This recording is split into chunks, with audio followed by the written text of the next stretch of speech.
Honorable Chancellor Dr. G. Viswanathan sir, Missionary Vice Chancellor and Registrar sir, Deputy Director Admissions, esteemed faculty members, respected parents, dear freshers, a very warm welcome to all of you event at VIT University. Today we gathered here in the spirit of celebration and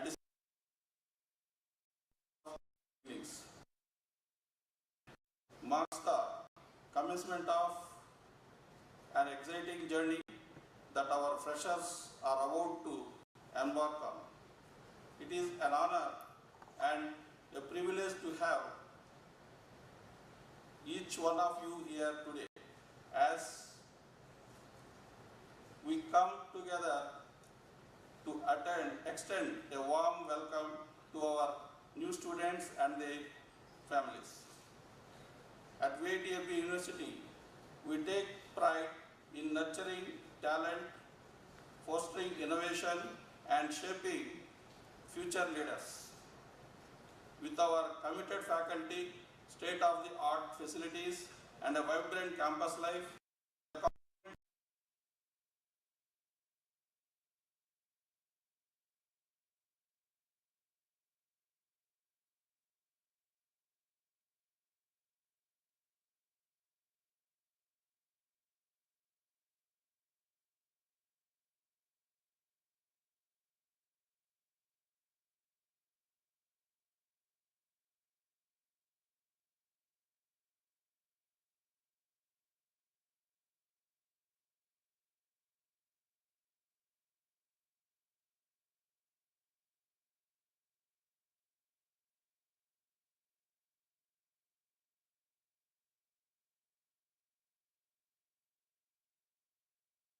visionary leadership of our Chancellor, Dr. G. Viswanathan, sir, his dedication to education and his relentless pursuit of excellence have been instrumental in shaping VIT University into what it is today.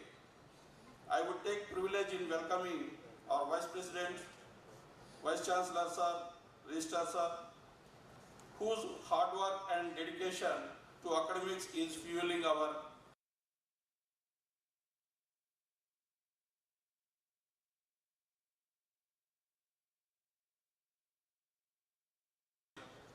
the education and future of their children. We understand this immense responsibility that comes with this trust, and we are committed to providing the best education and support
what are the things actually you have looked into while selecting a university?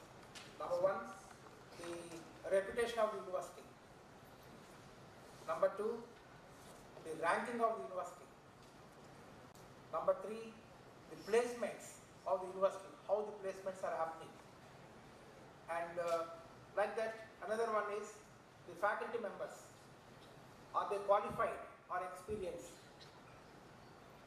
Whether they are imparting the quality education, industry-oriented quality education or not. You know, all these things you analyze thoroughly before joining any university. Yes or no? Yes? Yes. Now, I am standing in front of you stating that we have taken the right decision to join VIT AP University.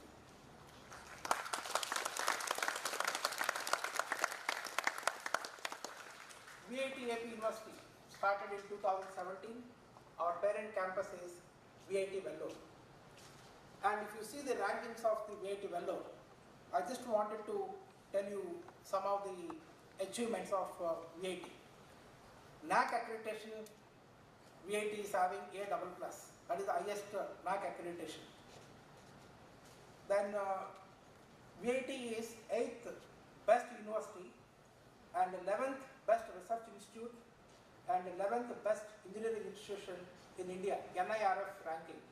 It is like number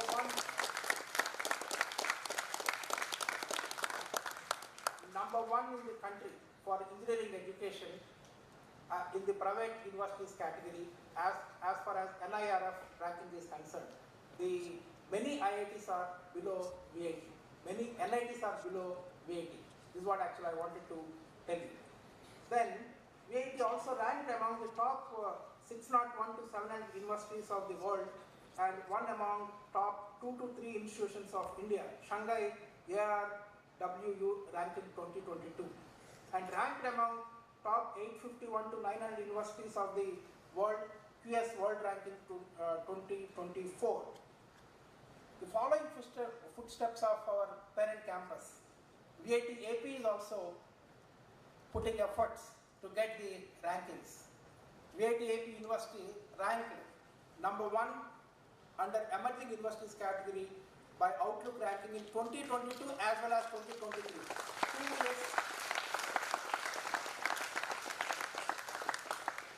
2 years consecutively we got this ranking. And VIT AP is one of the fastest growing universities in the countries under emerging universities. Today, as we stand here, we have 14,000 students in the campus. It is one of the fastest growing universities in the country.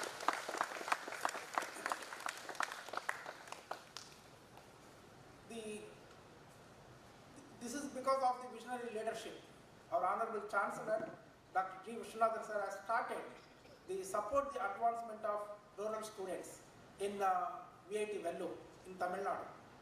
What is this support the advancement of rural students? Anyone is a star student here? Anyone is there?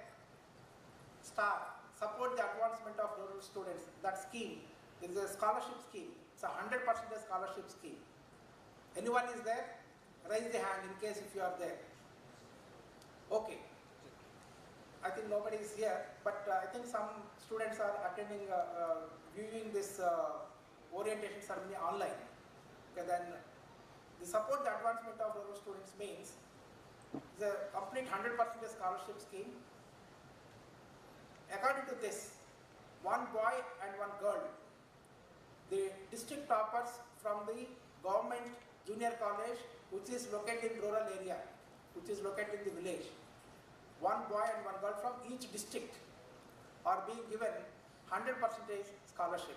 They need not pay any tuition fee, they need not pay any hostel fee, and they need not pay any mess fee, and everything is free for them. And we, over and above, we give the laptop to them free of cost. This is actually the support the advancement of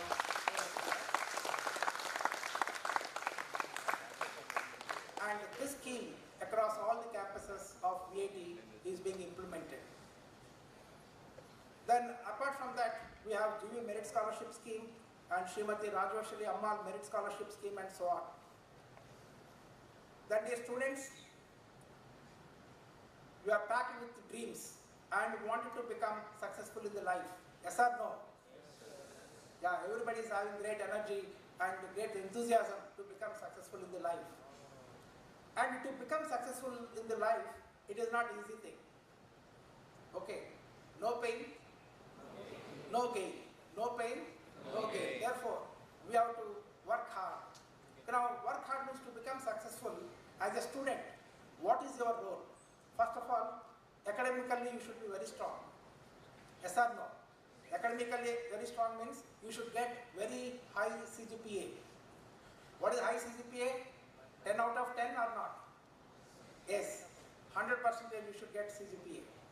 Then, the second thing is, you should be excellent in extra and co-curricular activities. Okay, then to make you academically strong, we have, as our Dean Academics mentioned, we have very experienced, qualified faculty members. And they will make you academically strong. And also, our unique curriculum will make you industry ready. Well, why it is industry ready? We have implemented in 2021 the new engineering curriculum, that is design your own degree. What is the specialty of this? You can choose your own interested subjects, like your own interested minors, specializations, and also you can have double major. Like for example, you are mechanical engineering student. You can select the minors from computer science and engineering, or you can select some specializations in mechanical engineering itself. Or if you are interested or if you have capacity to do another major, you can take computer science and engineering.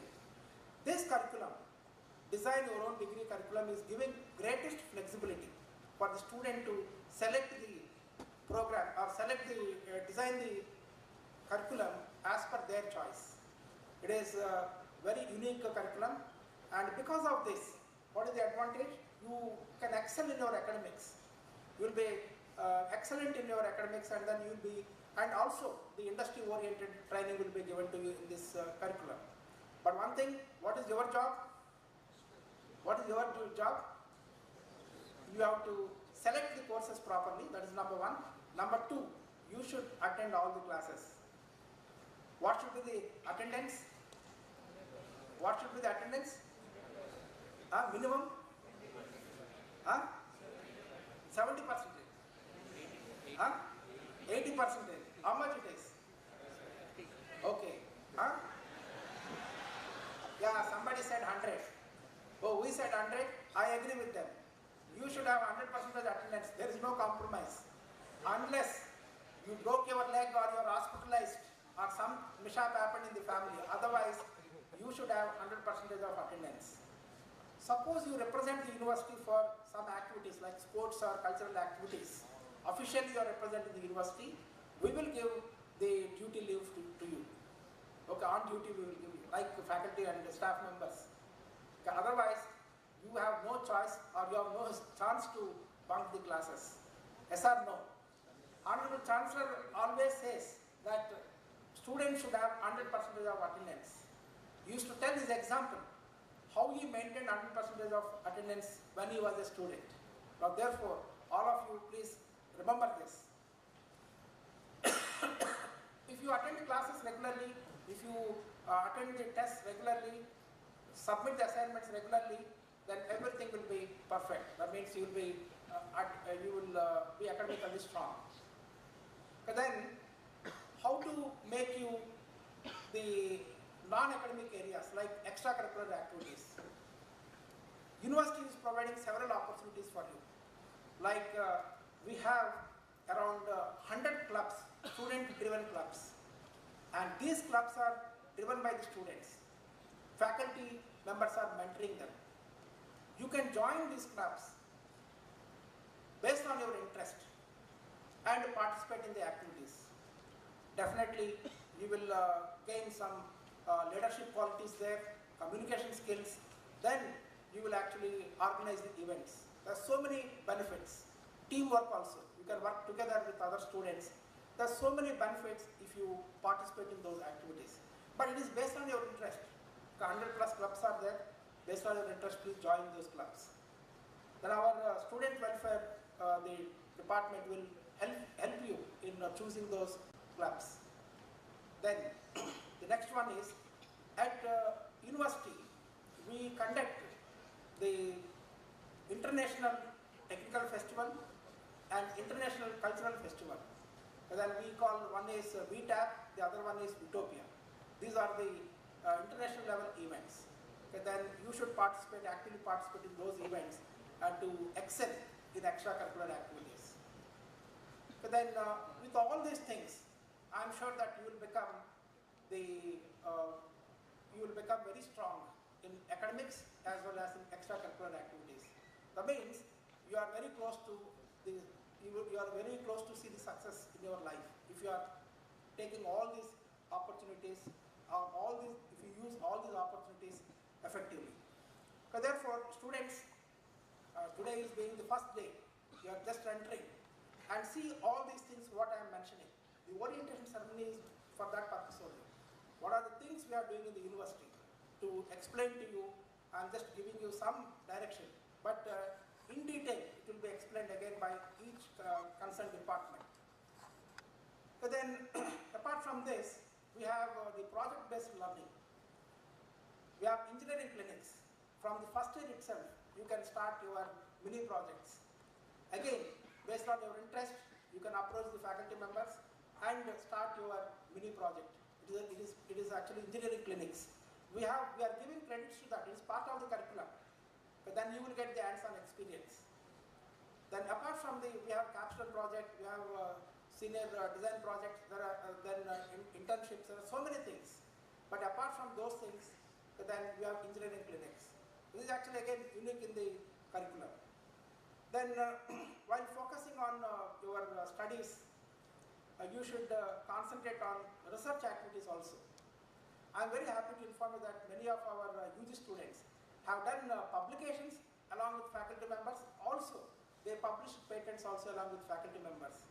Now, I am sure that you also should look in those areas. What are the research projects going on? And these research projects are actually funded by external agencies as well as we provide the funding. Suppose any of you have any innovative idea, please approach the faculty. Then faculty member will be given the project grant. The project grant is up to 2 lakh rupees and to make the prototype. That is basically to make the prototype and continue the research activity. We don't see whether you are UG student or PG student or PhD student. We give equal importance to all the students. If you have any innovative idea, we are ready to fund the projects. And like this, there are several projects, almost 100 projects are going on in the campus. Please join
we are number 1 in the country in research publications in Scopus Index journals. This is again Scopus Index journals, top-notch journals in the world. And then patent publications, when we see, we have published 277 patents. Again, we are number 1 in the country under emerging state private universities in patent publications, 277.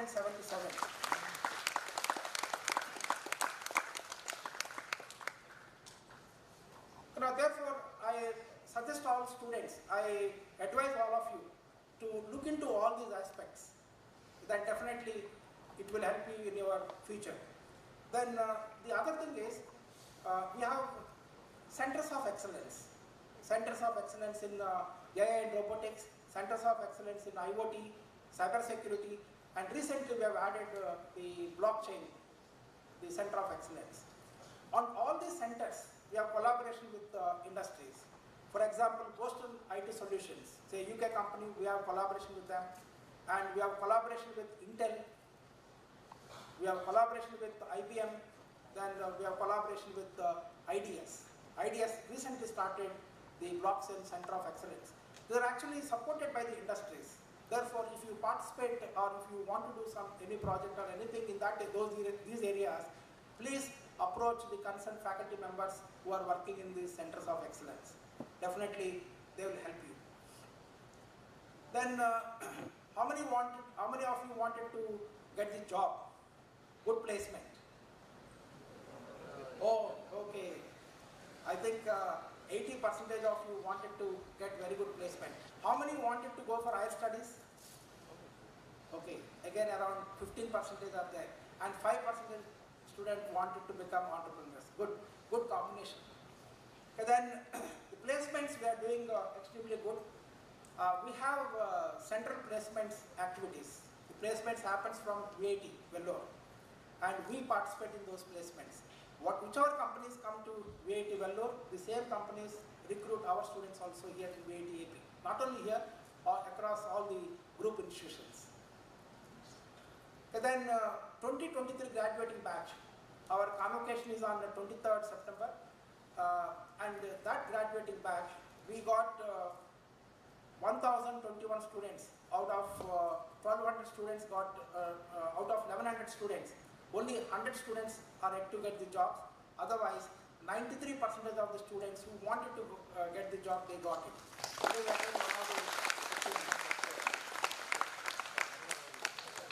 And these 1,021 students got 1,560 offers. That means the multiple offers they got, some of the students. And there are 384 super dream offers. Super dream means the CTC is greater than 10 lakhs and 360 dream offers. 384 super dream. Super dream offers are more than dream offers. Dream offers means CTC greater than 5.5 lakhs per annum. But then if you see the highest package, last year, this 2023 graduating batch, 34.4 lakhs per annum is the highest CTC, and average CTC is 7.2 lakhs per annum. And last year, you wait for clapping because there is an achievement here. Okay, last year it was 6.39 lakh per annum, and this year it is 7.2 lakh per annum. There is increase in average.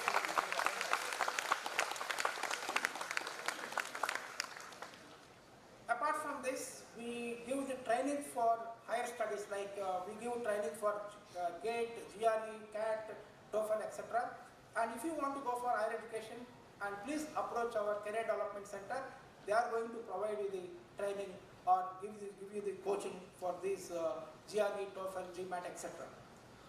Then, if you want to go for the higher studies, you have great opportunities. And VIT Vellore is having around 300 plus MOUs with various international universities. And all those MOUs are applicable to VIT AP also.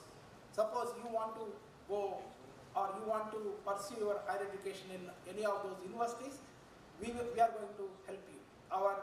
The international relations office is here. Okay, actually, the international relations centrally located in VIT Vellore, but VIT AP also has an international relations office. here in VIT will help you in for your master's programs, or when you are in engineering, or when you are doing any UG program here, that time also you can think of the semester abroad program or international transfer program, that is ITP and SAP. And we have 2+2 arrangement, like 2 years here and 2 years in partner university. And we have 3.5 plus 1.5, 3.5 years here in VIT and 1.5 years in partner university in USA. This kind of arrangements, there are several, and because of lack of time, I am not going into the details.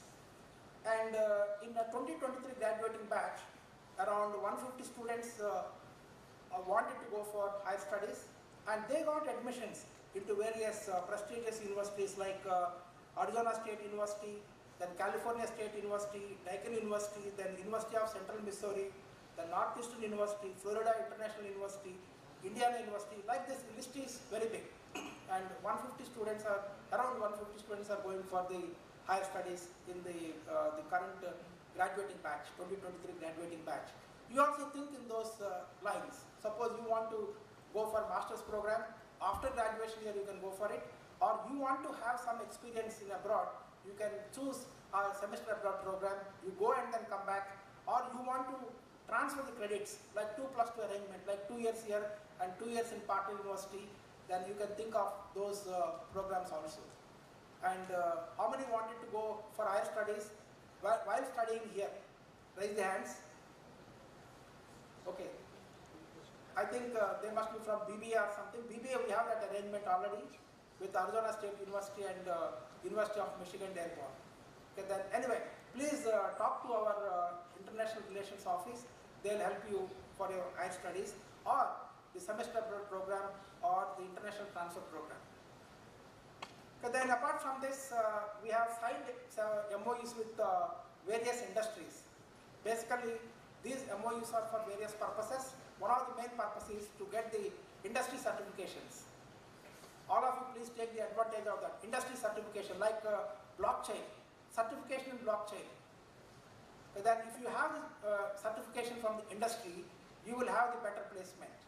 Therefore, industry certificates are very, very important. I just gave you one example. There are several certifications. Our aim is to have at least one certification to each program. That means every program should have minimum one certification. We are working towards that. And we have done almost all certifications for all programs. At least one certification is available. So now, except I think 3-4 programs, otherwise certifications are available for all the programs. Please take the advantage of that. Please take the certifications, industry certifications. They'll help you in getting very good placement.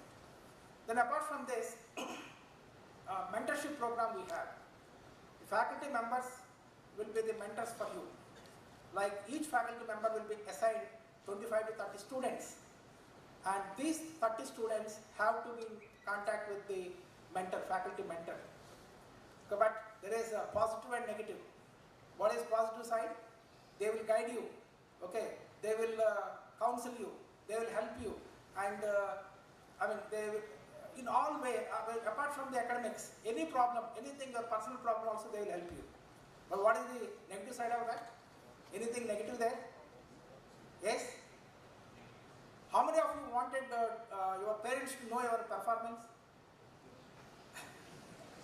Anybody is there here? Ah, okay. There are some students wanted to know their parents to know their performance. It is fine, yeah, it's very good. But 90% don't want. Yes or no? Okay. I am talking about the negative here. These mentors are going to inform your performance to your parents. Yes, you agree with me or not? It is very much needed, because parents also should know how you are doing in the university. Yes or no? Voice is low, but I know. But be careful in the university. Okay. Give complete information to your parents, whether mentor is informing or not, but please give the complete information and be honest. That is the most important quality to be successful in the life. Be honest. That is very important. Okay, dear students, see, there is no substitute for the hard work. Yes or no? Hard work is the old word. I should say hard and smart work. You should be hardworking, at the same time you should be smart also. Otherwise, you can't climb the ladder. You can't climb the ladder of success keeping your hands in pocket. What you have to do? You have to take out the hands from the pocket and then hold the ladder to climb up. That means you can't see the success, or you can't climb the success ladder keeping hands in pocket.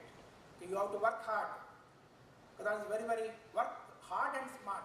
Both are required. Actually the university, as VIT AP University, grown by leaps and bounds in the support in the short span of 6 years under the able leadership of our visionary Chancellor Dr. G. Vishwanathan sir and highly spirited Vice Presidents Sri Shankar Vishwanathan sir, Dr. Shekhar Vishwanathan sir, Dr. G. V. Selvam sir. I would like to express our sincere gratitude to our leadership, visionary leadership, for this phenomenal growth of VIT AP University and their constant support and guidance. Without their support, we would have not got to these many achievements, or we have not grown this big. Then we all should express our sincere gratitude to our leadership. Dear students, as Vice Chancellor, I assure you that VIT AP University will provide you all the opportunities to make you successful. I wish you all the very best, and I am sure that your journey will be successful here. Thank you.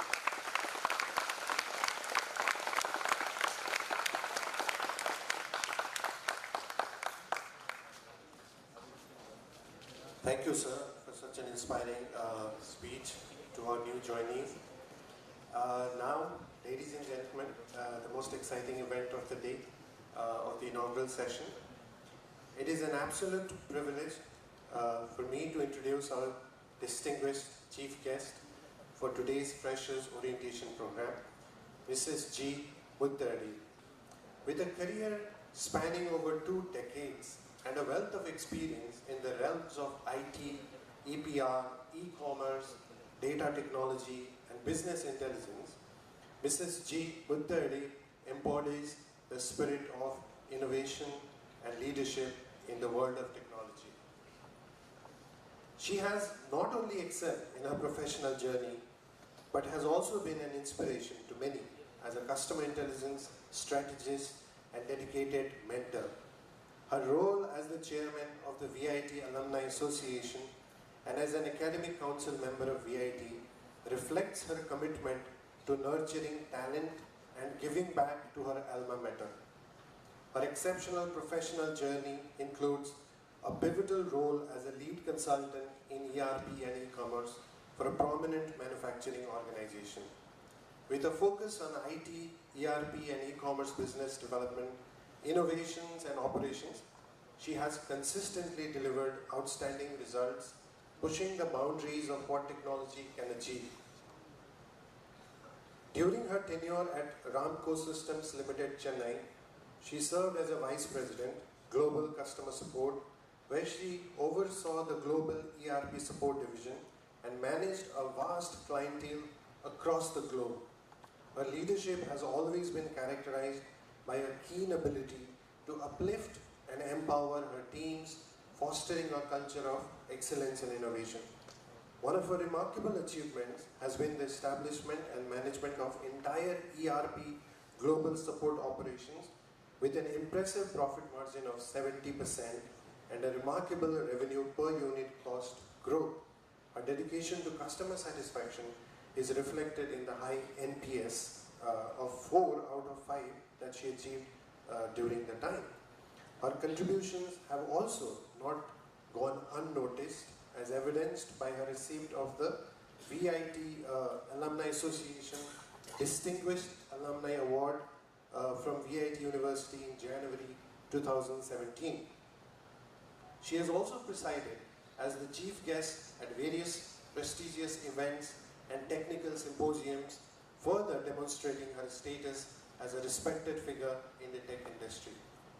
And today, we are honored to have her as our chief guest for this orientation program. Her wealth of experience and wisdom will undoubtedly inspire and guide our incoming students.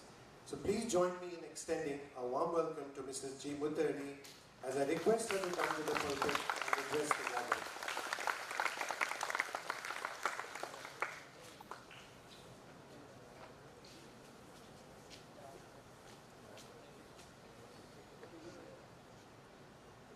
you for your kind words, sir. Thanks to the Almighty for bringing all of us together here. A very good morning to all of you. Respected Chancellor, sir, Vice Presidents of the VIT Management, Vice Chancellor Doctor here, Deputy Director Academics, Dean Academics, Deans, Directors, Faculty, members, and the most aspiring students who have come here today, along with the parents who have brought you to this institution. A very warm welcome to each one of you, and I'm deeply honored to be here today and share with you all my experience at VIT from the corporate front and as an alumni. Hearty congratulations to each one of you, and a special round of applause for the parents who have brought all their dreams as kids here in VIT today. Thank you students. I think we should remember this always in life, that your parents are the first set of the lifelong achievers who are going to get the best out of you all, and the staff whom you should remember in life forever. So that's going to be your strength that you take up during your journey in VIT AP today and for the next 4 years. Bloom yourself in the VIT journey. That's what we prefer, and we want you all to do it. There is always a change, a transformation from a school environment when you're moving towards a college environment, right? You would have been in smaller groups. Now you'll be seeing mass of students, faculty, friends all over. And in various aspects, get this transformation in the best of it and see how you move towards in this journey at VIT. Enrich yourself with this sophisticated environment. When I came in 2017 for the first Freshers Orientation program, it just started off with classrooms, with buildings here and there, and with a mindset from our Chancellor Sir that we have to give the best to VIT AP campus. I think today, 6 years, I am able to see such an enormous growth of this entire university, and congratulations to the entire team here who has really done this awesome setup of the environment. So giving it back to you all in the form of an educational institution is a gift, is a blessing to all of you here. Opportunities are there for you all to explore and upskill yourself. So grow in that and see what best you can take every day and every hour that you spend your time in VIT. Enjoy. College life is the most one that you treasure forever. Enjoy your college life and see to that you spread your wings in very multi-dimensional fold. As Sir was mentioning about the entire insight of the VIT, whether it is on the curriculum, whether it is on the extracurricular activities and all the other things, keep yourself engaged in all these so that you also do the academics well, you also mold yourself interpersonally and come out in flying colors when you complete your graduation in VIT. So enjoy life to the fullest, get your friends and be together, learn a lot of sharing, because this helps you in your career wherever you go, be it in a corporate or in a entrepreneurship or in an academic side. You should always have a message to share and care for each other. Bloom to give the best in yourself and to everyone around. Succeed and see what best you can do. And as he was also mentioning about hard and smart work. See, all of you know today technology is the most wanted. Without a mobile we are not able to survive long, because we get to know so many things, good and bad, out of it. But see how you restrict yourself to it, take the best out of it and keep away the unwanted time spending on the stuff that is not needed for you at this time. Just turn back and see these 4 years would have flown away. So keep your time, keep it very enriched, keep it very important and enjoy the phase, but see what you take back when you move out of this university. So this journey has to be more and more useful and everlasting for you in your career. Another thing I'll just put across is on the industry experience. How do you invest yourself, setting yourself into a corporate career or into an industry environment? Because as you grow here, these years will fly. So every year, see how much you can do on it. And the best part of it, there are few skills that you should keep enriching yourself. First is the soft skills. The soft skills we mean is the interpersonal skills. So participate in all the events of VIT, whether it is the culturals or whether it is the technical symposiums or the hackathons or whatever it is. You will know how to work in a group, how to share things in a group, how to learn the communication skills, how to get the presentations done, because all these will not come overnight. You have to put yourself into a regular mechanism of improving yourself, be it a presentation, a communication, or an adapting of the way you put yourself across a team, across a group, and across an audience. So enrich yourself into your interpersonal skills, the soft skills. And definitely VIT is there to mold you and you become great leaders in future. Second one is the technical skills. Today all of us know how important technology is. I need not mention about it, but you should focus to see that what is your area of interest. See, some of you will be into computer science, engineering, interested in AI, robotics, or whether it is blockchain, or into automotive side from the mechanical engineering, or into AutoCAD, or many things coming up into the other modules and other divisions. But always keep in mind that you set yourself a focused domain and see that you learn more of it, you do best out of it, and see that you also have a knowledge across the other domains. So whether it is a front-end experience or a back-end experience, enrich yourself into one very, very focused, and also know about what's happening across in the technology domain.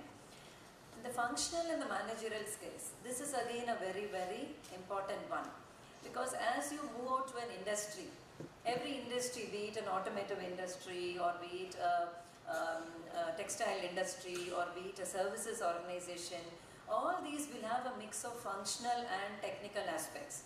So know what's happening across the world in various domains.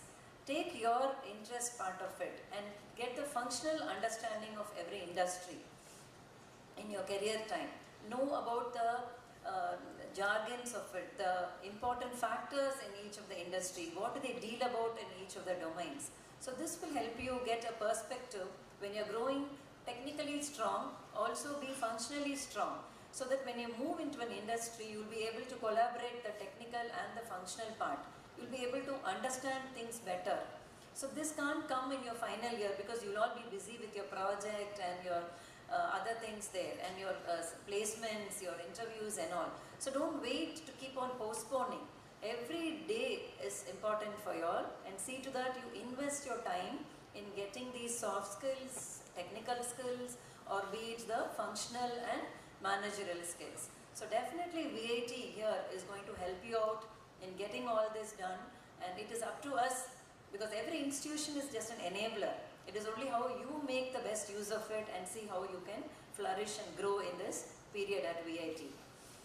And the emerging trends, I think all of us know today, we were all doing more on Google. Whatever we know, whatever we want, we just used to pick our phone and just check on it. Today, it's moved to another way. Google used to list a few, then you used to go in and search. Today, ChatGPT is come in a different way. You just type in what you want, even you want to send a mail or you want to send a communication about a particular topic. It's not that you have to put your brain too much onto it. You get a first level idea through ChatGPT.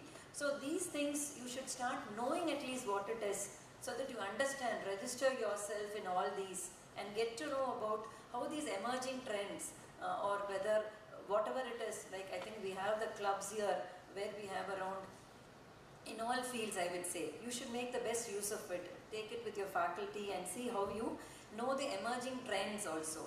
So I would prefer that you every day in your career here or in your journey of studying, keep an hour a day when you are able to spend time on WhatsApp or whether it is mails or talking with friends. I think 1 hour of learning is very important. Towards the 4th year, you will definitely see how this 1 hour of learning has helped you and know the best and the world-class technologies. Social media, I think all of you are already aware, I need not mention. So you're there into the other parts, whether it's Insta or Facebook or Twitter, but I'm talking more on the LinkedIn side. LinkedIn is a professional platform. So you should have a profile done in LinkedIn and get to know about the happenings of the professional entities there, because there is, from the Harvard's business, they will be talking about lots of programs that they do, and they'll be publishing communication PDFs. You can download and read it when you find time. There'll be lots of organizations looking up for jobs or hiring people. So you will get to know about the profiles that are going on in the current industry, and there is always a good feel factor there. You'll know what's happening in the current trend. So LinkedIn is a very professional platform. Put yourself there, and also use the LinkedIn app, because today's certifications, these are very, very important, right? You can't even get them towards the end. So every semester, have a plan to see that you do an internship, or you tie up with a small industry or a corporate and just get a 2 to 3 week of implant training done, or you do a mini project, as I was also mentioning. This is very critical, because all the more you read, you have to see how you put it back into a practical experience. That's the time you will know what you have learned is actually what you're converting into a project, or whether it's a small activity that you'll be doing. So focus on that. Do your internships during every semester of yours and see how you can get to know the experience also. So it's not only the project you'll be doing in the corporate or into an industry. You'll know all the departments, the various operations that are there. That becomes easier for you to move into a corporate world post your study here. So that's very, very important.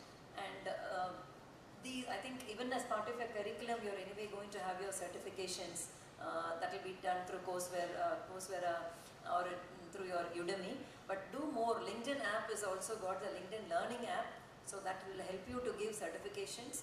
You can take your time. There is a half-an-hour certification, there is a 2-day, there is a 10-day, 15-day. So even whenever you have time, you can do these and see on all these sides, as I was mentioning about the soft skills, or be it the technical skills, managerial or functional, you have all these categories listed in your LinkedIn app, Learning app. So make the best use of it, and the certifications, as you add it to your LinkedIn profile, tomorrow when you build your profile with your capstone project in the final year, industries will start searching for you and taking the best out of you. Okay, this is one thing, and I think you've learned lots today about VIT as I was briefing you all. There's one more part, because happiness is a journey, not a destination, right? So post VIT study here, what will you be connected, and how you will be connected with VIT is our Alumni Association.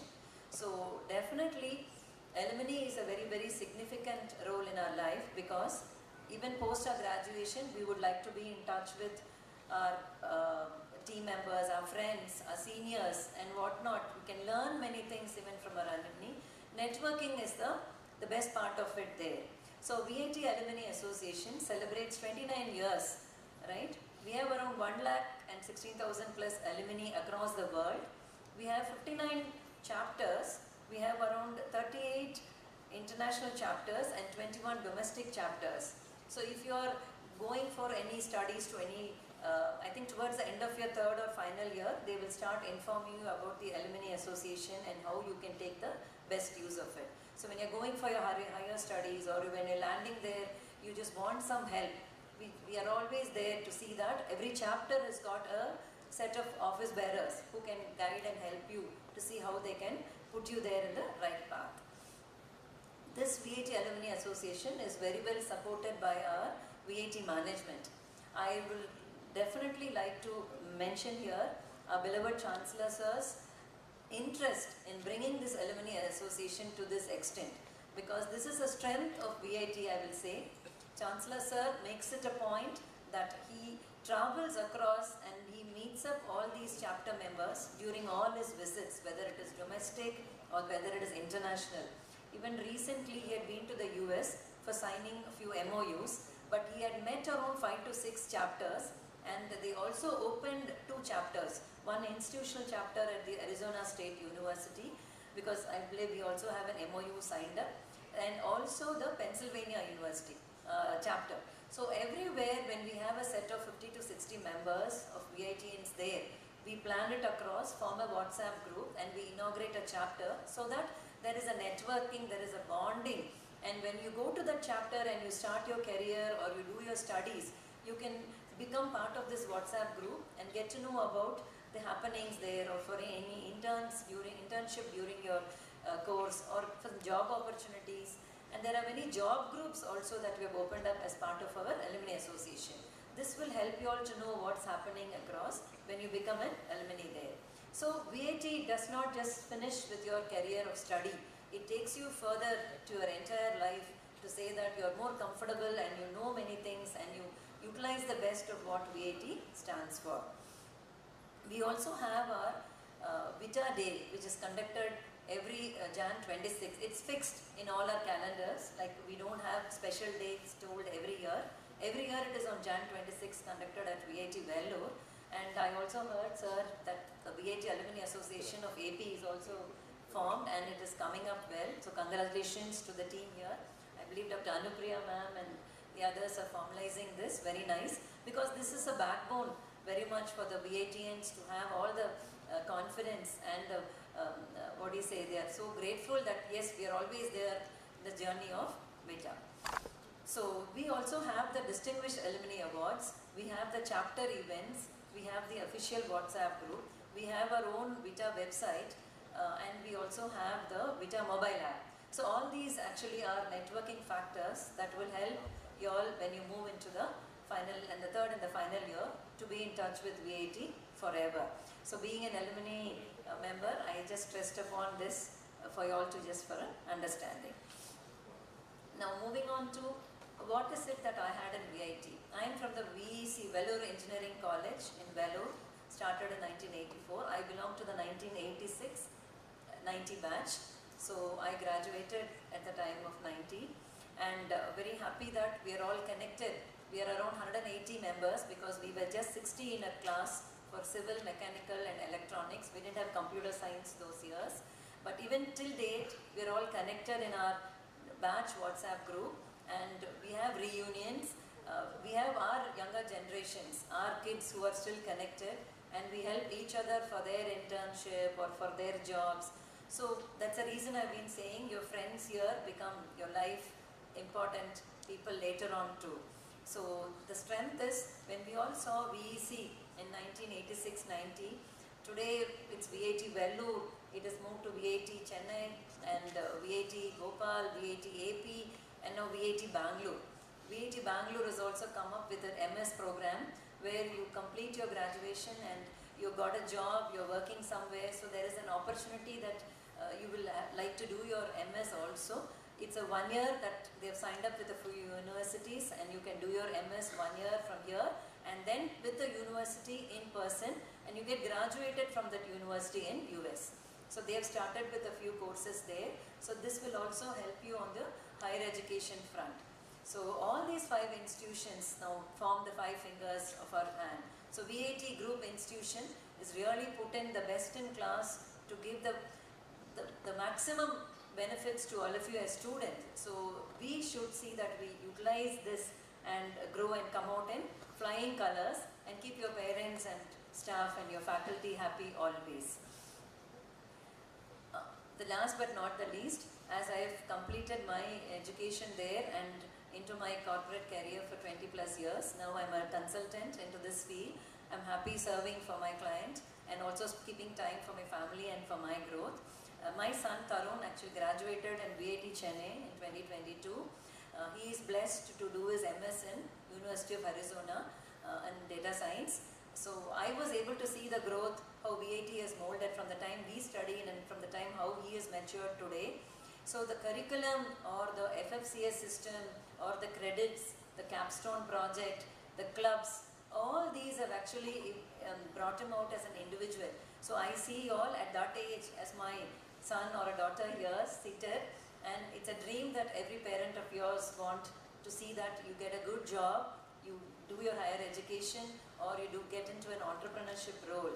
So keep all this, and it's a blessing that we are all in VIT and we continue to be at VIT, and all the very best to each one of you. do your best and leave the rest for God to take care. But effort matters a lot. All the best once again.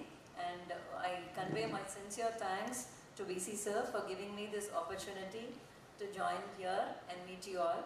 Thank you, one and all.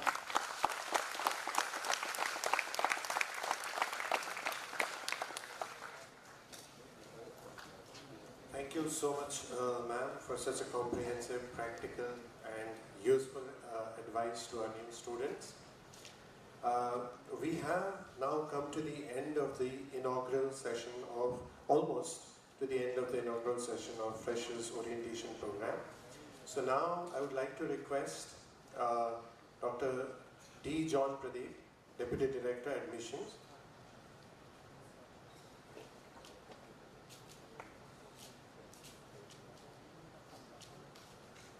And now I would like, before that, I would like to request John Pradeep sir to felicitate our chief guest. VC sir will felicitate our chief guest.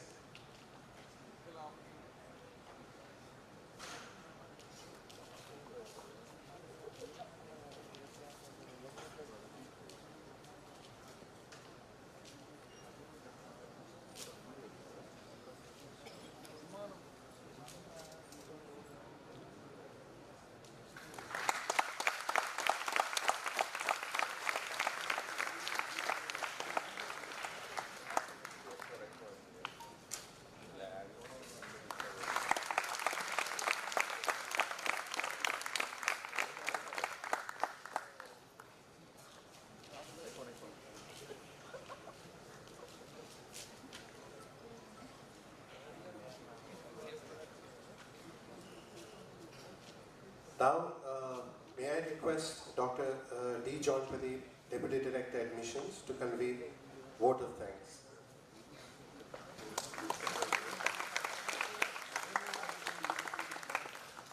A very good morning to all. So just before rendering my vote of thanks, I just wanted to present to you two case studies that I feel that I am personally very attached to. One of the case studies, there was one student who has joined the institute. Usually they are to be joined in the fall of each and every year. So what is the first semester that you are going to join now? Fall 2023. But because of various reasons, she joined one semester late because of her health conditions or different reasons. She joined in the winter 2000, I think it is a winter of 2020. There was a student. And finally, she was eligible for her placements and she got placed in one of the best companies. So what has to be taken from this particular case study is that in VIT AP, actually she has lost 25 credits in her first year, but later in the next 6 semesters, she was able to complete her last 25 credits also. So in VIT AP, if you can work hard, it will help you to grow. This is one case study I just wanted to tell you.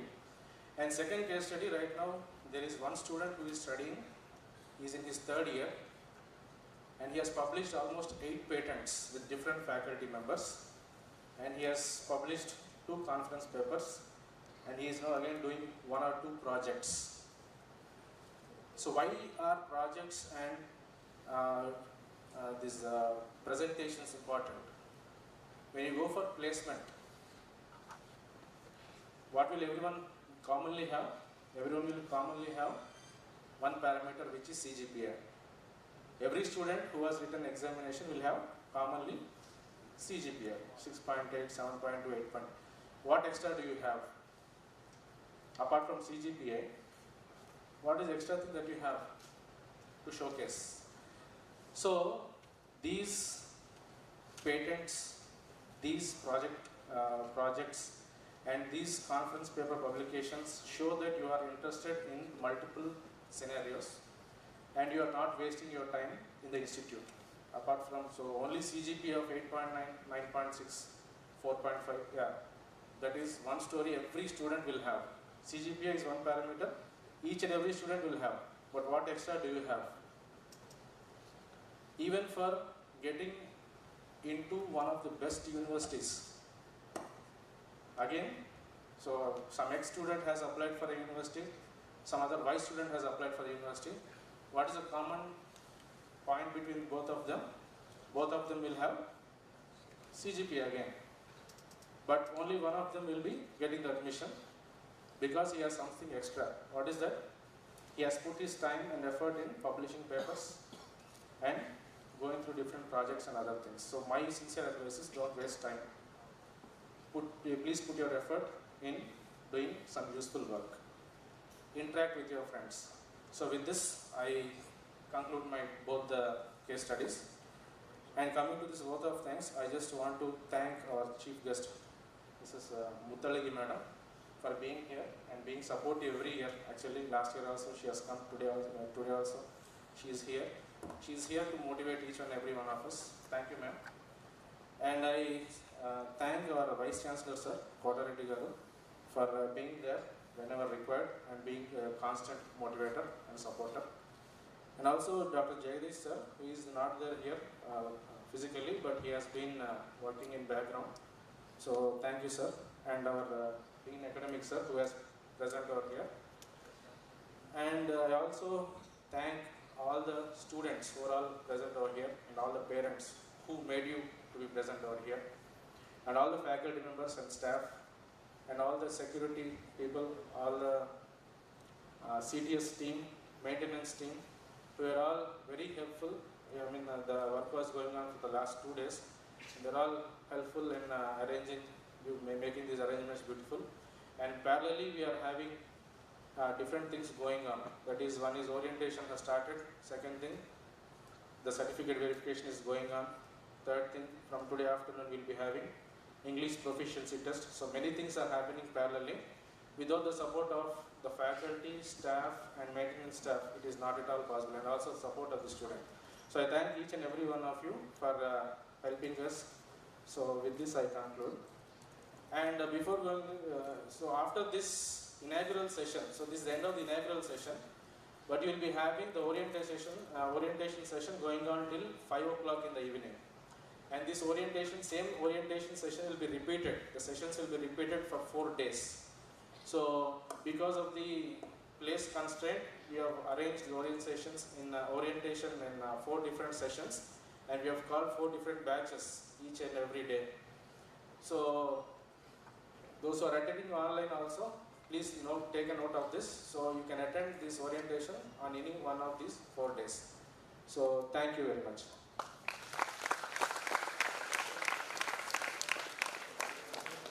Last but not the least, I just forgot to master the sermon, Dr. Deepjoy Katuwal. Thank you, sir, for being the wonderful master.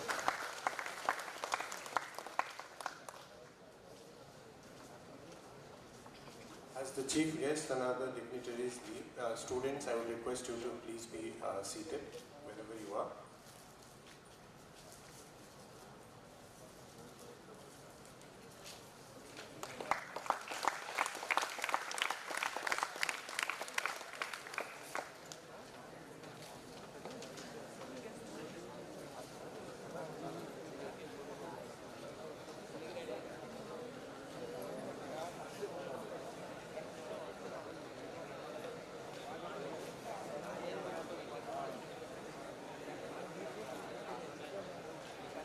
Okay, so everyone, guys, we'll have 10 minutes break. Please be here after 10 minutes, okay? And don't be late. 10 minutes. 10 minutes break.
morning, dear students. Welcome back. Now we'll start with the second part of the orientation program, wherein deans from different schools, directors, and other section heads will give you an overview of the programs. Okay. So in that context, first, I would like to request our Dean Academic Sir, Dr. Madhusudan Rao, to give the students an overview of the academic rules and regulations. Over to you, sir.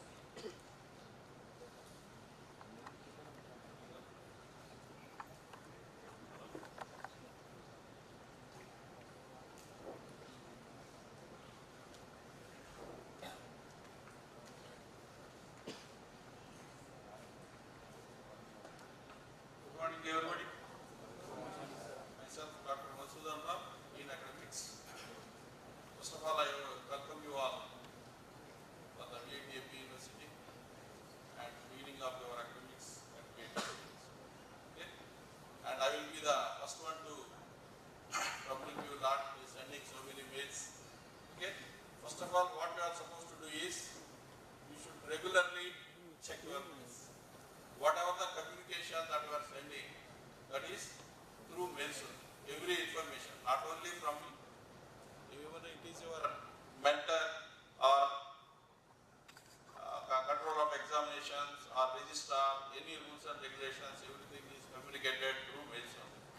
And you should not say that I haven't seen the mobile, my mobile is not working. These reasons cannot be entertained for any. First of all, not only here, any communication that if you tomorrow you go and join any job and all these things, or your placement information, everything through mails only will be. So first of all, at least for every 2 hours you have to check. Am I clear? Okay. So following your mails is very important. Okay. And first of all, what we will start with this presentation is about what is your academics at VIT, what you are supposed to do for your graduation, and what are the rules and regulations that we are going to brief you, not in detail. So if I want to give all details, minimum complete day also will take. And other rules and regulations will be made available to you in black and white in website soon. You can go through in detail and be aware of all rules and regulations. Have a look at. We will communicate to all, or we will provide it in the website. You can go through and have clear idea on the all rules and regulations. Let us have what are the courses we have or we started. Actually, the very first inception year in 2017-18, we have started with only 4 courses. That is BTech CSC, BTech ECE and BTech Mechanical with some specializations, and in 5-year integrated program. The next year we have added BBA, bachelor's program. The next we have started with other specialization in CSC, that is AI, that is artificial intelligence, and MTech program in VLSA design also have started in the year 1920. The next year we have 2021 we have added some more specializations in computer science, robotics, and then another course BTech computer science and business systems in collaboration with the TCS. That is a unique program that we are having in collaboration with industry. And again BBA business analytics also has started. And in 2021 itself another school come up with the School of Law.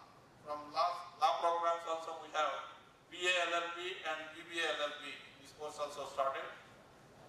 And 2021 and 22 we have added some more programs.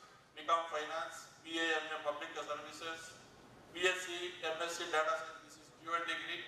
That means where student can go with the 3-year BSc program and then second continue with MSc degree. And MSc Data Science, Physics, Chemistry are there. And we have one more dual degree program, that is BA MA Public Administration. This is also similar to dual degree what I mentioned in Data Science, 3 years and 2 years exit. And this boards, all non-engineering. Now you know that engineering programs are 4 years and 5-year engineering program is a 5-year program. Non-engineering also, as per National Academic Policy, NEP, it is 4-year program with exit policy. If you want to exit at 3rd year, you can exit or you can continue 4th year and you will be entitled with the honors degree with the 4th year completion and all this. Now coming to these programs, new program here, what we have in 2021 onwards, our programs are modified. That means with the first of its kind, we have introduced specialization and minors across the India. We are the first to implement this one, and it is 3rd year it is running. Here, what is the specialization in detail I will give you. If you want to study only core program, that is you can do BS, BTech CSE, BTech ECE, BTech Mechanical like that. That's it. There's only single major program. And you want to do specialization in that one, then you can go for specialization. That means in same program, you want to have, suppose CSE or taken, and in that CSE domain, you want to do specialization, means 5-6 specializations will be there, like data analytics, cyber security, network, blockchain, like that, AI, ML, so like that different specializations will be there. Similarly, if you go to ECE, you have ECE core will be the core subject, and then above that, you want to do specialization means embedded systems, VLSI design, like that, different specializations will be having. Similarly, in mechanical also, you have specialization. That means you are choosing a specialization you want to do. The specialization is called it as honors now. That the same domain you are doing, you will get specialization title as honors. Or you want to go for interdisciplinary. Your major, main major is CSE, but you want to have some knowledge in other domains. It could be, suppose robotics you want. Robotics is the specialization for mechanics. You are getting my point? So you want specialization in VLSI design. So you can take that as minor for CS. So interdisciplinary also degree you can design. That is our unique nature that we have. What we our vice chancellors have mentioned about design your own degree is that one only. In detail, I will let you know what it is. Coming to what are the schools that we have? Just to have an idea on that one. Total we have 7 schools. Naming as School of Computer Science and Engineering. As a short name, we will call it as SCOPE. School of Electronics Engineering, SENSE. School of Mechanical Engineering, SMEC. And School of Advanced Sciences, SAS, which have 3 different departments. Department of Mathematics, Department of Physics, and Department of Chemistry. And again, VIT School of Social Sciences and Humanities, which we will shortly call it as WISH. VIT School of Business, BSB, and VIT School of Law. So VSL. These are the major schools that we have. And whatever I mentioned programs, all those programs, different programs comes under in the domains, and that schools will take care of offering the courses and all these things. And our office, that is in academics office, is situated in 81, room number G36. This academics office is the one which formulates the curriculum and giving the courses in every semester, what you are supposed to do, and registration, course registration, these are all the things, activities done. And coming to the offering the courses is by concerned schools, faculty, everything. And structure will be in such a way, as you know, head of the institute, chancellor sir, and then vice presidents will be there for monitoring. Then vice chancellor will be the administrative head here, and then registrar sir, then deans and academic dean. So like that, under every school, you will be having again subdivisions of different programs. Program chairs you will be having. Okay? Your program not only CSE and different specializations are there. For each specialization, one program chair will be there. to address your issues. First of all, any issue you have, first you have to approach your program chief. Are you getting it? You have, suppose let us say your program is mechanical, VIT mechanical with certain mechatronics or robotics. So like that for different specializations, there will be named it as a program chair will be there. He is the first point of contact to approach related to academics. They will escalate. You should not go to every office and spend your time. First know your program chair. Those details will be circulated to you from consult your school deans. It will be informed to you. Whoever is the program chair, their contact details will be. Are you getting my point? And whatever general mails comes to you, don't just simply write the reflect back. Suppose I will be sending a mail to around 14,000 students. But suppose 10% of them are simply just sending query. You see how many mails will come. Are you getting my point? Whatever information that's supposed to reach you, it will be there only. First of all, what you are supposed to do, you have to read thoroughly. Are you getting my point? Don't shoot the mails unless you have simple reason also. Are you getting my point? Try to discuss with your friends. Let us sort out and know about that one in your student levels. Because there may be some serious issues. For serious issues, you can write no issue about that. Among that full complete list of mails, that may be missed out. Are you getting my point? So make sure that don't shoot the mails just like that. Are you getting my point? You have to use for the very purpose what is required. To address all these issues, people are there. That is, your mentor will be there. 1:30, where a mentor can address your issues. Whatever the information that you are sending to you, that will be marked a copy to all faculty who are your mentors only. Are you getting my point? If any doubt is there, first you approach your mentor. General thing and all this. Specific to your academics, go to your program. Then they will escalate to appropriate. Even deans also will be. In every school there will be a lot number of students will be. Are you getting my point? Unless it is not sorted out and they are unable to do it, they will escalate and they will get back. Is it clear? This hierarchy you should know that you should follow it. Am I clear? Are you getting my point? Okay? That's fine. Next. Next, coming to just have a look at for different labs that we have, how it will be. This is the electronics lab.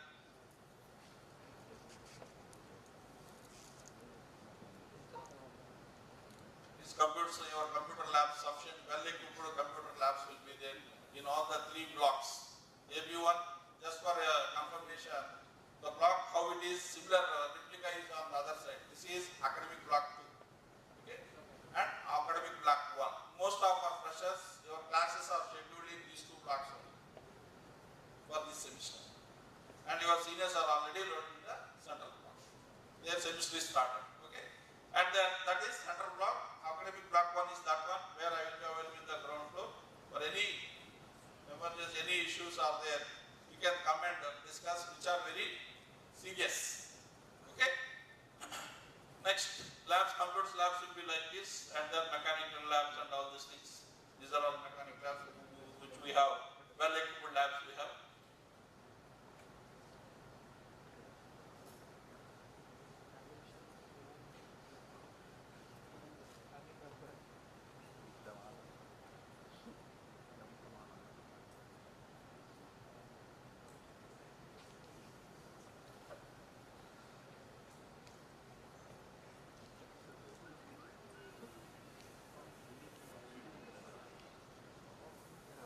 These are mechanical.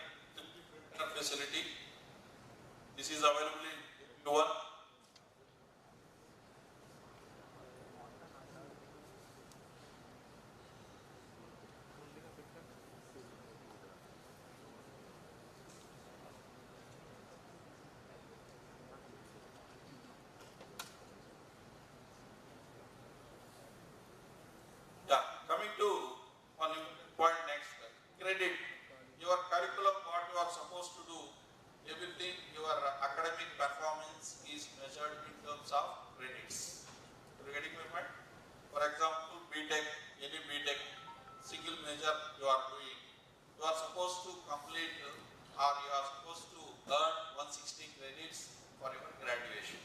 So first of all, you should know what is the credit. For suppose any course you are completing with some grades and all these things, based on these grades only, the grade will be given to that course. So how this credit means, for suppose any physics course is, and that physics course you are having 3 lecture hours in a week and 2 lab hours in a week. So for every hour it is taken as 50 minutes theory class is taken as 1 credit and 100 minutes lab session is taken as 1 credit. Are you getting my point? So that physics course 3 hours per week will be there theory and 2 hours lab. So 3 plus 1, 4 credits, that course will be high. So like that, how many courses you are doing and each course is having how many credits and how many you are fulfilling in each semester, how many courses you are supposed to take, that all details will be informed. So like that, total credit means is that one. And some courses will be having projects also to be there. So for the project, physical contact hour will not be there. Contact hour means the class or in the lab, what you are having in contact with the teacher, that is contact hours. Non-contact hours means you are doing, performing, working for the project weekly, this many hours you are spending for that, based on that one. Project component will be there. So 1 credit for weekly 4 to 6 hours you are doing, that 1 credit will be allocated for. In some courses, mathematics course or any course we have, that what type of courses also I will let you know. So coming to here, every semester is scheduled for 15 weeks. You are getting my point? 15 weeks, and here every week 3 hours you will be having. So 45 credit hours will be there. This credit hours means for physics course what I said, weekly 3 hour theory will be there. Are you getting my point? So for that 3 credits you are having that course means the course is scheduled for 45 credit hours. So like that it will be there. This time I want to project you the curriculum structure. What will be there, what type of course comes under which basket. Your total curriculum is classified into 4 major baskets, called it as category of baskets. It is university core, which we simply call it as UC, short form, program core, PC, and program elective, which we call it as PE basket, and university elective. So that is U. Different courses has been scheduled in that different baskets. Are you getting my point? So, for example, whatever any one single major program you are taken, you are supposed to complete 160 credits, and that 160 credits will be having different courses. Total 43 courses, around 43 courses you are going to do. You are getting my point? How many semesters you have? 4 years? 8. And final semester you will be doing some project or internship. So that will be 1 course. Remaining, how many courses you are supposed to do? 42. Isn't it? 42, and how many semesters remaining? 7 semesters. 42 by 7. So on an average, you are going to do 6 courses a semester, which includes different projects also will be there. Not all will be the theory courses. Are you getting my point? So how it will be average while you are registering or what you are doing, you have to make sure that, and coming to here, out of 160, the project, final project will be, let us 10 credits, that one. Remaining how many credits? 150. Final semester, 10 credits you are doing project. So 150 credits you have to finish in 7 semesters. 150 by 7, how many? Roughly 22, 21, 22 like that. Are you getting my point? So average that many credits you are supposed to. That means you are not registering that many credits and not completing in the scheduled semester that many credits. it is clear that you are not going to graduate within the given time. Is it clear what I am telling? Okay, you have to make sure that first semester alone we are going to load you the timetable. Why? Because you don't know how to choose the courses. Anyhow, this first semester is common to all. That here the course types I will tell you. So that we will be loading, that we will understand now. Coming to here, what type of courses will be there in university core, program core and all these things. University core means it could be any program. It is common to all programs. For BTech alone you take. You are getting my point?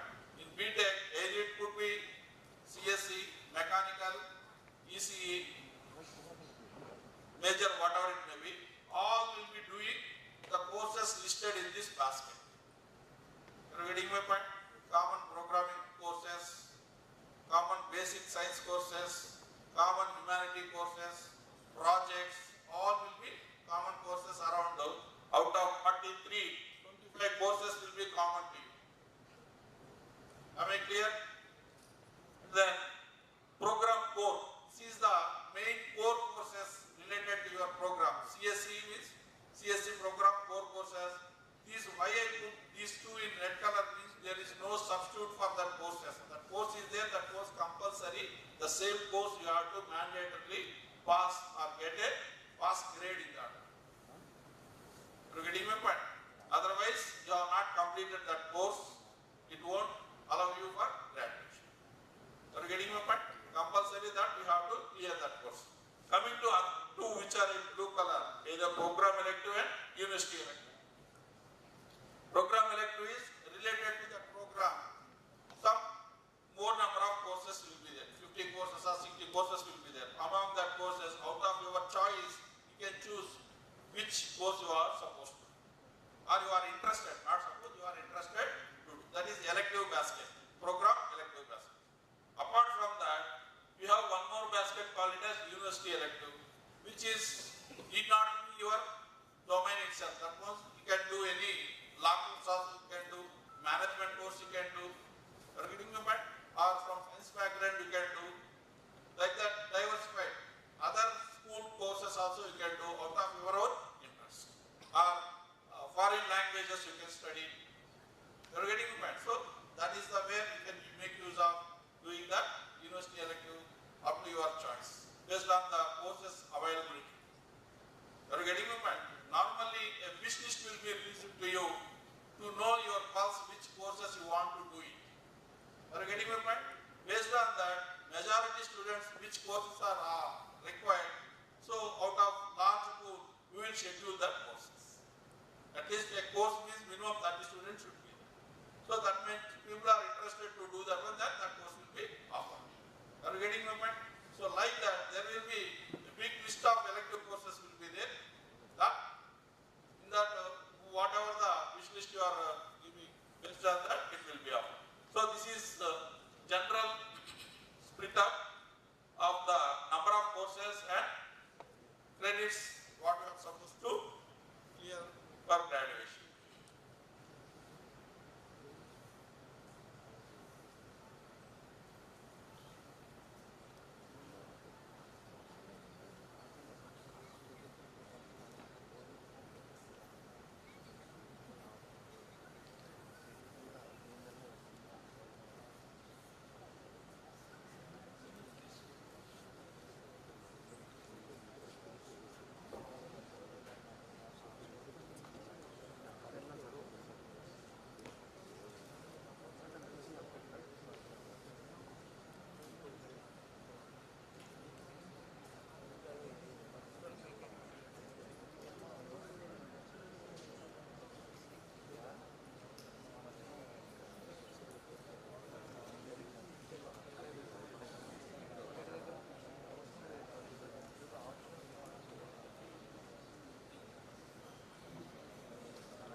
mentioned. Here you are going to, already you will be, while joining itself, you have opted something. And your mind may change. You want to change it to some other specialization or some other minor you want to do it. So like that. So further, after 1 year, this option will be released to you. First 2 semesters it is common. Around, for each semester you are going to do 6 courses. Maximum 12 courses you are going to finish, which is common to all programs. After completion of first year, in the 3rd semester, you will be given the option to choose which specialization you want to do, or which minor you want to opt, or you want to do the double major. So double major, what it is, I will going to explain you. So for this one, you are going to do 92 credits in the university core, program core 36 credits, program elective 20, and 12 credits in the university elective. So for your minimum core program, these are the compulsory requirement you are going to fulfill it. And coming to the next one.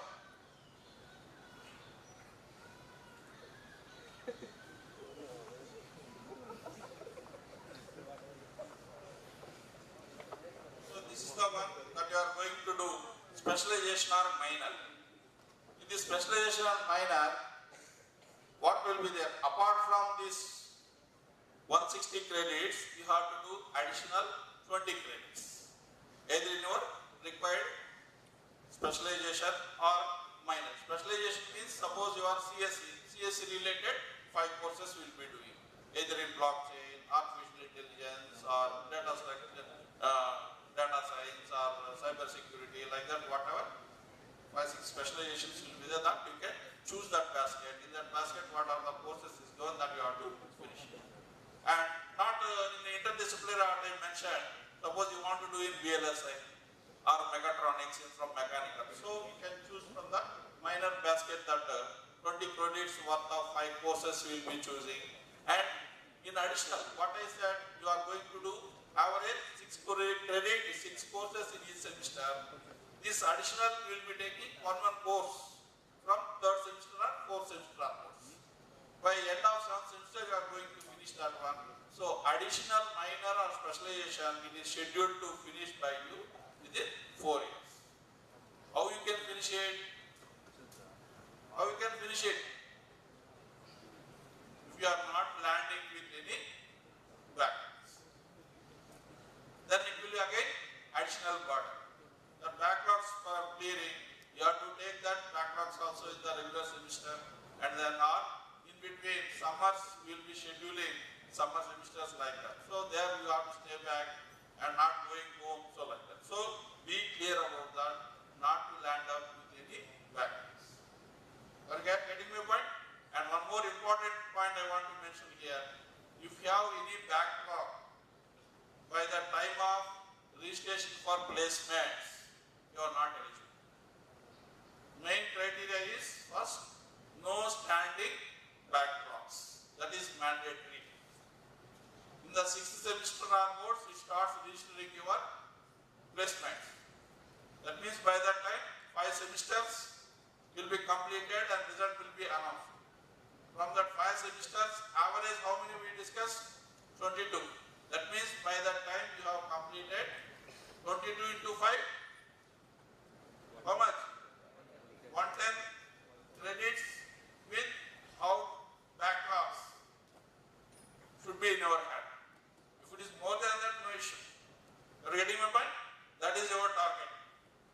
Then only you will be eligible. No exceptions in this one. If you are eligible with this criteria, then only it will be, the VIT of software will be allowing you for registration. That is automatic. Am I clear? So you have to be serious on that. Coming to the double major is the one. Apart here, the CSE course is there, or suppose a mechanical student is there, or EC student, electronics and communication is there. He is interested to do not only the minor, you want to do complete CSE program or complete mechanical program you want to, other program you want to do, that option also will be there. What he is supposed to do is to repeat this program core and program elective again. Club together how much it is? That is plus 20, 56 credits, right? So that additional he is supposed to do. Even for that also, we will schedule your roadmap for your curriculum such that you can finish. Are you getting my point? Okay? In first semester, this one, single major, 5 to 6 courses will be there. Specialization or minor, 6 to 7 courses will be there. Are you getting my point? This one, double major, it will be allowed to good performing students only with good some conditions will be there in regulations will be mentioned to you. That CGP maintaining students will be given. Why? Because they have to take more load. They have to do, that means this additional second major means, suppose a ECE student or mechanical student want to do CSC as second major, these two only the main thing he has to finish it. Complete program core he has to study and program elective of that CST they have to do, then they are eligible to take the second. And it is clearly mentioned in our degree with second major in this domain or specialization in domain, particular domain or a minor with the second minor also. So like that is clearly given in our. So if you look at what will be the specializations and minors and double major available for a CSC guy. These are the list of course specializations that we have.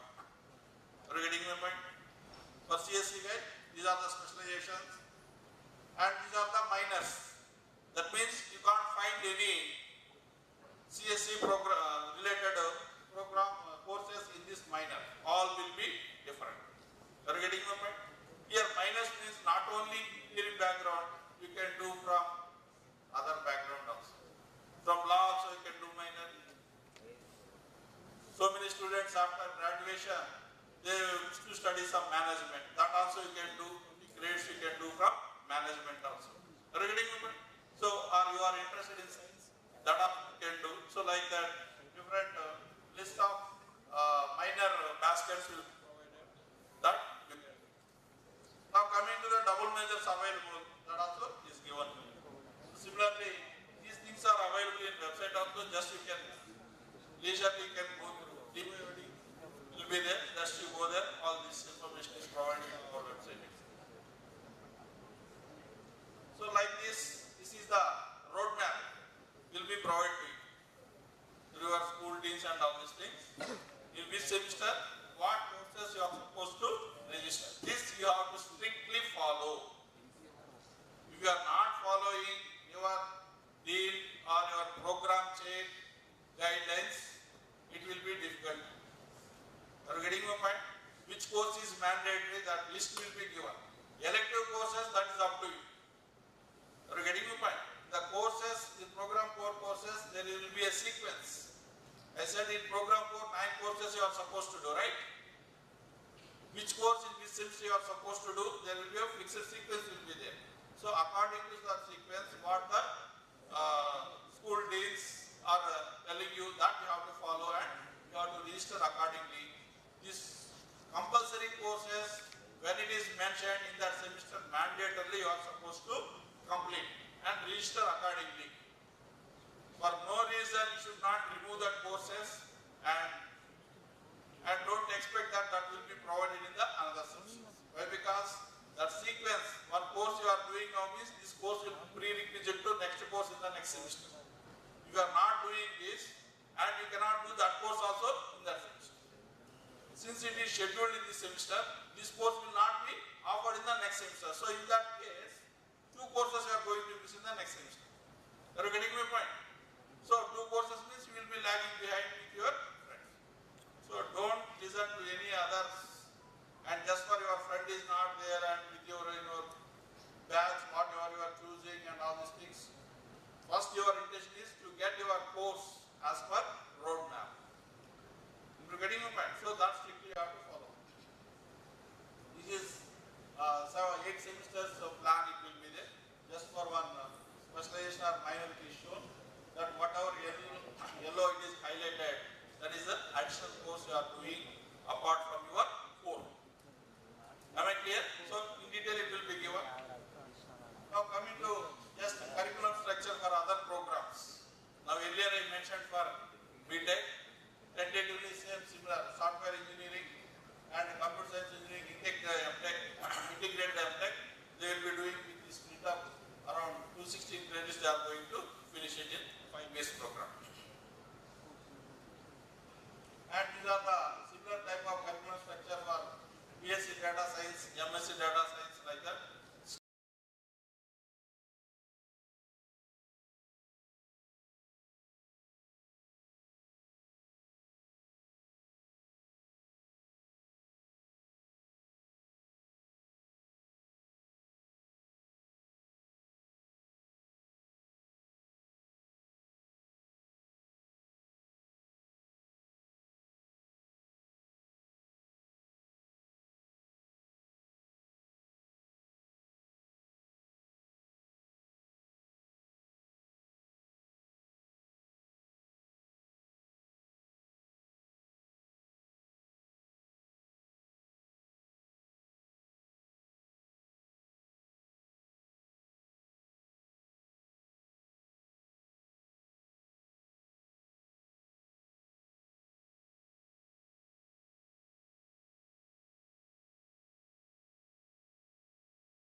Okay, guys, please be seated. Where are you going?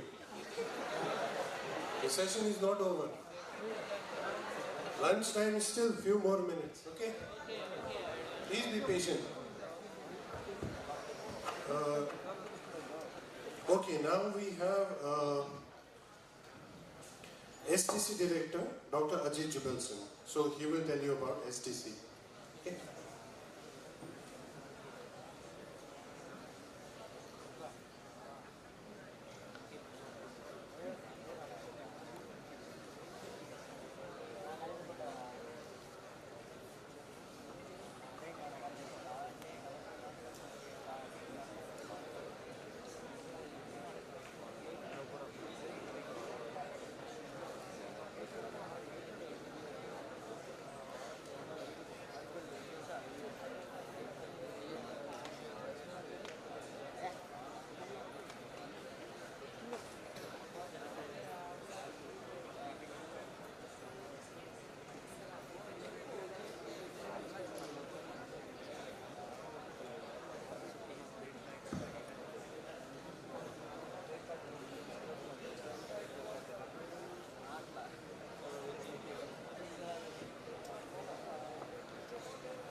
Okay, good afternoon, guys.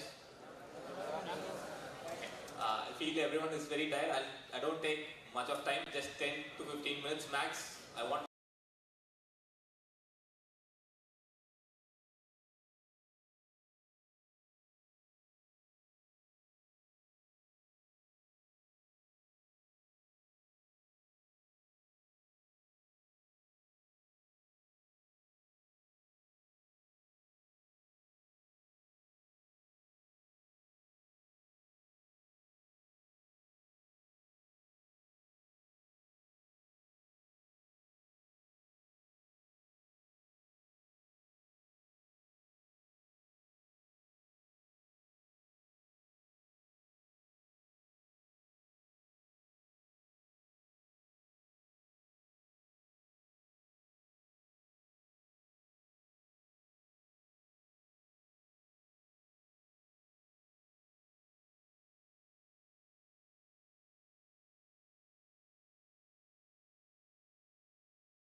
So if you are going to share it, that particular information is going to be shared, which is not the right thing for you. Fine. So with this, let us just get into the presentation. To introduce myself, I am Ajit Jubilson. I am taking care of software development cell, and we have a development team of software development of 15 people in VIT AP. So we take care of the software development and maintenance. Fine. So to tell about the software development architecture, we do it in Java Spring Boot, and the database being Oracle, and for files we use MongoDB. So we make sure that the data, whatever you give, is full secure and no third party has access to your personal information. So that's why we just tell it's only with us. So next, the hyperlink for VTalk, that is vtalk2.vitap.ac.in/vtalk. This is the hyperlink for VTalk, and there is no other hyperlink or no other redirection other than this. If anyone is going to give you, please don't use it. Second thing, so all of you would have filled up your student profile. In case there is any change in the student profile, it has to be done only through your mentor or the student records department. So no other person can do it. For example, you change your mobile number or you need to change your parent mobile number. You can approach your mentor with appropriate proof and you can change it. For example, you need to change your family details or educational details. It happens through the student record section. Fine. So as sir told, there will be a mentor allotted to you. Fine. So how can you see it? So this is the VTalk link which you will be seeing. In the right side, you will be having all the tabs what you need to access. So you will be having something called mentor. The third tab, in that you will be having the mentor details. So mentor details is a single person faculty who will be guiding you throughout your university stay. Right. So the mentor can just discuss regarding your educational details, your personal details, your hostel grievances and other grievances. So anything you have, the first person you need to reach out is the mentor, and through mentor only you need to communicate to other departments. Fine. So the next thing what I want to stress now, because since we don't have much of time, so what will you be doing for the forthcoming days? You need to attend classes. So how will you attend the classes? So you have the tab called academics. Please click on academics. You will be having timetable. Come down.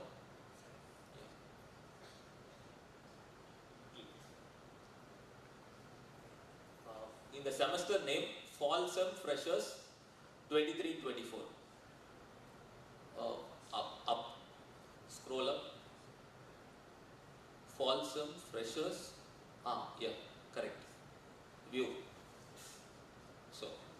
So tomorrow or day after tomorrow, all of your logins will have courses like this. So as Dean Academics told, courses will be loaded from our side. So how do you read it? So here the serial numbers will tell you how many courses are given to you, and the second column will tell you the course name and course code. For example, the first one says CSE 1012 problem solving using Python, and what type of course it is? It is embedded theory. So what you mean by embedded theory is that particular course will have a theory and lab in itself. That is called embedded theory. Next, you have course option regular. What are the other course options? Let's check how many of you have listened to the previous lecture. What are the other course options? What do you mean by regular? You are doing that for the first time, right? So for example, if you withdraw the course, then the course type would be re-registration. That means you will register it again. So next, class number. So most of you, what you will think that one particular course and course ID would be the reference for the class. No.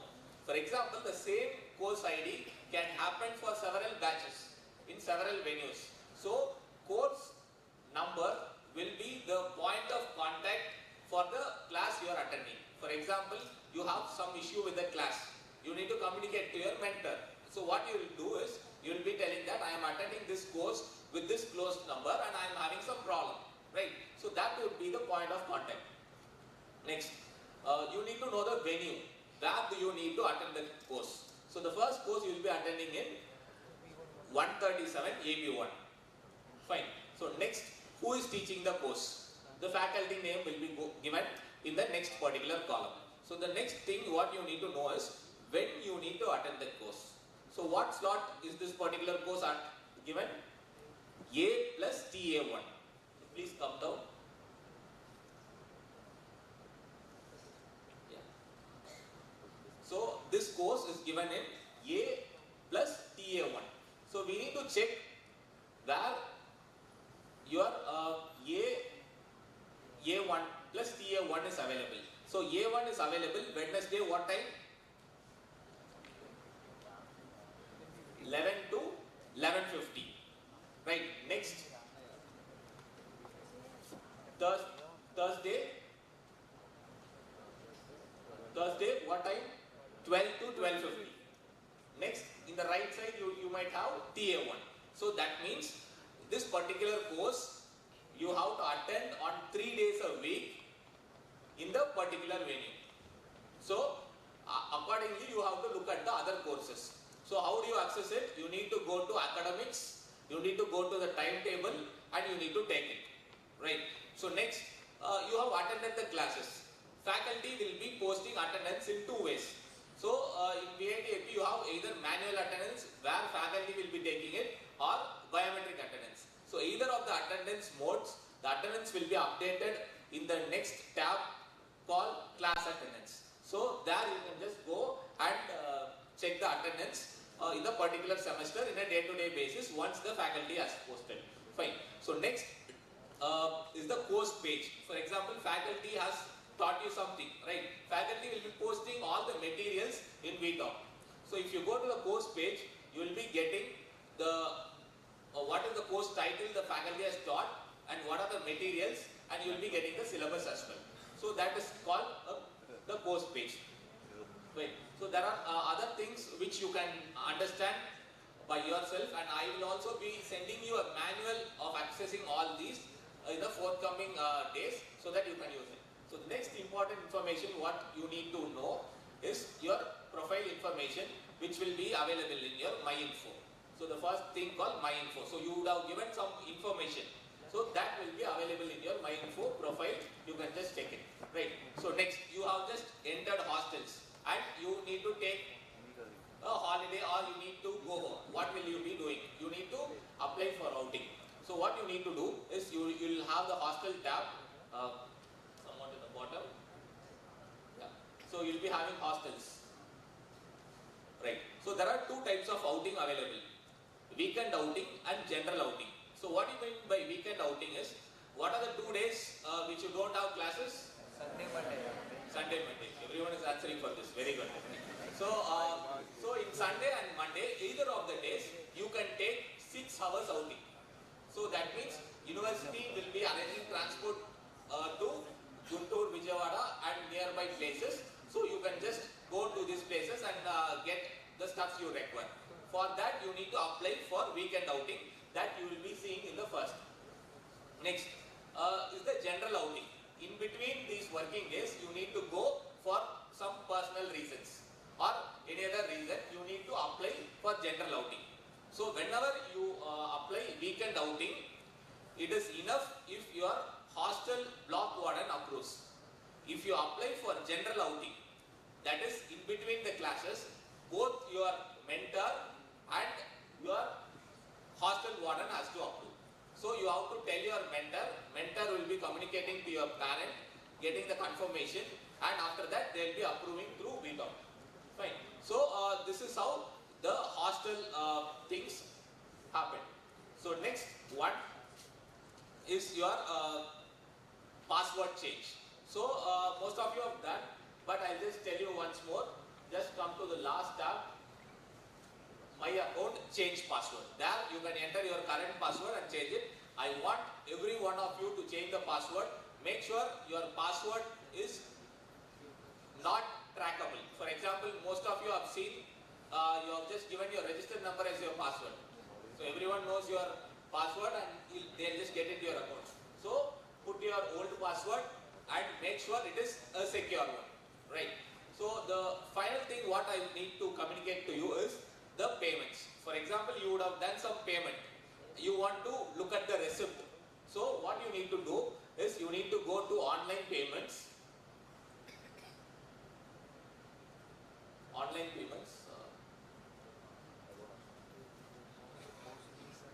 And payment receipts. For example, you would have done some tuition fee or hostel fee or some miscellaneous fee. For example, you need a proof of it. So you will be having all the receipts with you. You can just take it and for your acknowledgement purpose, you can just use it. Right. For example, you need to make some payment. So what you need to do is, you need to come to payments and your invoice will show and you can make a payment. So in VIT all your fees are digital and every fees you make will have a receipt in VIT and you can just follow it. If any of the service you have paid and you don't have the receipt, you can approach your mentor and mentor can communicate to the finance department and get it done for you. So these are the basic functionalities what you need to do in VIT. So since we are out of time, I'll just close now. But two things I want you to make sure you follow from day one. Keep your password secure. Don't use any other app other than VIT. So if you are going to follow this, you can just make sure you access genuine information and you give us genuine information. Right. Thank you.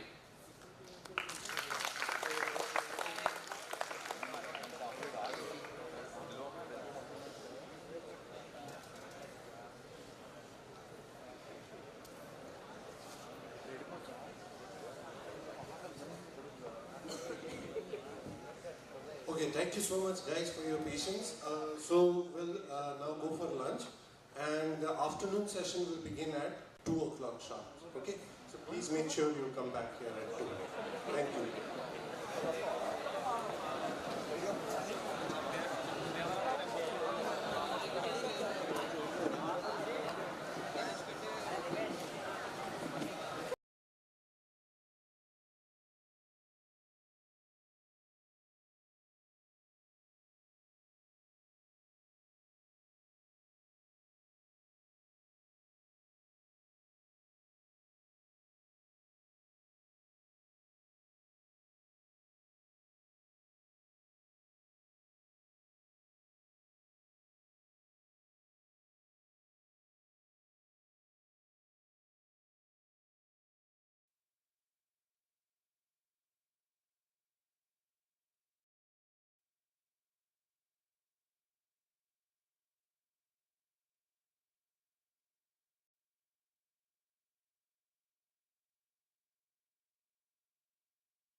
so can anyone just shout out what is a unicorn?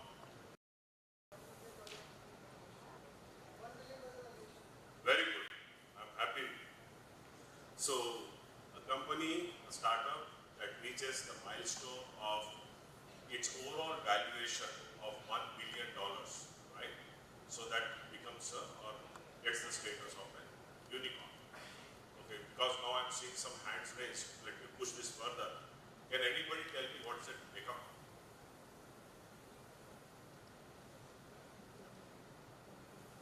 Okay. So that's further an extension of unicorn where you cross above $100 million. Okay. So let's get started.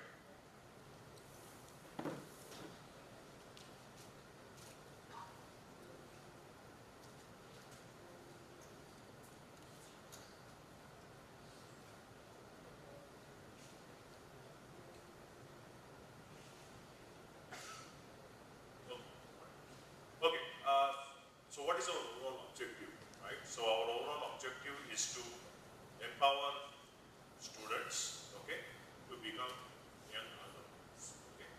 So we not necessarily treat it like you should start a company, or obviously that is our ultimate goal, or that's what we hope you can, some of you can do that, but we want to imbibe the traits of an entrepreneur, okay. Over the period of time, we have many courses, we have many training programs for you, which will take you to that level. Okay? We are also focusing on fostering innovation, ideation, creativity, design thinking, and entrepreneurship. Okay? So we have many programs, many courses that will teach you with that regard. We also create an innovative environment for students, for them to discover, develop, deploy and express their skills and talents. Okay. So basically what we do at IISc is we give you a platform. So whatever skills and talents you have, right, you can build upon that and take it to some level where you are generating ideas, you are able to execute those ideas, convert them into products. Okay. And basically what we try to see is we are trying to give you an opportunity, okay, to explore yourself. And finally, to inculcate a culture of innovation-driven entrepreneurship. So as I said, that is our ultimate goal, where we can see some of you can become entrepreneurs. Okay. So now, with that regard, what we have done is, we have established an incubation center. So IISc is more like a entity that exists within the university that takes care of those objectives that I mentioned. But those who are taking high-level advantage of that and want to see that they want to explore and take it forward towards product development or towards a startup, we also have established an incubation center under the name of VIT Technology Business Incubator Foundation. So this is a Section 8 registered company. And recently we also got a status of NGO, so that is a non-profit organization status. So we are further helping students in 3 readiness levels. Okay? So one is we are making sure that you are able to enhance your idea or initial prototype into a product through technology readiness. Okay? We are also helping students on early starters, okay, to have an idea about how to go about manufacturing. Okay? So manufacturing readiness level, that's one aspect that we will be focusing with our incubators. Next is obviously for any startup, as you know, funding is very important, right? You can bootstrap means you can gather your own funds, you can start building your prototype or your product, but at some point you may need some funding from outside. How many of you have seen the series Shark Tank India? Very good, excellent. Okay, so that's what happens, right? So startups comes, we have 4 or 5 panelists who, in front of them, they present their idea and they basically kill it or they take it forward by investing in that company. So that's what we do. We try to give you that opportunity where investors will come and will help you prepare for that. Okay? So with regard to the facility, we have got an excellent facility of around 12,500 square feet of area. And we also have another engineering clinics lab, which they will be presenting later. So that's again a beautiful aspect that we have in our university. So including that, we'll easily cross around 17,500 square feet of area that we have. So we can support up to 50 incubators, okay, with dedicated space. We also have got a maker space, which is like a tinkering lab where you can take your idea, build some product around your prototype.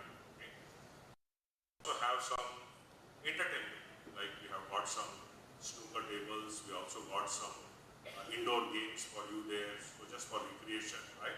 So come and please visit that facility later today or whenever you are here, now you are part of VIT, right? And then there are a lot of activities that we conduct, okay? So the support system that we have with this incubation center is we cover all aspects that the initial startup or early stage startup needs, right from financial consultation, investment, even if you are having your ideas developed, right, or patents, IP management, that's one aspect we cover. We also provide legal services help. We also have, as I said, mentoring and training programs. A lot of activities we do for our incubators there. Okay. So to make sure that we get experts from all fields, so these are our ecosystem partners. Okay. So we are working very closely with AP government. We are also working with bigger players at international level, which is the Thai chapter. So here the Thai is the Indus Entrepreneurs Group. So this is a group that started in Silicon Valley, California, and they have many centers in Asia. And one chapter that is there in AP, it is Thai AP. We are working very close with them. We are also a recognized post-institute by Ministry of MSME. We run a lot of their schemes for our students and faculties. We are also tied up with Varmani Foundation. That's one of the biggest international foundation that supports innovation, incubation throughout the world, and we are tied up with them. We are enhancing our entrepreneurship program by taking their curriculum, their activities, and they have multiple levels of activities that help students like you to build on how to become an entrepreneur. And they also provide some initial seed funding. Okay, so we have an excellent team at IISc. So along with me, we have many coordinators from different schools. So they try to help us organize activities. Right, Dr. Deep Joy is one of the critical member of our group. We conduct a lot of activities for students. Okay. Okay. So what are the activities we do? So one is, as I said, we focus mainly on new product development. We conduct a lot of innovative competitions, hackathons. How many of you have participated in any hackathon before? Or anybody knows what a hackathon is? Okay, so at least a couple of you. So hackathon is basically a competition where typically a problem statement will be given to you, and then that problem statement or the solution for that problem statement has to be implemented within a short amount of time. So this culture basically started in MNCs in US, where big companies like Google, Microsoft, right, Apple, they conduct this initially for their own employees. Okay? So where whatever problems they are facing in the market or with regard to the product, they will bring in their top engineers and they'll say, okay, let's find a solution for that. Let's bring in also our young engineers, and they will build a solution for that problem in a very short amount of time, because they have to develop those fixes very fast. So then later that culture slightly moved to further aspect where they started hiring employees doing hackathons. Okay? So now that culture has also come to India. Even now big companies, they are hiring based on hackathons, how you perform in those hackathons. Okay? And I'm glad to say that typically every month almost one school or the other or IISc itself will be conducting some hackathons. Okay? So this gives you some practice on how to build a solution, what technologies to focus on, right? So I recommend you to participate in those activities whenever you get an opportunity. Okay? So that's about hackathons that we conduct. And then we also have some sessions where we call in some startups, some experts in those ecosystem area where they come and deliver some lectures to you, okay? Or have one-on-one sessions also. We provide seed funding to our students and faculty, right? We have got an excellent program called V-Launch, and through that a seed fund up to 2 lakh rupees is given to student, obviously mentored by faculty, to develop their own prototype. I can't think of any institute that liberally gives such a big amount to build a prototype, okay? And then we have our incubation or innovation and startup policy, where a lot of provisions are given to students and faculties with regard to some concessions with regard to maybe if they are developing some prototype, right? So they can get some concessions with attendance, or even if they want to take an extension leave to work on their startup, that can also be provided to them. Right now we are also working on a system where you can work whole night, sit in our incubation center and develop your product. Okay? So a lot of provisions are there. And all these policies are listed on our website, so I request you to go and check them out. And as already mentioned, we have mentor system and obviously the access to the wonderful infrastructure that we have at IIMC. So big thing, as I said, we promote innovation. Not only we expect that from our students, but also from our faculty. And I'm glad to say that just last week we have crossed the milestone of having 300 plus patents published. So this is a very big number, believe me guys. Okay? And this all happened in last 4 to 5 years. So 324 patents published, that's a very big thing. Okay? And so far we have got around 20 patents that are granted. Okay? And then still we have got another 250 plus applications that are running. So I'm sure by the end of this year, 2023, we'll cross that number and reach 500 very soon. Okay? So I'll tell you at the end why this is important. Okay? Because as a student, you have set your goals to do something big with your life, right?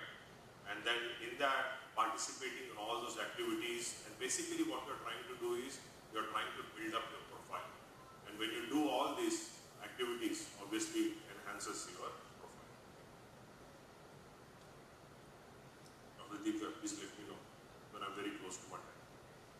So these are just some of the activities that we have done last year, so just giving some numbers. But what I really want to project here is the startup that we have. So the first company that I've listed here is Digital Fortress. So this is a company that is started by a faculty, and many of our students are working as interns with that startup. And this is a fintech startup, okay? So which basically develops products for big corporates to manage their finances. Okay? So any discrepancy in the transactions that are happening, this particular company's product will be tracked. Okay? Next is iLeaves, that is another startup company that is from our faculty. They are developing agriculture related products. How many of you are interested in drones? Oh, very good. So this is a company that works with drone that takes care of multiple operations or multiple tasks, right from taking out the weed to sowing, even to do the vegetation, where you have seen the drones are doing planting the seeds, right?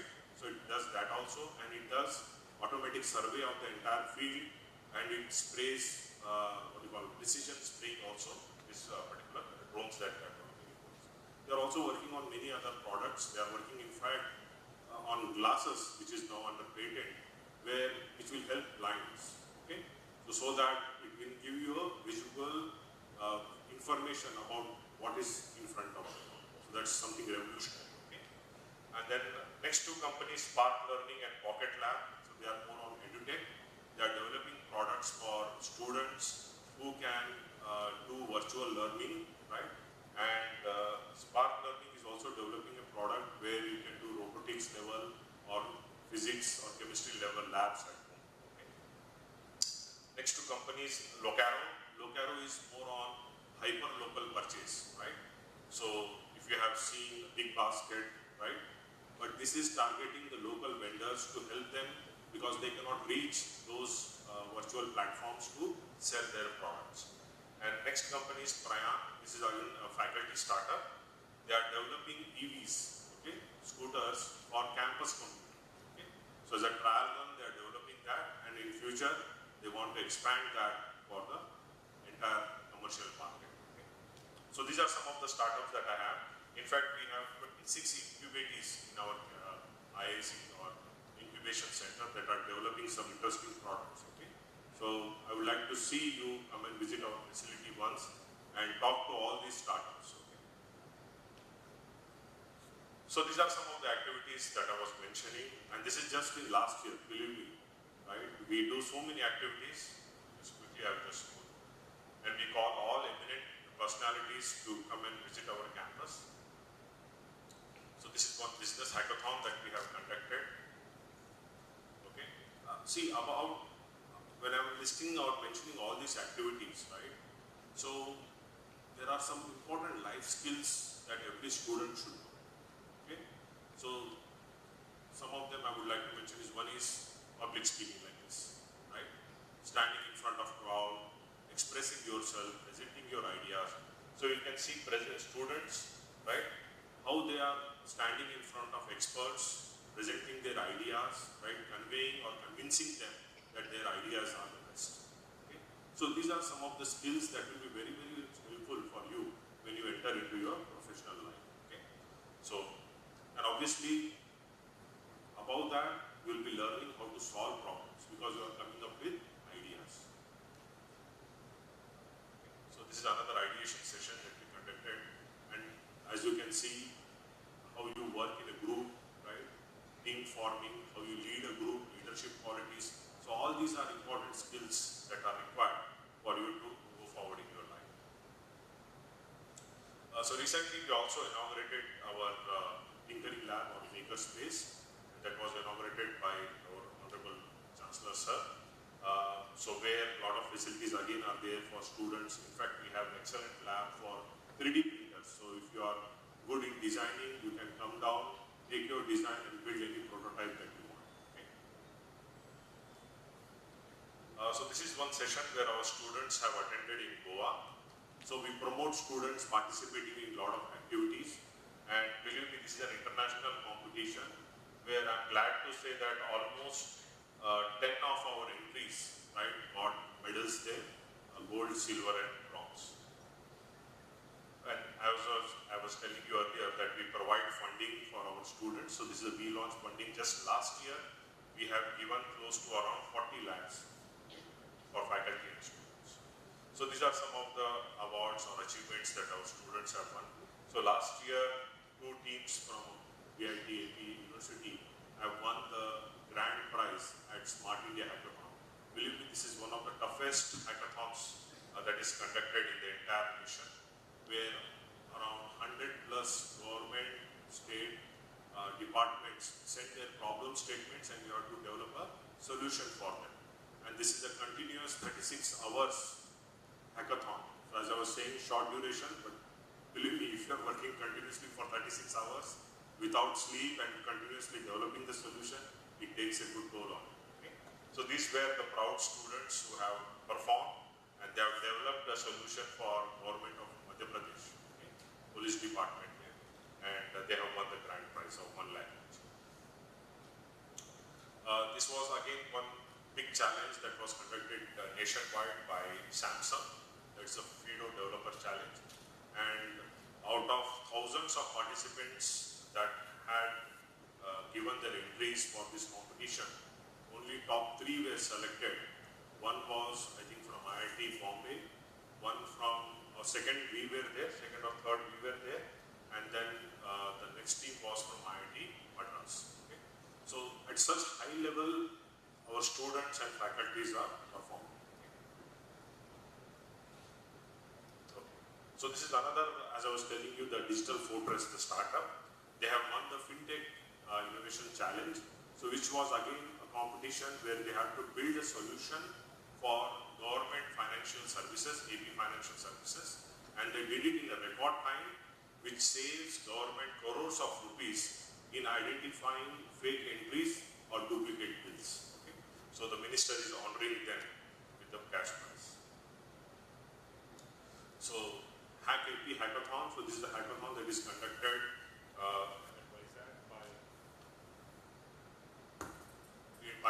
by Andhra University, and I think it's done every 3 years, 3 months that conduct this activity. And I'm glad to say that almost every time our students are either winning the first or the second prize. Okay, so that's a great legacy that they are established in this competition. Okay, so coming to my final advice, am I on time? Okay, so final advice to what I have for students is one thing. So first year, please make sure that you at least join one technical club. Hima Bindu madam is here. She is going to talk to you about clubs and chapters. So every student, right, if you are from technical background, you should please make sure that you join at least one technical club. Okay? And then, as I was telling you earlier about building your profile, right? So how many of you want to go for higher education for MS? And how many of you want to go for a corporate job, MNC? Good. So I would say 50-50. Okay. So in that case, obviously, all these are very important to you. Okay. So you have to build your profile. You have to create a story for yourself, right? So these 3 years are very important for you to do that. So make sure that whatever technology skills, because technology is changing very fast, right?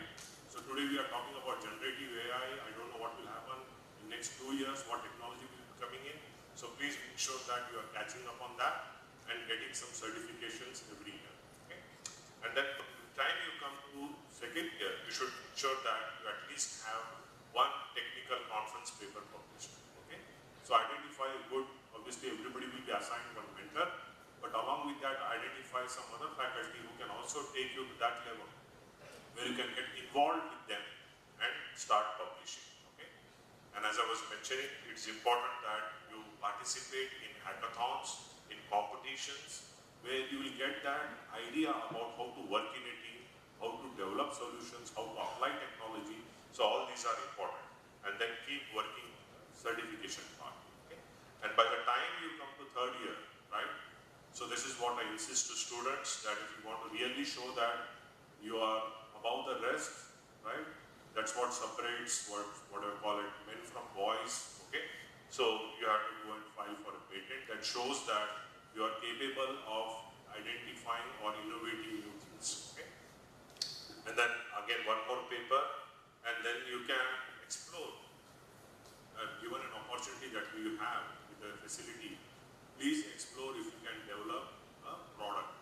Or we have got almost 25 plus startups or incubators that are there with us.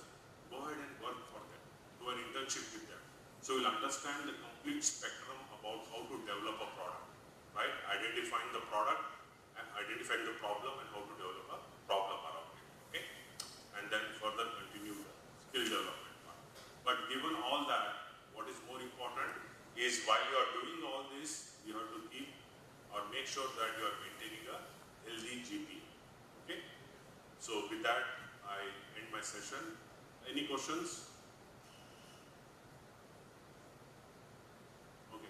So thank you very much. I request all of you to come and visit our facility. It's in Central Block, 2nd floor, 206.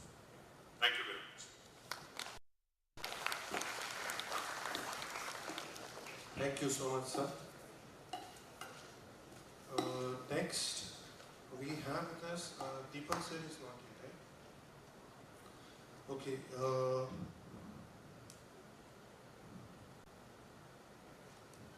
Next, we have with us Dr. Nanda Kumar, CTS Director. So, sir is going to talk about IT services in the campus. Okay.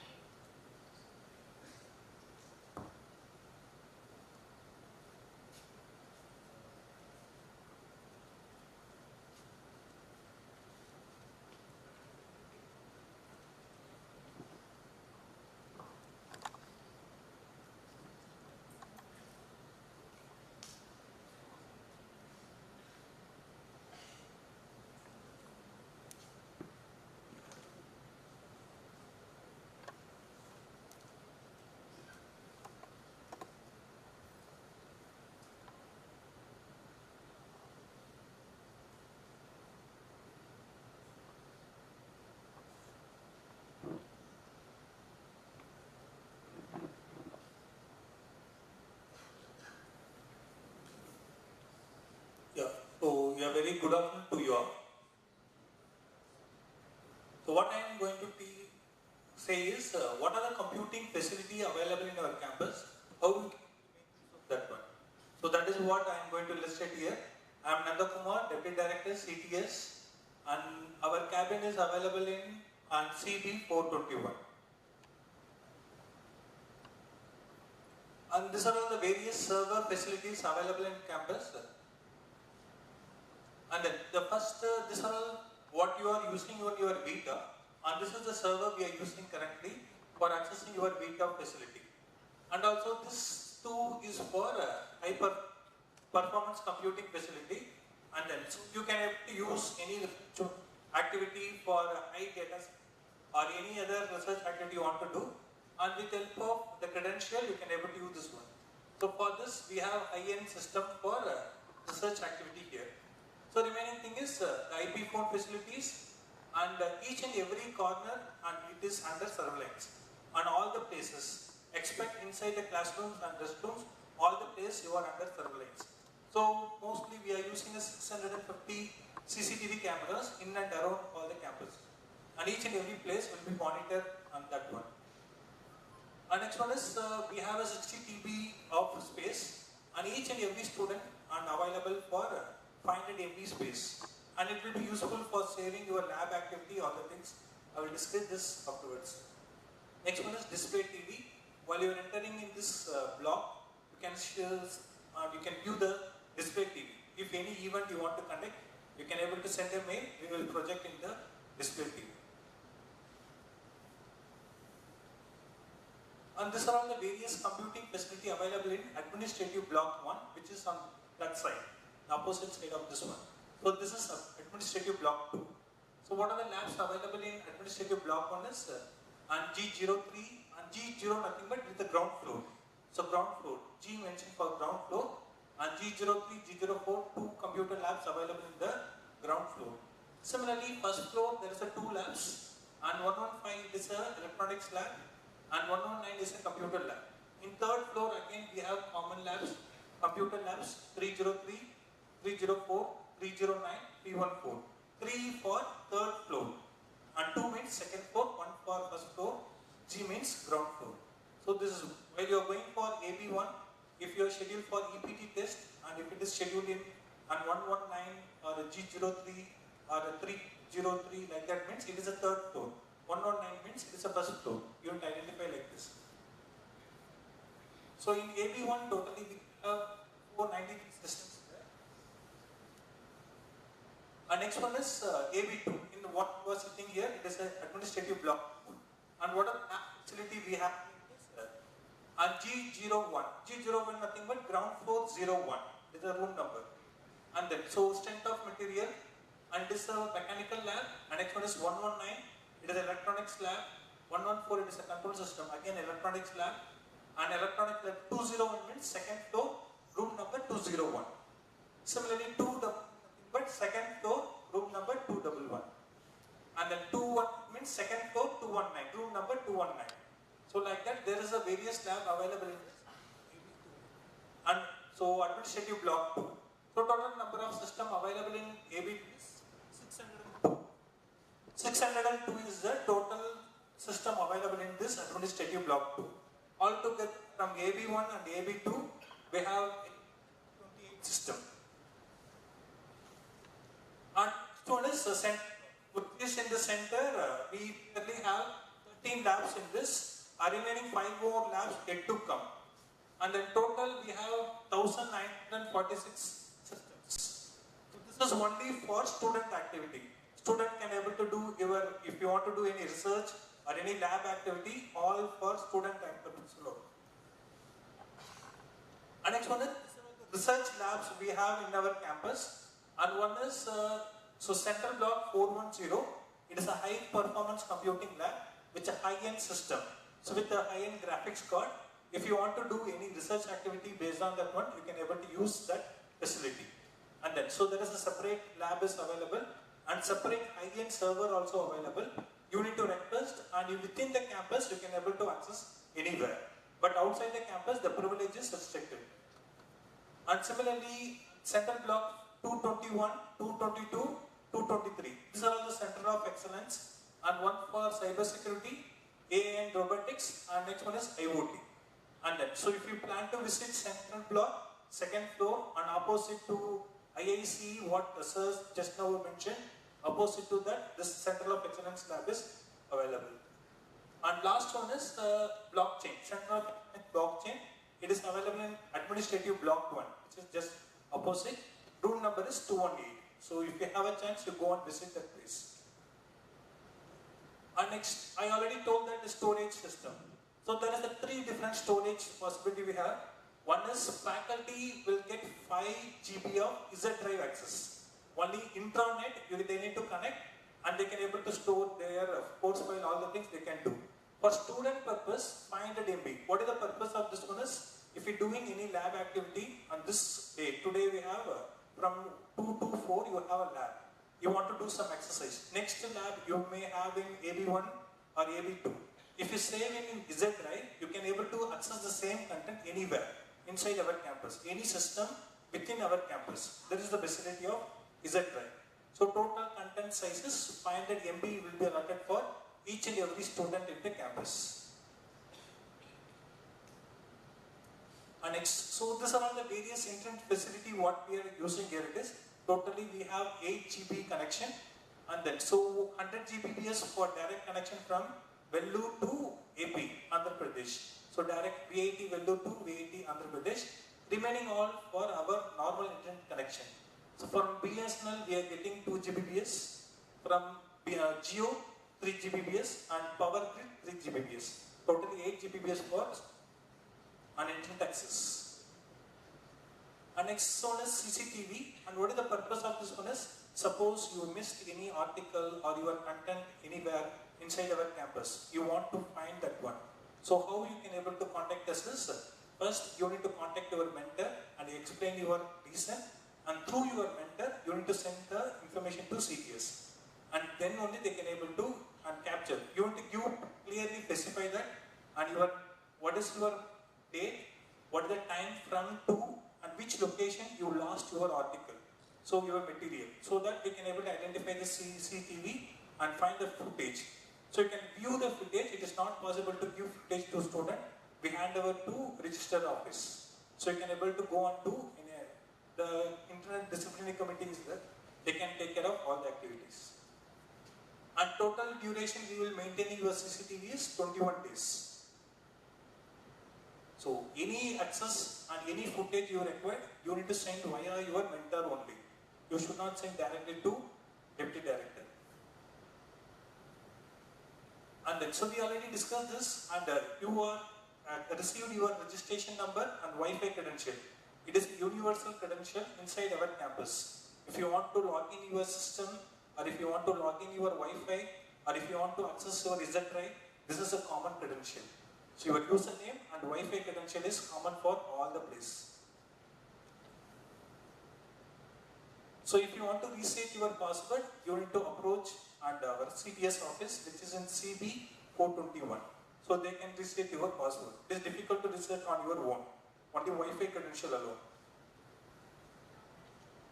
Next, each and every student, if you connected to our Wi-Fi, college Wi-Fi, and 4 Mbps speed, you will get only one device at a time.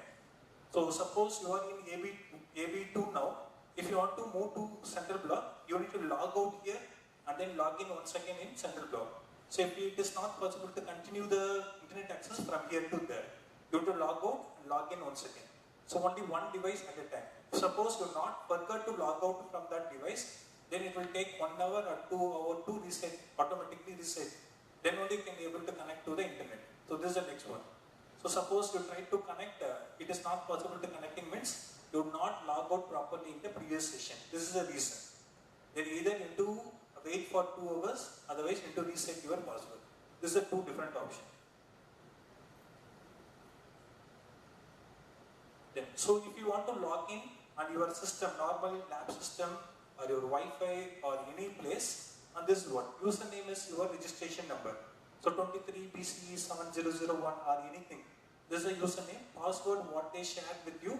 This is a common password for Wi-Fi and system and so Z drive. So this is a common password for all the places. So don't share your credential with your friends. Suppose any misuse activity we find, then who is using that particular, which name, which registration number is currently using, that person alone will call. So don't share your credential with any other person unnecessarily. We already discussed about this and storage. And these are all the various and software facility we have in our campus. Now, so next, academic review queries. Suppose you forgot your password, or if you want to install, or any problem, your system is not able to connect, or you're not able to log in properly with your labs, you need to send your request to an itservices.team@vitap.ac.in. So any kind of academic related queries, you need to send to that one. Similarly, if you are a hostler, and then, so if you have, your Wi-Fi is not connecting or not able to get signal properly or any issue, and just send your information to volts.ap.vitap@gmail.com. Otherwise, this Volts is a third party vendor, and they need to send a mail and make a CC to IT services team, so that we can able to monitor that whether they resolve the issue properly or not. So make a CC to an itservices.team@vitap.ac.in. Suppose after sending to IT services, they not respond after the period of time, or you need to send the information to deputydirector.cts@vitap.ac.in. So this is what. Thank you. So any query? Thanks.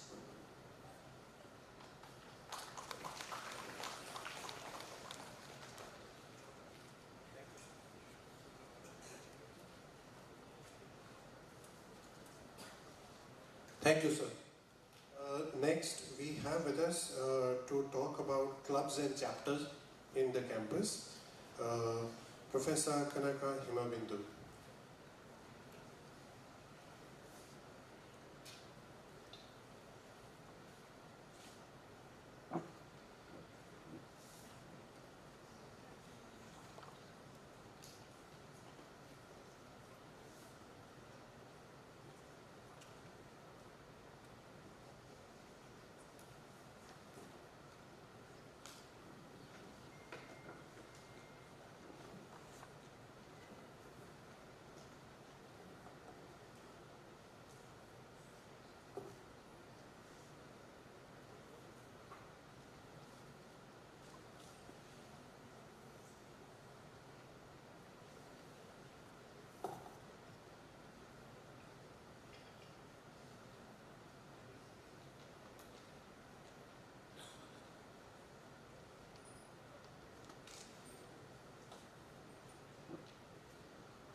with regard to that would be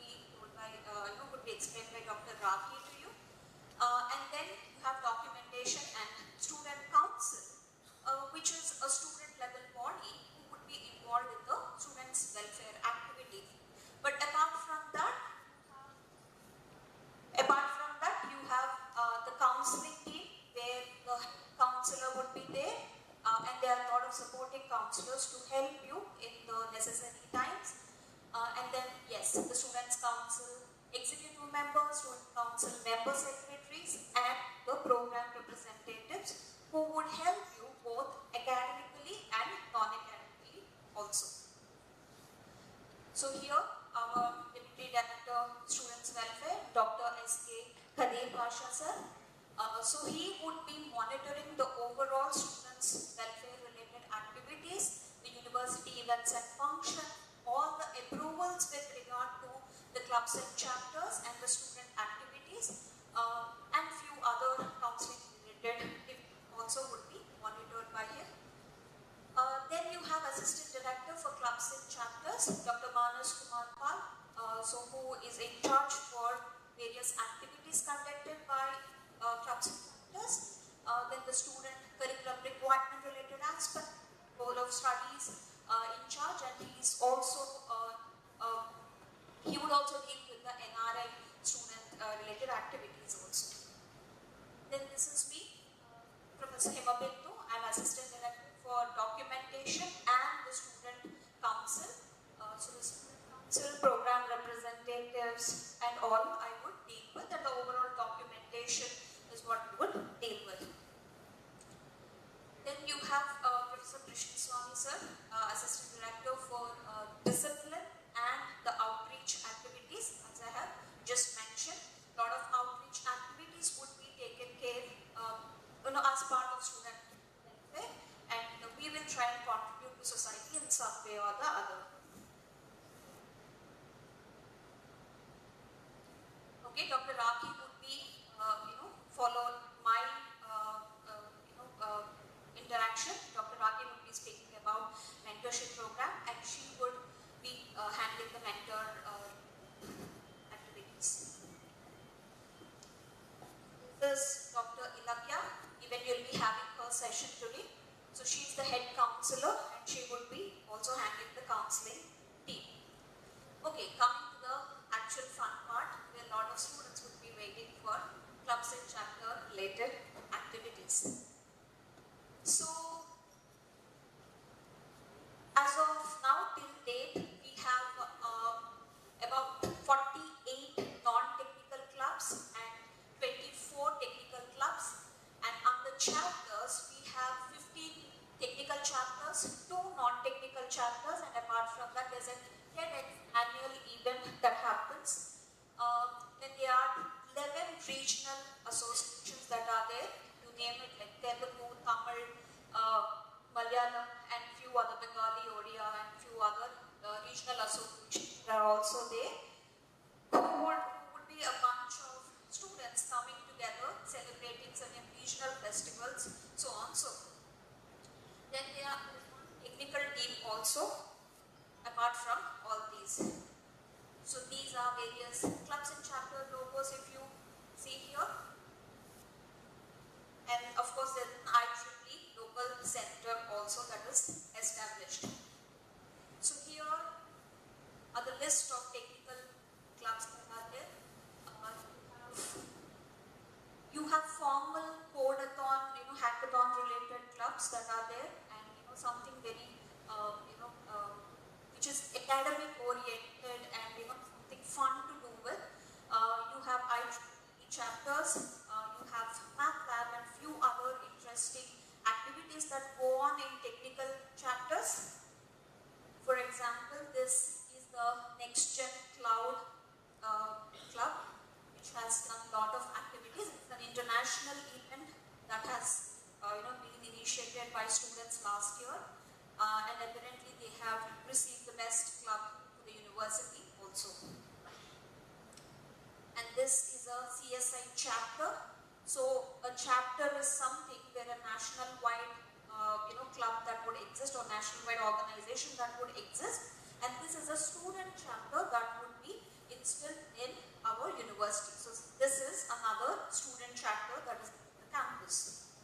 So coming to the non-technical clubs, yes, the campus can be fun provided you also equally contribute to that fun that would exist. So, so you can have even as simple as like, you can be part of the DIY club. You suppose you have some sort of skill instilled in you to do, use some sort of fun activities at home, quilting or, few other things. You can try and get it, into the club related activity and you can participate, showcase your talent. So, but apart from that, under the non-technical club, certain interesting clubs where interesting discussions can be initiated with regard to mental health or, about few other social related issues that where not just as a student you're having any sort of fun always, but it is sometime to think critically from society's perspective. So yes, it will develop overall, your personality and your skill set, which are actually useful more than academics sometimes. Okay. So here is funny. It's a theatre and art club where a lot of creative stuff are done by students. They present their talent and they do a lot of fun activities. Then there are a lot of regional clubs and chapters. As I have mentioned, there is Rotaract, which is a student chapter established in the VIT campus. Of course, I don't know how many of you know, Rotaract is an international level organization. So this is a student chapter that is existing here. Apart from that, you have TEDx. It's also an international level organization that the student chapter is established here. And then Speak Make, another cultural organization where Student Heritage Club is established here in the campus. So this is the recent TEDx VIT AP event that has been done. If you find the list of speakers. So TEDx is an interesting concept where you can have a lot of lineups, not just academic or professional, but some fun music and creative design thinking related speakers also be called for, who have in their particular field showcased distinguished career and all. So they are called for and their stories are something that will be presented. So these are some images from Heritage Club where Kuchipudi artist has been called. Another one is the Purulia Chow dance form from West Bengal that has been called for. So yes, there are certain clubs also apart from all of it, and a lot of social outreach activities also could be taken care of under the clubs and chapters. So this is Udesia Club that does a lot of social related activities, by villages and surroundings and all. And the Rotaract Club of VIT AP has also always been very active, and our club, students have been awarded as the best president and best active club related prizes also in the level competitions. So if I have to very briefly put forward the major events that happen in the campus, we have Utopia and VTAP, the major student activities that happen on the campus. So VTAP is a technical fest with a lot of technical clubs and chapters would be active, and they would do a lot of technical workshops and they call technical experts for talks and all that. So recent VTAP that has happened with over 75 years of events where students across India also come forward. Okay, then this was recent Utopia. So we had one Utopia in 2019 and one Utopia in 2022. And you usually have an excellent of the popular media people coming to the for their programs and all. The recent Utopia is called Mr. Devi Prasad, and before we have called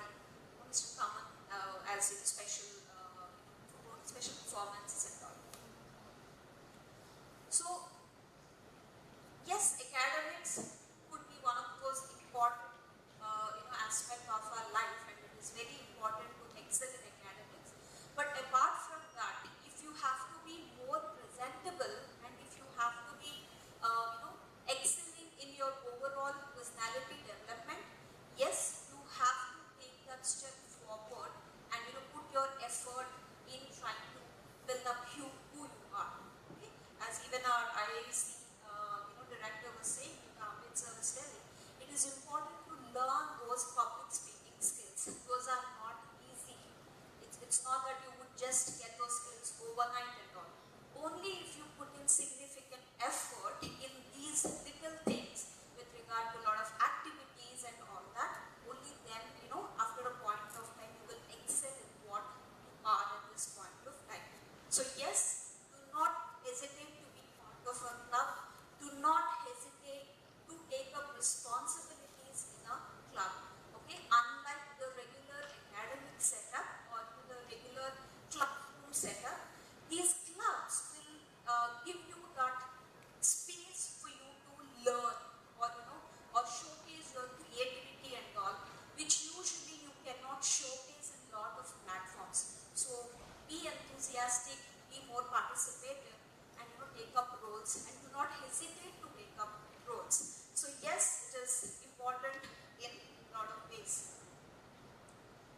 But apart from that, you are supposed to take, you are supposed to be part of at least one club or chapter, in your whole 4-year, tenure. And this is also an important part of your curriculum, where you would be, awarded a pass or fail course for clubs and chapters. So keep that in mind for all those, sincere and studious students. Please do not keep the clubs and chapters away. Even that is part of your academics. Unless you finish this pass or fail course, you will not be awarded degree. So be very vigilant about this also. So that's all from my side about clubs and chapters. Thank you. Any doubts or questions from your end? Oh, thank you. Thank you, ma'am. Next, we have with our mentor assistant director, Dr. Rakhi Enki, who is going to talk about the mentorship program in the university.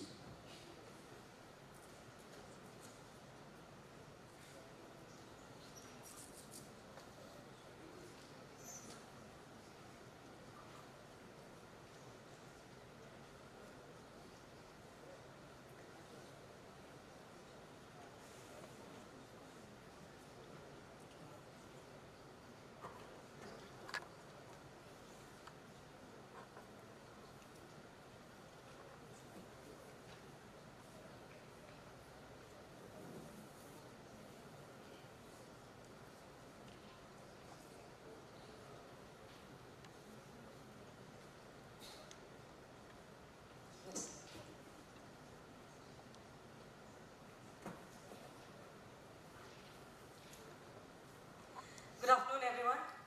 I am Dr. Rakhi. I am the faculty coordinator for Student Mentoring Program. A very warm welcome to all of you. So before we begin the presentation,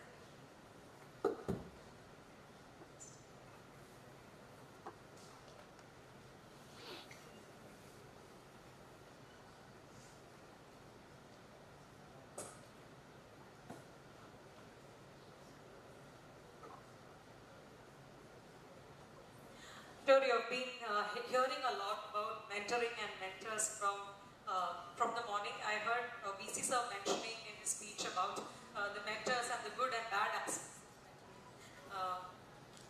So let me begin my presentation by giving you an idea of what student mentoring program is about.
we are back.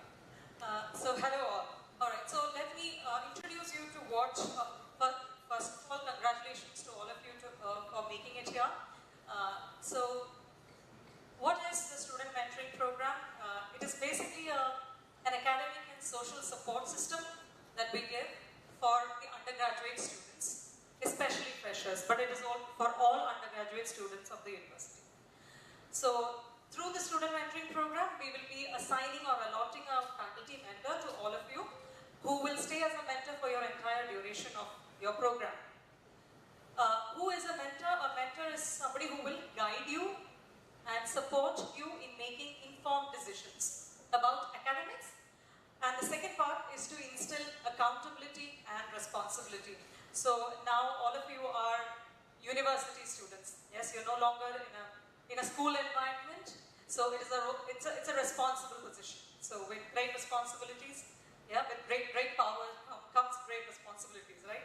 So you also will be made accountable for your actions at the university. So it might be in choosing your courses, it might be in other activities such as your clubs, chapters, discipline, all of it. But your mentors will help you in doing that. They will also check on you. You will be accountable in that sense. They will also motivate you to make the most of the opportunities that are present in the campus and help you with your stay at VIT, much pleasurable experience for you. Also help you in transition from your earlier academic life to a university life. So as I said, this is the end of spoon feeding life, and so your self-reliance life is beginning. Yes, it's a new phase for all of you. So we are also part of student welfare. So director of student welfare heads is the one who and we also have school coordinators. So each school has student mentoring coordinators. These are faculty coordinators. And then we also have a group of peer mentoring students who will help you in resolving any issues that you might find, especially freshers, all of you. In any doubt, if you have any doubts regarding your stay, registrations, all of that, they will help you with. So who is a mentor? A mentor is somebody who you can, it's a person who you can just talk to. Yes, he's somebody who you can share your issues with. Yes, so they won't be judging you, they won't be criticizing you, they will respect you and your problems. Yes, they will help you make informed decisions on academic matters. This is very important. So in order to tell you what we expect from you as well, but these are what we expect from our faculty mentors. This is what they will be facilitating to you. They will guide you to get help on various university procedures. So as my previous presenters told you, various procedures, right? So you will be facing some of the issues, like you will have doubts, you will have cleared them. There will be issues with your stay, your internet connections, etc. So this is the point where mentors come into picture. They are your point of contact. They are your first line of help. So they will guide you to get you to the points of contact. So any issues you will have to communicate to the mentors, and they will communicate to the respective departments. Now, there is a tendency that you might overpass, and you'll just surpass this and then shoot your emails to various, for example, Dean Academics, COE, which is not very encouraged. Okay, so never shoot your email directly to any of these points of contact, especially Dean Academics, Controller of Examinations, or any other major departments, because it is difficult for them to process your queries and get back to you. So your mentor will help you do that, will help you resolve these issues by forwarding your queries, issues, etc. to these points of contact. And also, this is not only in academic matters, you can also share these matters, your personal issues, any other issues that if you think that you need somebody to talk to, you can always go find your mentor and share, and you should keep your mentor informed about any of the issues that you're going through. It need not be academic in every time. Okay? And rest confidentiality on all the matters that you share with your mentors. Okay? So, what are your goals? This is an important points for you to know.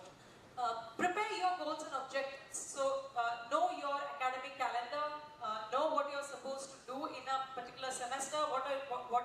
How many credits you're supposed to take. What are the core areas, that you are supposed to fulfill in a particular semester, year, etc. Go talk to your mentor.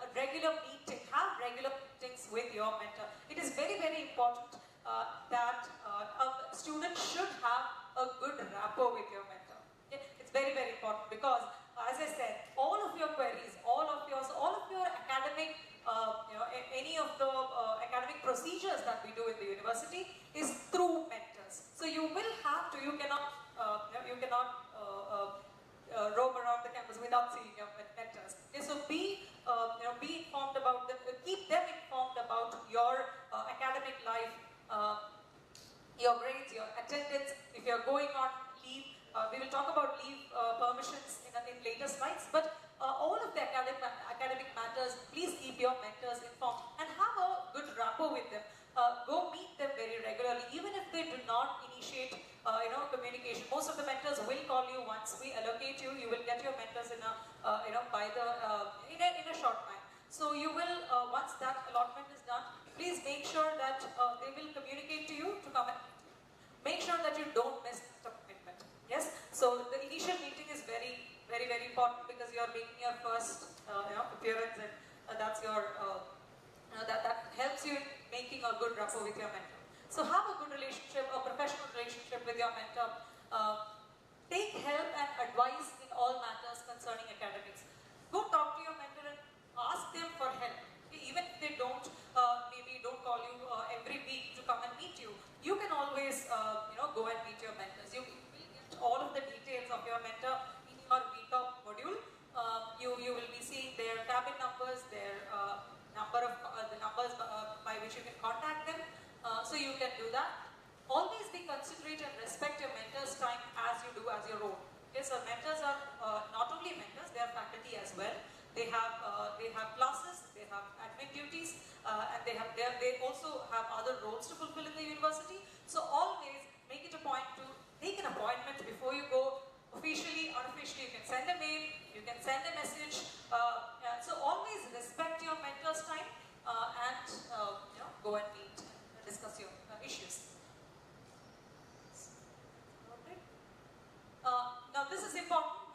To meet with your mentor, as I said, is very, very important to maintain or to get the help that you need from this program. So initial communication, your mentor, once allotted, they will send you a mail with all the details of when, how you will be able to meet them, and then you will be, you can meet at the office. It might be a one-to-one, or so because a mentor will have 35 or 30 to 35 students as mentees. So it might not be the case that they might not be able to meet you on a one-to-one basis, but even some people might, some might not. So you can the first initial meeting can be a group meeting as well, but then you can always go and meet them in your own time as well. At least meet your mentors 3 to 4 times a semester. This is mandatory. Apart from the 3 to 4 times, that's up to you and your mentor's convenience, but minimum 3 to 4 meetings are very, very important for the mentoring to happen without any cost. Provide regular feedback. Your mentor will give you certain suggestions. They will guide you in certain matters. Take the advice of your mentor. Follow up accordingly. Follow up with your mentors. Keep the communication open is very, very important. As I said, you will require a lot of official. It can be in the form of signatures. It can be in the form of request permissions, etc. So for a mentor to do this, because they are taking the effort and time to do it for you, it is very, very important for you to have a very good rapport with your mentor. Yes. For that, you need to go and communicate with them very often. Yeah, just have a very not very strict. Some of them might be very might not be very casual with you. Yes, some of them will be very friendly with you. You might you will get COE or Dean Academics as your mentor. They might not, smile at you for the next 4 years. It's okay, but it is your, it is also your responsibility to have, to keep that line of communication open. Right? And we will be keeping track of the meetings. So you will have to. They will enter the details of the meetings from the coming semester onwards in VIT. So we will see who if you don't go to your mentor, people will follow up where you are. Yes, this is irrespective of whether you are a hostler or a day scholar. So we will, the mentoring committee, one of the main roles is to allot a faculty mentor to all of you. So this is, your mentor is assigned for the entire duration of the program. So for all the 4 years. And any request for change of mentor, we don't encourage the change of mentor very often. Without good valid reason, we do not encourage the change in the mentors and vice versa. So as I said, 30 to 35 or more than that. So any complaints regarding your mentor, if you have, you can send it to the email ID of the assistant director. Now, apart from this is for the parents who might be watching. So all of you, as VC sir mentioned, one of the, I don't believe it is a negative part of mentoring. Parents are also one of the stakeholders of mentoring relationship. So your mentors will have a contact with your mentors your parents on a regular basis. They will, so we also have, I don't know whether the VTOP session is over for you. So parents can access the VTOP account. They have a parent login. So you have a student login, you have a teacher's login, and then you have a parent login where your parents can also, guardians can log into VTOP to see your credentials, your grades, attendance, etc. So they should know that this exists. Some of the parents, do not know this exists. So for them, so let your parents know that this exists. So your mentor also will be doing that. They should monitor their ward's progress. They should know the academic calendar. When are you coming to the campus? When are you leaving the campus? When is the academic session getting over for a semester? When are the exams happening? Maintain a sense of accountability and understanding with the mentor. Most of the times, your mentor might not be able to, maybe your parents may not be able to communicate with your mentor in your mother tongue, etc. There is always help to be found. The communication, it will not be that difficult if they will manage it. So we always help, tackle these issues with the help which we get around. So that is also plan the child's year, plan the student's year. So the parents also should be informed about this. And the VTOP parent login. So how do you get that credentials? It's very easy to access the VTOP parent login. It is just a matter, you can contact the mentor or you should also, as students, you should tell your parents how to access that as well. Now, this is one of the important aspects of mentoring. Any leave permission, so especially for hostlers. How many of you are hostlers now? I think a lot of you. So, for all of you, if you have to leave your hostel, your mentor has to give you permission. You cannot go out of the hostel without their permissions. Now, the leave permissions are through VTOP. You will be applying to the VTOP to your mentor, to your mentor. And this, very importantly, so this is for leaving any kind of leave permissions from the hostel, apart from your weekend outings. Okay, the hostel wardens will tell you more about it. But the weekend outings, the hostel office will take care of that. But when you're leaving for home, when you're staying outside your hostel for more than 1 day, your mentors need to give you permission. Now the permission is, it depends on whether your parents also give permission. Yes, so if you're going home, if you're going out not home, your mentor will check with the parent or guardian, and then only will they accept the request. So they have to call up the parent, enter the details of the number, etc. in VTOP, then only will you be allowed to leave the campus.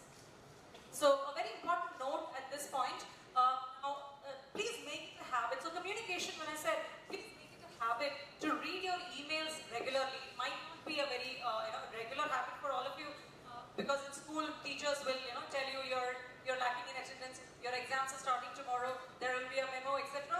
But here nobody will tell you any of sort. You will just get a list in your email saying that you're debarred from your examinations because you've fallen short of your attendance, and then comes the panic mode. Yes. So if you have the habit, well, but if you do not, please make it a habit that all of our communications, university communications, happen on a daily basis only through mails and not to your personal email IDs, but your VIT AP email IDs. Yes.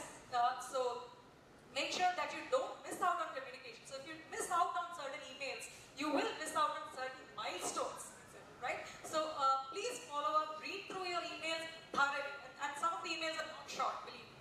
So you will have to sit, read through it, and all of these communications will be you will have to follow up, and you will get it when this reading habit becomes a habit with you. So also when you apply for leaves, it is very important that you have to intimate, so let's say you decide to go home tomorrow. Yes. When do you apply for leave? So let's say tomorrow 4 o'clock you want to leave the hostel. Yes. Ideally, what is the time that you will take to apply for leave? When will you think of applying? So this is, imagine, I mean, you're not right. You are applying through a portal. Yes. How much time do you think is needed to process that? 3 o'clock in the afternoon. Yeah. So please make it. Please make a note that processing of this information will take time. So 2 days. Yes. Please give your mentors time to process the information. Call up your parents. To decide whether to give you that leave or not, etc. Also, a note about leaves. Leave is completely your prerogative. So whether you know how much percentage of attendance you are supposed to maintain. Yes, your mentors will not.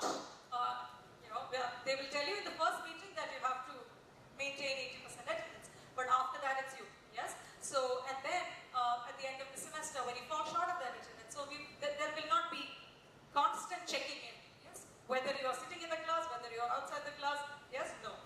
But at the end of the this information, when you apply for leave, make sure that you inform your mentors that you have applied also. When you apply in VIT, tell them, email them that you have applied in VIT, so they will check it, and then give them time. So 48 hours, 2 days before, please don't think of applying, apply. Yes, and then after 2 days you will get your leave request, you'll get it permitted or not. Yes, so that is up to your mentors.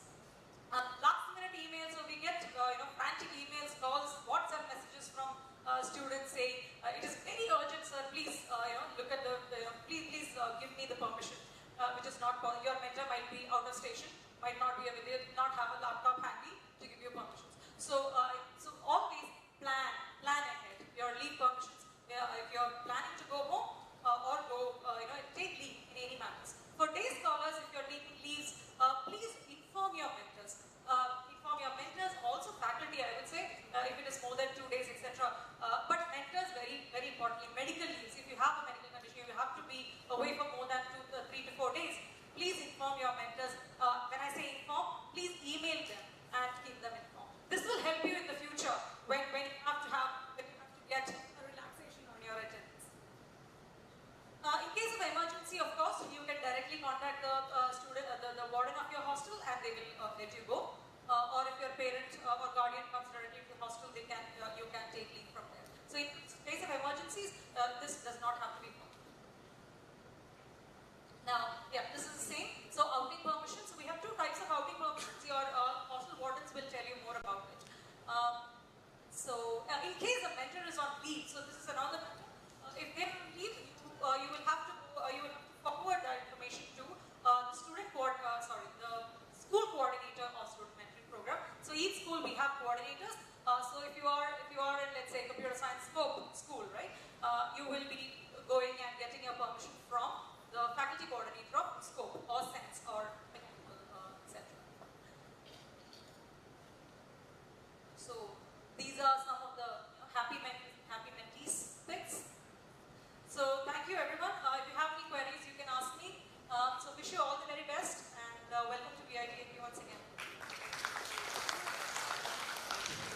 Thank you, ma'am, for that important session.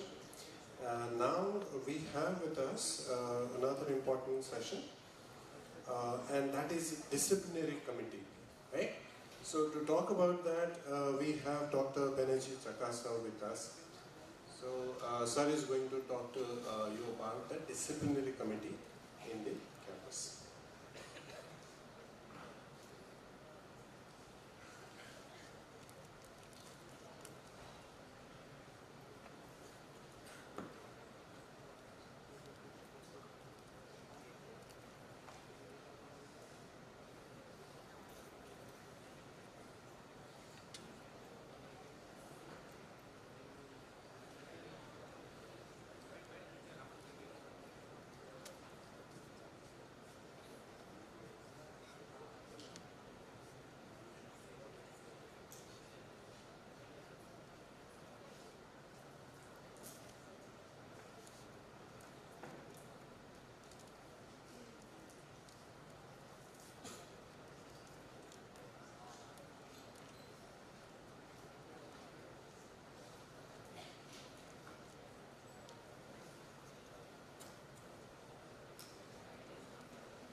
What happens, so many people are leaving the moment we say disciplinary action. Our guards are there. I asked guards to come and impose the fines on each student, those who are going out. A happy evening to all of you, my dear friends. Are you with us? Sure? I can't hear. Very good. Guys, now let me tell you, this is a very important and also very unpleasant work, a cleaning job what we do. When your system gets some kind of corruption or maybe some spam which you get into, then we need to clean that one. So that's the job what we do. It's kind of a scavenging business. Okay? In the university, what we have today, University Disciplinary Committee, which primarily functions to oversee the discipline of the students. Like now I can see that from the last chairs, all of you are very, very busy with, I think, mobiles, somebody picking up with somebody's hair. I can see all these things. So that's why, guys, can I ask you one thing? We'll do a little bit of exercise. Stand up, all of you, once. That's good. Oh, great. All of you? Okay. Now raise your left hand. No mobiles, I can see. That's great. Thank you. Then right hand. Thank you very much. And just clap once. Thank you very much. Please sit down.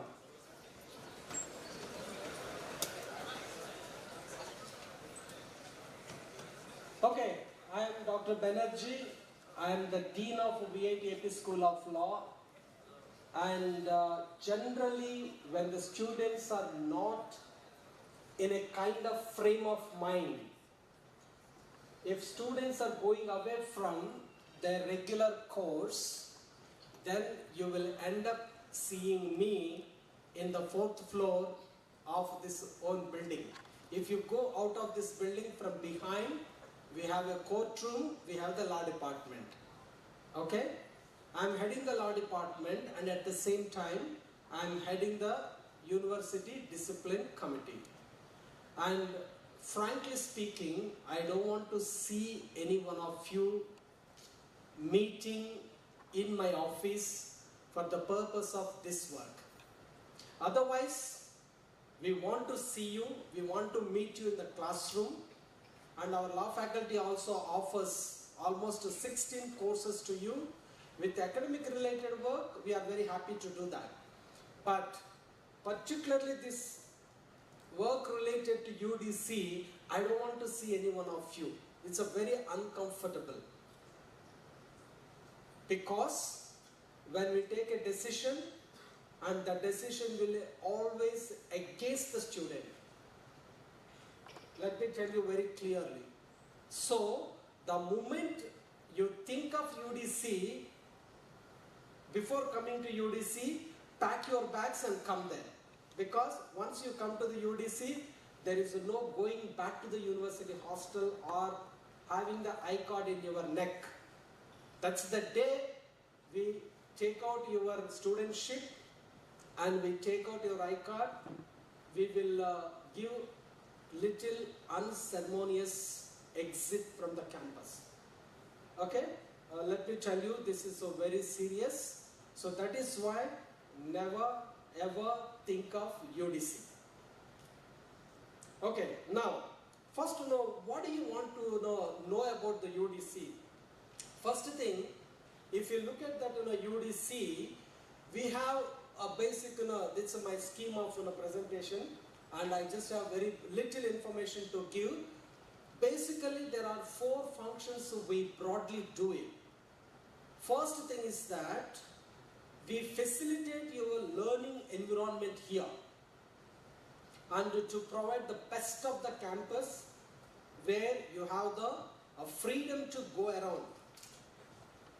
Like your mentor coordinator has told, your assistant director for the clubs also told about that. You have freedom to explore. You have come to this university to explore and to make best out of the campus and enjoy the campus life and then go with the flying colors. Morning, VC sir has mentioned all the things in the campus except one. He told me, I don't want to mention that, he said. When I'm inaugurating, why would I talk about the discipline? Let the students come and explore in a positive manner and take benefit out of what we have in the campus. Let's transform them into a responsible citizens of this country and make proud of your parents. That's what he said. That's why he never mentioned, go back and look at that, what he said. But it's my duty, I have to tell you, because I don't want to meet any one of you. Okay, so the first thing is that learning environment. We want to create a learning environment for you within the most amiable manner where everybody have their own space. Students, each students will have to have your own space. And faculty and staff, this university consists of more than 18,000 residents are there. Every day, 18,000 people come in and go out of this campus. So that means it's a kind of a small city. So you have to follow certain things when you are trying to get best out of your stay in the VIT AP campus. The second one is that what we do, we have a group of 14 faculty members and they belongs to all the department, and all these people, they come together when there is an issue and collect the information in best possible manner and then take the very uncomfortable decision. As I told you, the moment your case has come to us means there is no second thought, exit only. So we try to collect all the materials which you have been involved, and then we'll show you this is what you have been doing all these days. Then we will give you the exit. That's what we do. And the third point, sometimes there is a merit in a complaint what we receive. Sometimes there is a kind of misunderstanding between the people. That also we will very, very carefully we look into it, because when we take the decision is going to impact not only you, but your parents. what our chancellors have told me recently when we took a decision, he asked me, when I presented the case, Dr. Banerjee, you have done an excellent job of collating all the information against the student. Fine, you have done a wonderful job, but have you ever thought you are not punishing a student, rather entire their family and parents? So that means when you do a mischievous things in the campus, it's not you get punished, but your parents. So that is why you have to be careful about what you do here in this particular campus. The last one is that we conduct an inquiry, we give you a due opportunity. What we call in the law, it's a natural justice. We should give an opportunity to defend yourself. If you defend yourself, if the actions are done in good faith, then we will take into consideration and we will communicate with the university authorities. Generally, when we give some verdict collectively, these 14 members, university authorities will never say no to it. That's why we have a lot of responsibility on that. Now, I just want to give you that some of the members, like we have me, Dr. Banerjee, I'm the chairperson of the UDC. We have 14 members. In this particular slide, you can see the 3 members. We have English language faculty member, Professor Tahia, and she is the Associate Dean of VIT AP School of Humanities and Social Sciences. Okay, she is. And the second one is from the Department of Computer Science and Engineering, Scope Department, is Associate Professor Dr. Srinivas. And we have Professor Priyanka Ghosh, and she is also from the Language Department. You get to see them regularly, okay? But in the classes, not otherwise, okay? And now we have Dr. A.B. Abraham, and he is also in English language faculty, and he is also involved in many. Particularly, he will be interacting with you when you commit any kind of malpractice cases in your examination. I am going to come to the scope of our activities. Next we have Professor Lisna, and she is a mathematics faculty member, and she is also a warden discipline for the girls hostel. So that means you have 2 roles, one person, 2 roles she is going to play. Why we have made her as a member of the UDC? Because at least she will speak on your behalf, to give some kind of material, or maybe to give you advantage. So that's why the hostel wardens are always part of this committee. And now we have Professor Manoj Kumar Gupta. He is a mechanical engineering faculty, and if any one of you are there from the mechanical engineering, you will be meeting them. And now we have Professor Himabindu, like she spoke with you. She is Assistant Director for the Student Welfare, and she does a lot of extracurricular activities to keep you engaged in the various cultural and extracurricular activities in the campus. But that's a very good aspect, but don't see her in UDC. When you get to meet her in UDC, that's a wrong timing. And again, coming back to Professor Prabhakaran Dandapani, and he's also one of the members of engineering faculty, and he's the member of our UDC. And next we have Karishma Bist, and she's also from the Wish faculty. And last we have Professor Anjali, she's from the law faculty. These are the people. Along with that, we have the Chief Security Officer as an ex officio, and we also have HR, senior HR personnel, Miss Harita. She is also part of this particular program. Now, their names are there. In website, if you go to that, we have the university governance, and that particular university governance clause, you get to see all the rules relating to our university and the members of various committees.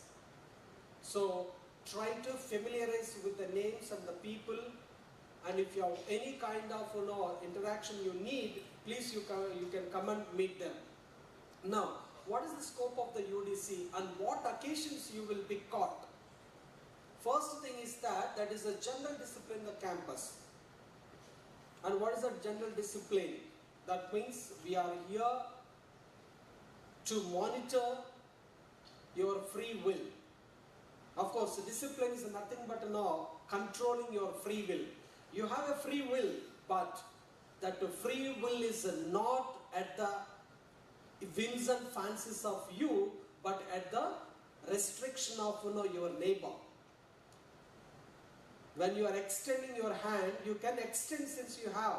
You can push and pull, but not at the extent of hitting your neighbor. So that's what we teach in law. You have freedom, but that freedom is limited to yourself as long as it's not affecting. That's a general discipline you have to follow and maintain the collegiality in the campus and the respect. And this is very, very important. And the second one is an examination malpractice. First of all, we don't want to see any of our students as a cheater. Cheating in examinations, I don't know why people do it. It is one of the most dishonest thing which you are doing. You are not paying fee to the campus and coming and cheating here. If you want to do that, you can do it elsewhere, but this is not the place to do the kind of cheating, and certainly our students cannot be a cheater and we don't want to train them. Basically, most of the exams in the university are open book for your kind information. And your academic mentors will tell you about it, and your teachers will tell you. Most of the examinations, if you are undergoing 150 or 160 credits, all the credits except one or two papers, you will be having your notebook in front of you while writing the examination. So even though in such kind of situation, if you want to cheat, that means stealing somebody else's book and using that as your book and posing as if you have done the hard work, that means it's not acceptable. So that is a major problem among the students. Always you want to enjoy in the campus, perfect, you can do that. But a day prior to your examination, what people are doing, they stealthily carry the books of your friends and they keep it. You think that teachers will not understand. Yes, most of the teachers, they give a little blind eye. The reason is that they don't want to put you under the risk. That's the only reason. Not that they cannot find. They are very smart in finding you. All the teachers are very smart. They can find you in 1 minute. But we just ignore. Okay, let them learn and give you a warning. But if that crosses and goes to the examination department, and if they refer to us, then you are gone. That's the end of the day. Okay? Next, PDA. Do you know that? What is the PDA? Of course, all of you might be aware of. Public display of affection. So, first thing, the campus is very friendly to have an atmosphere of the mixing of the gender. Both boys and girls can meet, they can share and exchange their ideas, they can mix with each other. There is no hierarchy. If that is the hierarchy means, we could have asked all the girls sit in front and boys go up. We don't want to do that because we are not living in an archaic age. We are living in a liberal atmosphere, but don't misuse that particular space. That is why I said in the beginning, don't get into the issues of the where encroaching the spaces of others. So the moment you want to show off your affection of your partner, maybe a friend, you want to display that one, the display will be caught by our radars, our signaling system. Our signaling system is very strong because recently we installed very powerful cameras, CCTV cameras. Okay, so be careful. You may say that, somebody say that, sir, it's a privacy. Campus, yes, we respect your privacy. When your privacy not in display, perfect. When your privacy in display, then that's the problem. Okay? Are you getting the point? Your privacy should not be in the display. The moment your privacy you are displaying, then we will come and catch you for that. That's a public display of your affection is a not acceptable proposition, and keep your affection with you, and you can express it elsewhere where your privacy is protected. Now coming to the last, academic and hostel disciplines.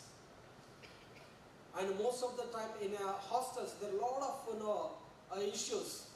Somebody wants to read because we have the different settings of the rooms. Then what happens in the room, some people they want to sleep early and get up little early. Maybe some people want to sleep late in the evening, maybe night, and they want to get up in the late, because even if they bunk 8 o'clock or 9 o'clock class, it's fine for them. But that is where the frictions comes between the people.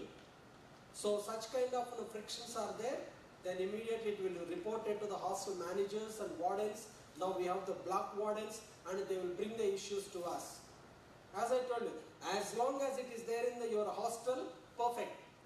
The minute it crosses and reaches to the law school building, again, that's a red and a danger zone to all of you. Please don't bring it there. And now, another thing, all of you might go out for the outing with the permission of your respective mentors. While coming, watch out for yourself. Okay? Most of the students, if they are bringing any kind of, like some of you might be having some fun. Because of the fun, you involve in some kind of consuming some substances like cigarette, maybe sometimes in a partying outside. If you have done it, the moment if you come to the campus, it will be caught. We have the sensor signals, and it will be caught. If you are if breath analyzers are also there, if your breath is and gives the signals, then it's gone. Why I am telling all these things? I am not trying to put you in a duress or a coercion, rather giving a early warning.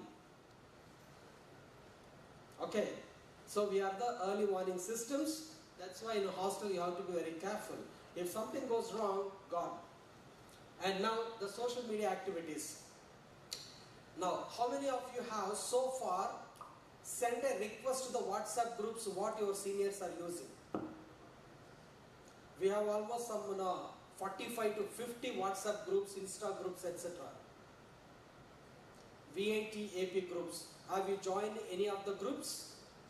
Please don't unnecessarily solicit any kind of admissions, because that's going to be a serious thing in the campus.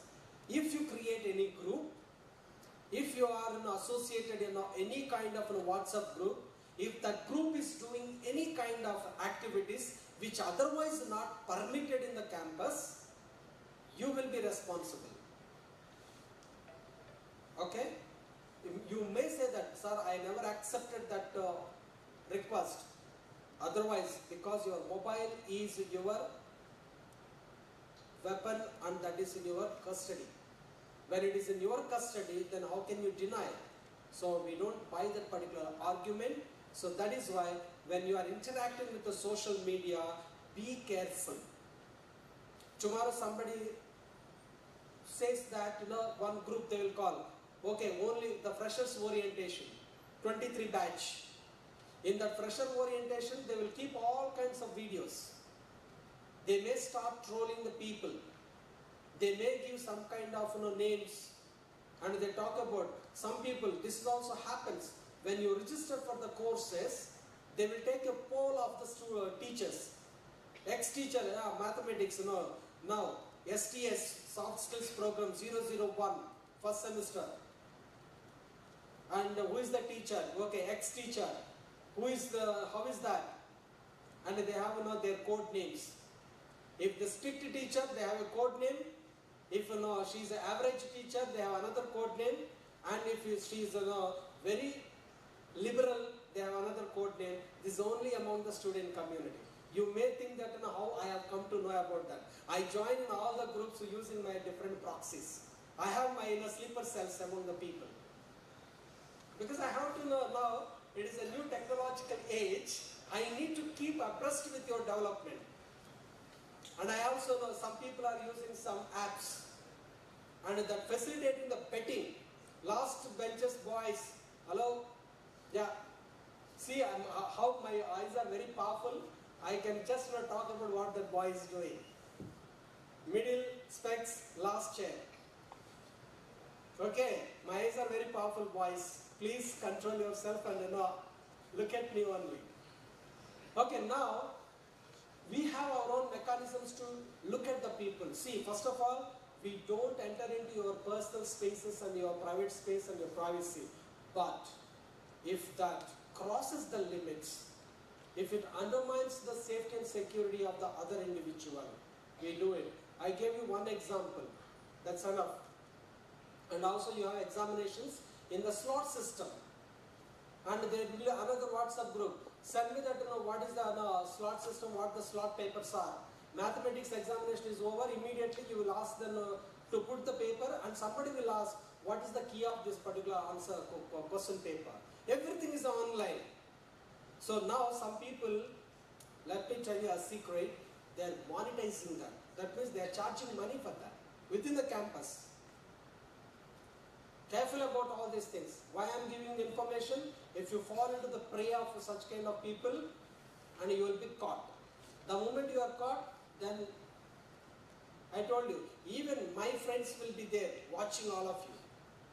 So careful about that. I am giving this is a kind of there are so many things. I told you, more than 50 WhatsApp groups are there among the student communities. Please don't solicit any kind of favors from them. And this is a wonderful opportunity you have got it, and try to read and complete your education over here. Social media, be aware, and we keep watching all those social media activities. And these are the two documents which are available with you in the website. One, that is the Code of Conduct and Punishments at VIT University Hostels and the campus.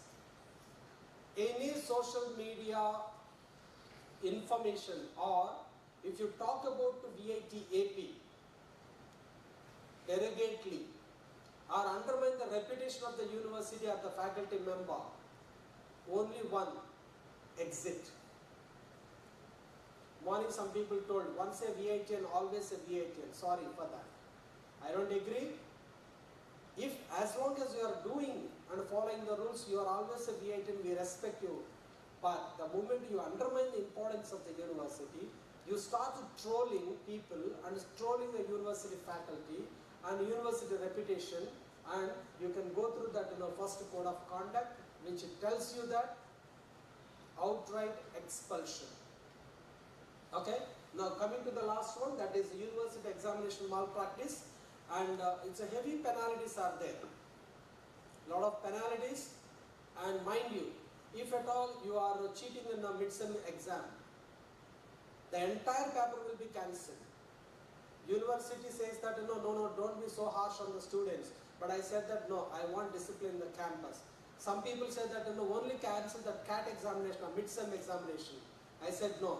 The moment you are involved in any of the examination of that particular paper, you will be cancelled, and you will not be given your registration of that particular course consecutively 2 semesters. That means if you are missing a core paper, if you are failing on which, and you are not eligible to even to register into the subsequent courses.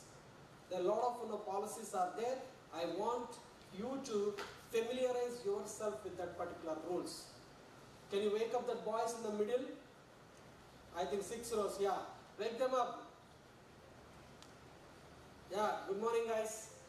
Yeah, wake up. So at least when I'm talking, you should be, a little, little anxious. But he's now sleeping nicely, okay? Thank you very much. These are the, a few things. Of course, in this evening, in a very uncomfortable talk, all these punishments and all. But what I say that, when tsunami comes, you have early warning system, we follow the same rule. Okay? Prevention is better than curing after that. So thank you very much. And you must be having a lot of questions and all. And keep all your questions. Talk to your mentors, talk to your faculty. Then don't make yourself into the position where you walk and come and see me there in the 4th floor near the law school. Okay, that's a kind of very difficult zone for all of us. And when you are here, please go from this side only, don't try to come that side. It's a very difficult zone. Thank you very much, and I wish you good luck to all of you, and have a pleasant stay and a fruitful stay for the 4 years of in this campus, and make yourself proud and your parents and our university community. Thank you very much.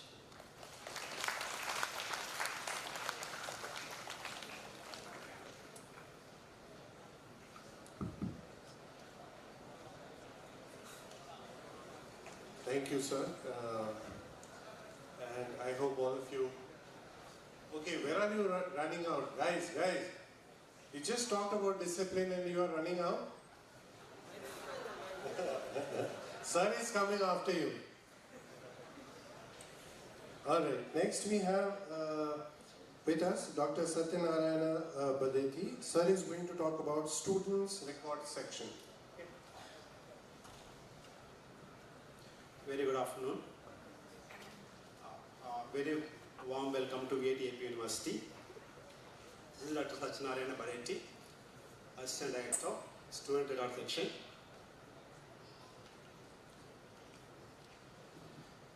Yeah, as Benji sir said, UDC doesn't want to see any students, but SRS wants to see students again and again. That's the difference. Okay. So though we have quite opposite directions, we are best friends. You know why? Nowadays, most of the cases with SRS,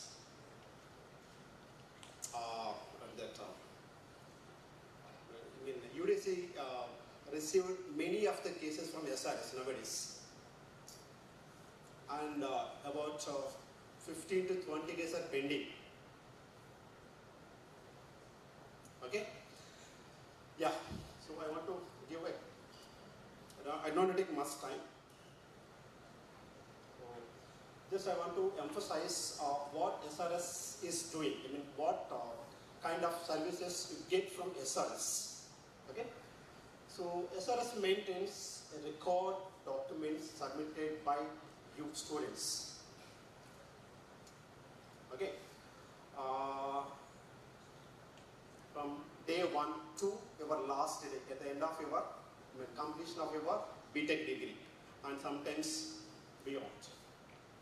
Okay? So SRS serves as a nodal center for distribution of grade sheets. For example, in BTech, normally you have 2 semesters, fall semester and winter semester, and of course summer semester.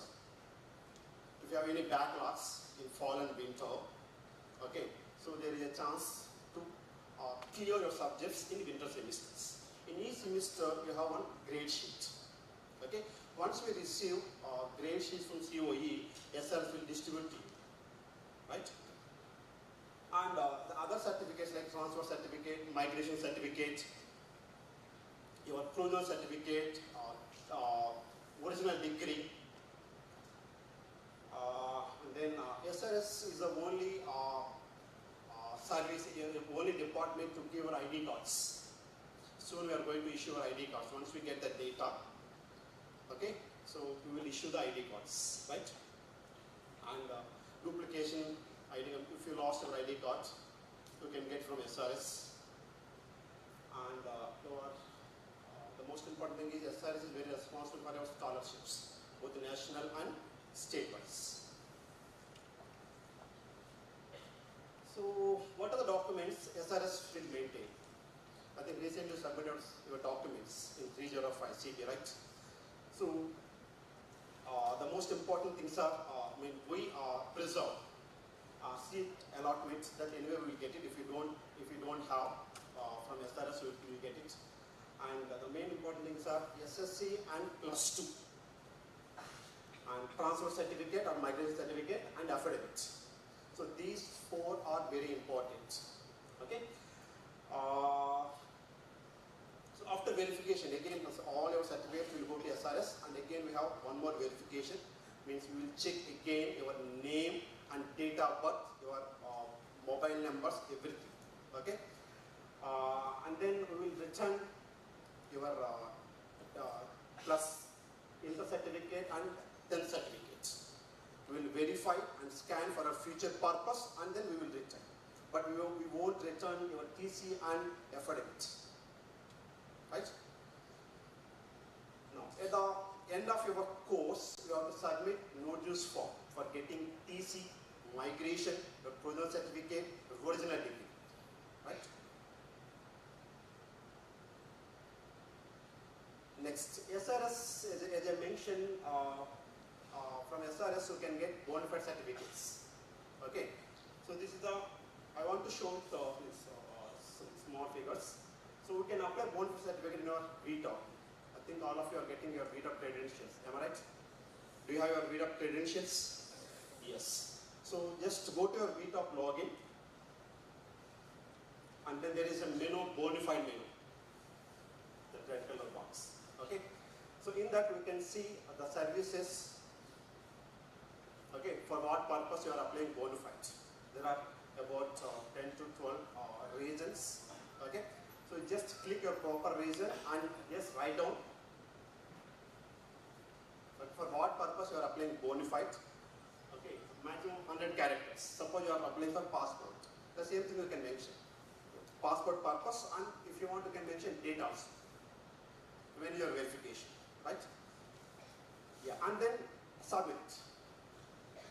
Okay, the moment you submit, it will go to SRS portal, and again there are two options. First we will verify, and then we will approve it.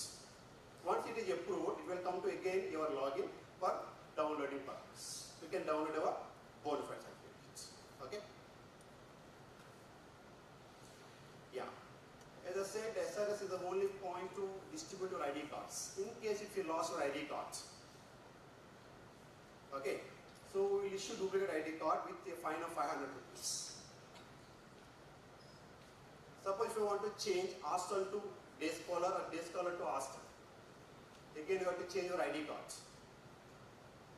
Okay, because there are two types of ID cards, day scholar and hostel. For hostel, it's a light blue color tag, and for day scholar, it's a navy blue color tag. Okay? And if you lost your lanyard, tag, or this case, we'll charge 50 rupees. Okay? And the next one is, this is comes under disciplinary committee. If you don't wear your ID cards, you will fine 100 rupees. So recently, in the last 3 weeks, we collected nearly 2 lakhs rupees.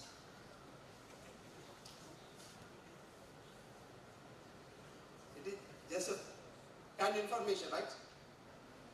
Okay, SRS immediately will raise invoice 100 rupees. Okay, first time, second time 250, third time 500. Okay, so please view your ID card in the college premises. Okay. Next, coming to scholarships. This is the JVD scheme. This is applicable only for Andhra students, Andhra Pradesh, funded by Andhra Pradesh government. So this is applicable only for MSET people, those who are coming from MSET, not VIT. So here, we will get eligible candidates from admission department, and then we will register in the campus itself. Okay, so here it is a 4-page document. We will collect maximum information from your site. Your personal information, your family information, your financial information, everything we will collect, because we have to enter everything in the portal. And then it will go to your village secretariat. There again it's a 5-step verification. Will come to all those things. Okay, so if it is verified at the village secretariat, then we will go to government portal, and then they will release in 4 installments. Each installment 17,500. So once we come to know that installment has been released from the government side, then finance people will generate the invoice. Okay. For SC/ST students, there are only 2 installments. So 42,000 they will get from central government, and 28,000 they will get from state government. And the same thing will for, this is the first year, and again we'll renew for second, third and fourth years. Okay, every year you have to renew. This is National Student Portal funded by Government of India. But the thing is here, student has to apply. We will not do anything from the university side. Student has to apply. Okay, it will come to, here we will verify it. University and nodal officers will verify. If they are satisfied, then government will release the fund. Right? And there are other state portals, that is Maharashtra Scholarship Portal, Odisha, and West Bengal. Okay? And we can get scholarships from not only state portals, state governments, we can get scholarship from Prime Minister Student Scholarship, Air Force, those who are, I mean, your parents. If your parent is working, Air Force, Navy, and Army, Railway Department, TTD, okay, Reliance, some other companies. So SRS is also responsible for lost and found sale. If you lost anything or valuable things, okay, you can approach SRS student record section. Okay, so we can meet personally, we can mail, or we can call. Right? So this is my team. So Varaprasad is a section supervisor, Chandrasekhar and Mamata. Okay. So these are the address, AB 1321 SRS office, phone numbers and mail address. Okay. Any doubts? Any doubts? Thank you. Thank you very much.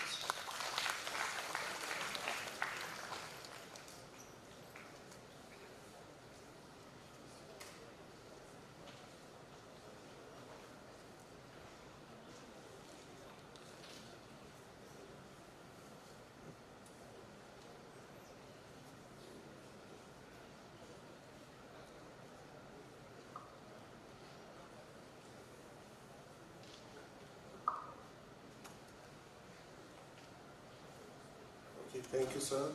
Now we have with us Dr. Dilip Kumar Mohanty, who's the library coordinator. He's going to talk about library.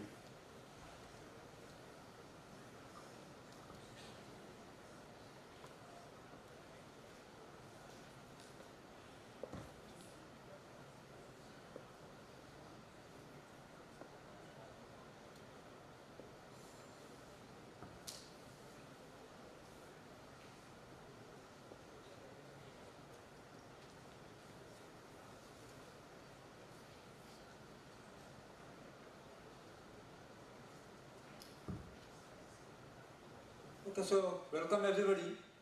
I hope from the morning you might have got so many welcomes. So again, welcome on behalf of University Library. So I am Dr. Dilip Mohanty. I am the Deputy Director Library, besides that, our Dr. Biranjana sir is the librarian, and other members are there, Mr. Sai Babu, Mr. Prasad Batola, and Tapaswi Madam. So as far as library is concerned, obviously for any academic institute, it is considered to be the heart of the institute. As far as academics or research is concerned, so whatever you study, the storage you can consider or the source of knowledge or source of learning that comes from the library. And obviously, like all other academic institutes or universities, in our case also, it is one of the most significant ingredient or component of this our academic system. And in this case,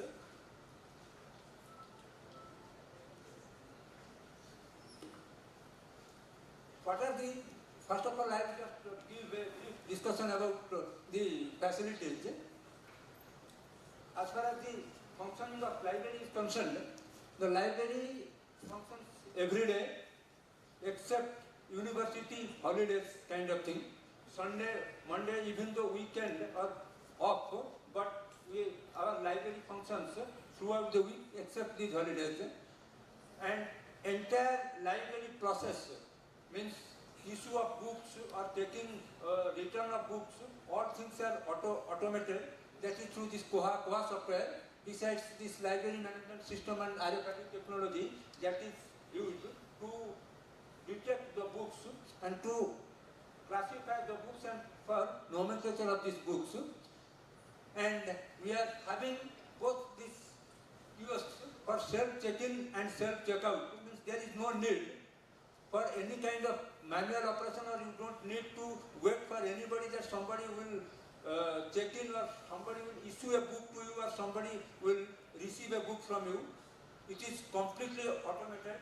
You can just take your book, put it on the kiosk with the help of your this ID card. You can issue the book for yourself. Similarly, either you can go for a self-check-in system that you can submit in this way, or there is a drop box. Simply you drop the box, it will be automatically submitted. And once you issue a book or submit a book, a message comes to your email ID, means registered email ID, that these books have been issued against your name, or these books have been submitted for your registration. And simultaneously, we are having the library. I hope most of you might not have gone to the library. How many of you have seen our library? Okay, good, a pretty good number. So, recently means in recent future, definitely you will be coming to this library. We will definitely welcome you. And this library again, it is under CCTV surveillance. So, all activities, it is being monitored somewhere in the library.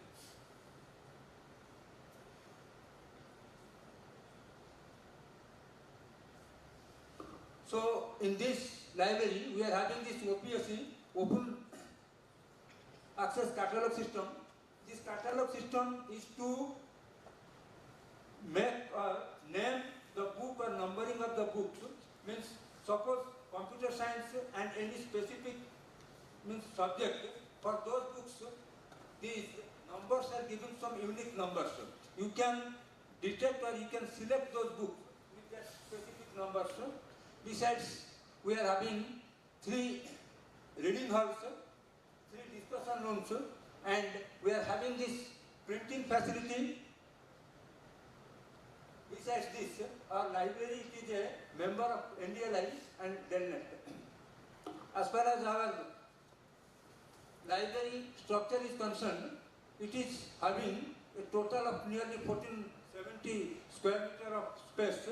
Of course, at present, we are not in the permanent building of the library. It is expected that very soon we will be going into the new library building, or that will be the permanent library building. It is expected to come out very soon.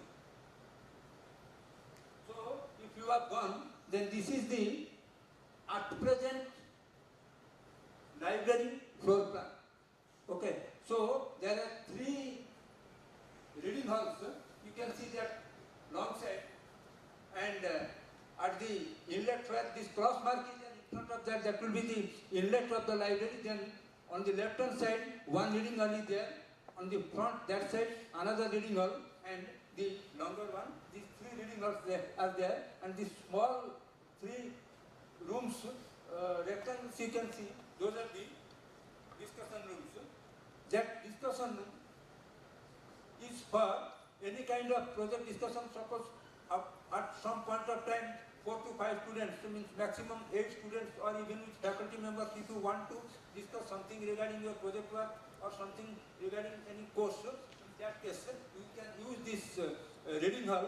In that case, you have to just any one person of the group, he or she can give the ID card and they can book the discussion room in the librarian's office, and then you can use for 1 hour period. And after that, if you want to again extend it, then again you have to just take a permission or just inform the librarian and you can continue this one.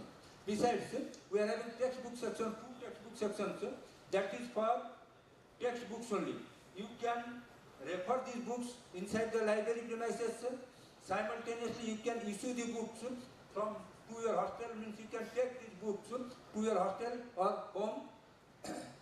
Then one reference section is there. This reference section, you can simply refer or you can read these books inside the library. You are not allowed to take these books to your home or hostel kind of thing. Then newspaper sections we are having. A digital library we are having. This digital library is having 15 computers and all the e-resources or online resources that can be accessed within this digital library.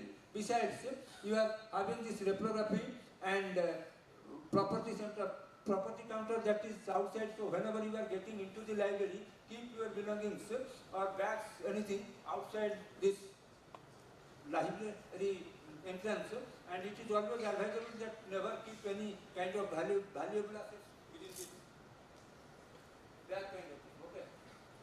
The library normally in all working days means Tuesday to Saturday, it remains open from morning 9 to 6 o'clock in the evening, and during Sunday, Monday and holidays, it remains open up to 5 p.m. And specifically during CAT examination, CAT and FAT means the examination period, it remains open from 9 o'clock to 7:30 p.m. in the evening. And we are having, these are the resources which can be used by the library members or the students, the textbooks, reference books. Besides that, some print journals are there and online journals or e-journals are there. Specifically these e-journals that will be useful for research purpose, or if you want to go for any kind of research work or project work. In that case, you can refer this online or offline or print research journals. And besides, we are having some back volumes. These are mostly related to law-related courses and almost a pretty good collection of CDs and DVDs for different books, magazines and online resources that is available that you can use according to your convenience. So at present we are having a total of approximately 21,000 volume of books and nearly 4,186 titles, around 250 print journals, 23 magazines and these 16 daily newspapers in different languages are available inside this library. Of course, I have mentioned these are some books corresponding to each discipline or the school.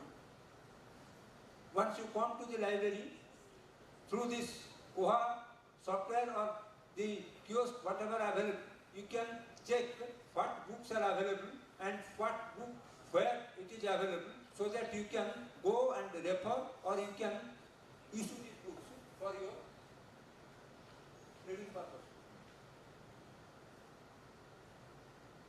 Okay. And similarly, as far as digital resources are concerned, we are having perpetual access, means these e-books have been purchased. This is the property of the university. We are having a total of around 16,800 e-books. That books you can access from the library, and also we are having one remote text software. Through this software, you will be enrolled on behalf of the library so that you can access these materials outside the campus also.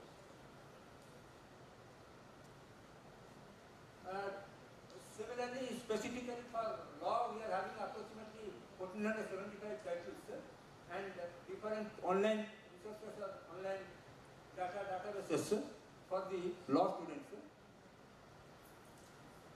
And as far as the procurement policy is concerned, in every semester, the library procures books from different vendors depending upon the requirement. These requirements or these recommendations have been collected from the faculty members and also the students. At any point of time, they can write to the librarian or even to me, or they can, there is a register is there, you can mention any books specifically if you want inside the library, those things we consider while procuring the books.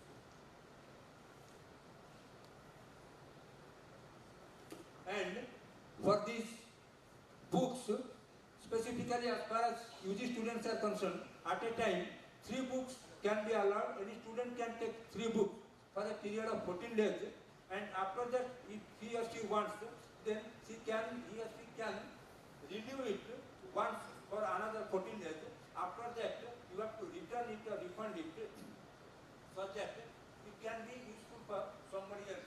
So it is, let's say, duty, and we should think of others, keeping in view others for the facilities. The books should be returned in proper time. And this is one slide. Obviously, I will not prefer, or I will not like that this slide should come into picture, or this slide should be applicable for anybody. This is the file structure. If somebody is not returning the books in due time, then this file is imposed. Of course, this file will be reflected in your VIT. Again, I will tell that I would not like this in anybody's VIT, so it is up to you in what way you are going to use this one. And as I told you, our library is having a membership of DELNET and NDL. With this membership, if some books are available in other libraries, means outside our institute, let something is available in IIT Delhi or IIT Bombay, that books also we can get. If you put the requisition, then we can go and means we can get these books and supply you to this membership. Besides, I hope almost all of you will be knowing about NPTEL. This is one of the greatest repository for online resources. We are having almost all courses related to your discipline, and if you want, you can download it through this link. Once you become a member of this library, then you can come to the library and whatever material you want, you can download and you can get it.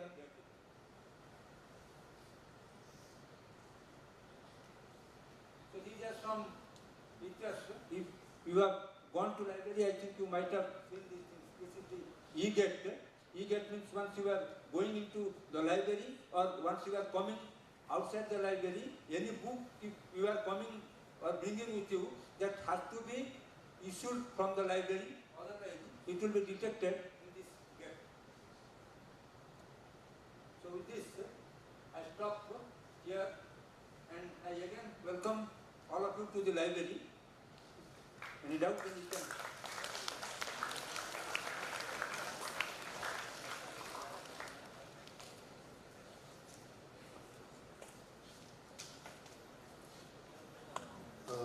Thank you, sir.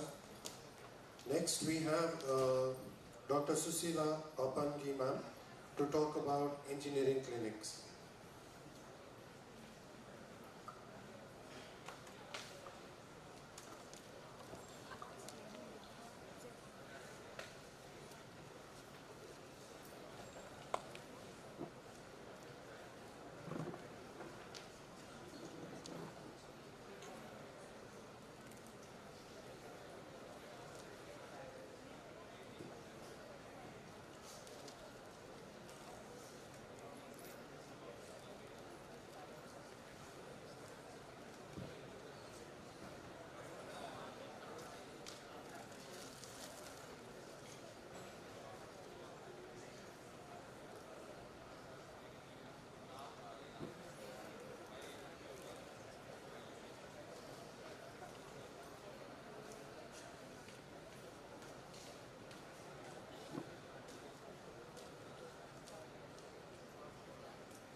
Very good afternoon, one and all.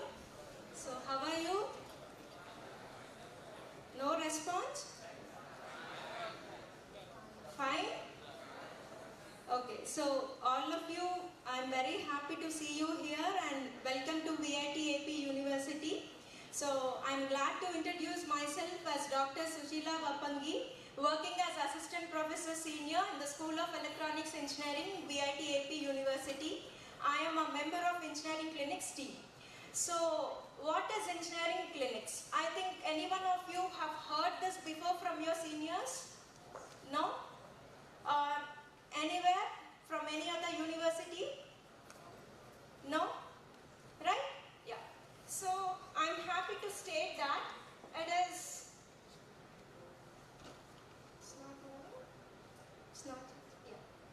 So, it is one of the first hands-on session which is introduced by only by VIT AP University in India.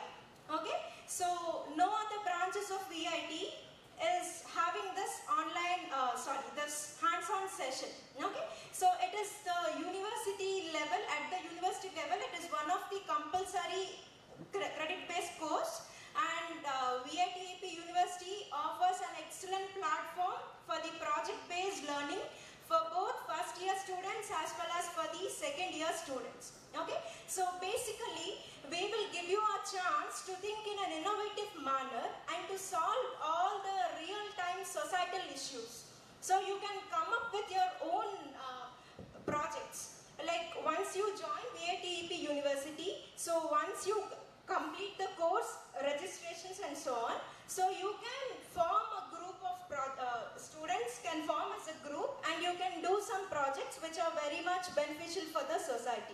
So based upon Raspberry Pi and Arduino, so the faculty will train you, and not only Arduino and Raspberry Pi, several other hardware components as well as several other sensors which are required for the realization of the hardware prototypes you will be getting to know. And in addition, you will get acquainted with the other programming languages also, like embedded C as well as Python. Okay, so you need not worry enough, because in the future you will be getting to know of all these components.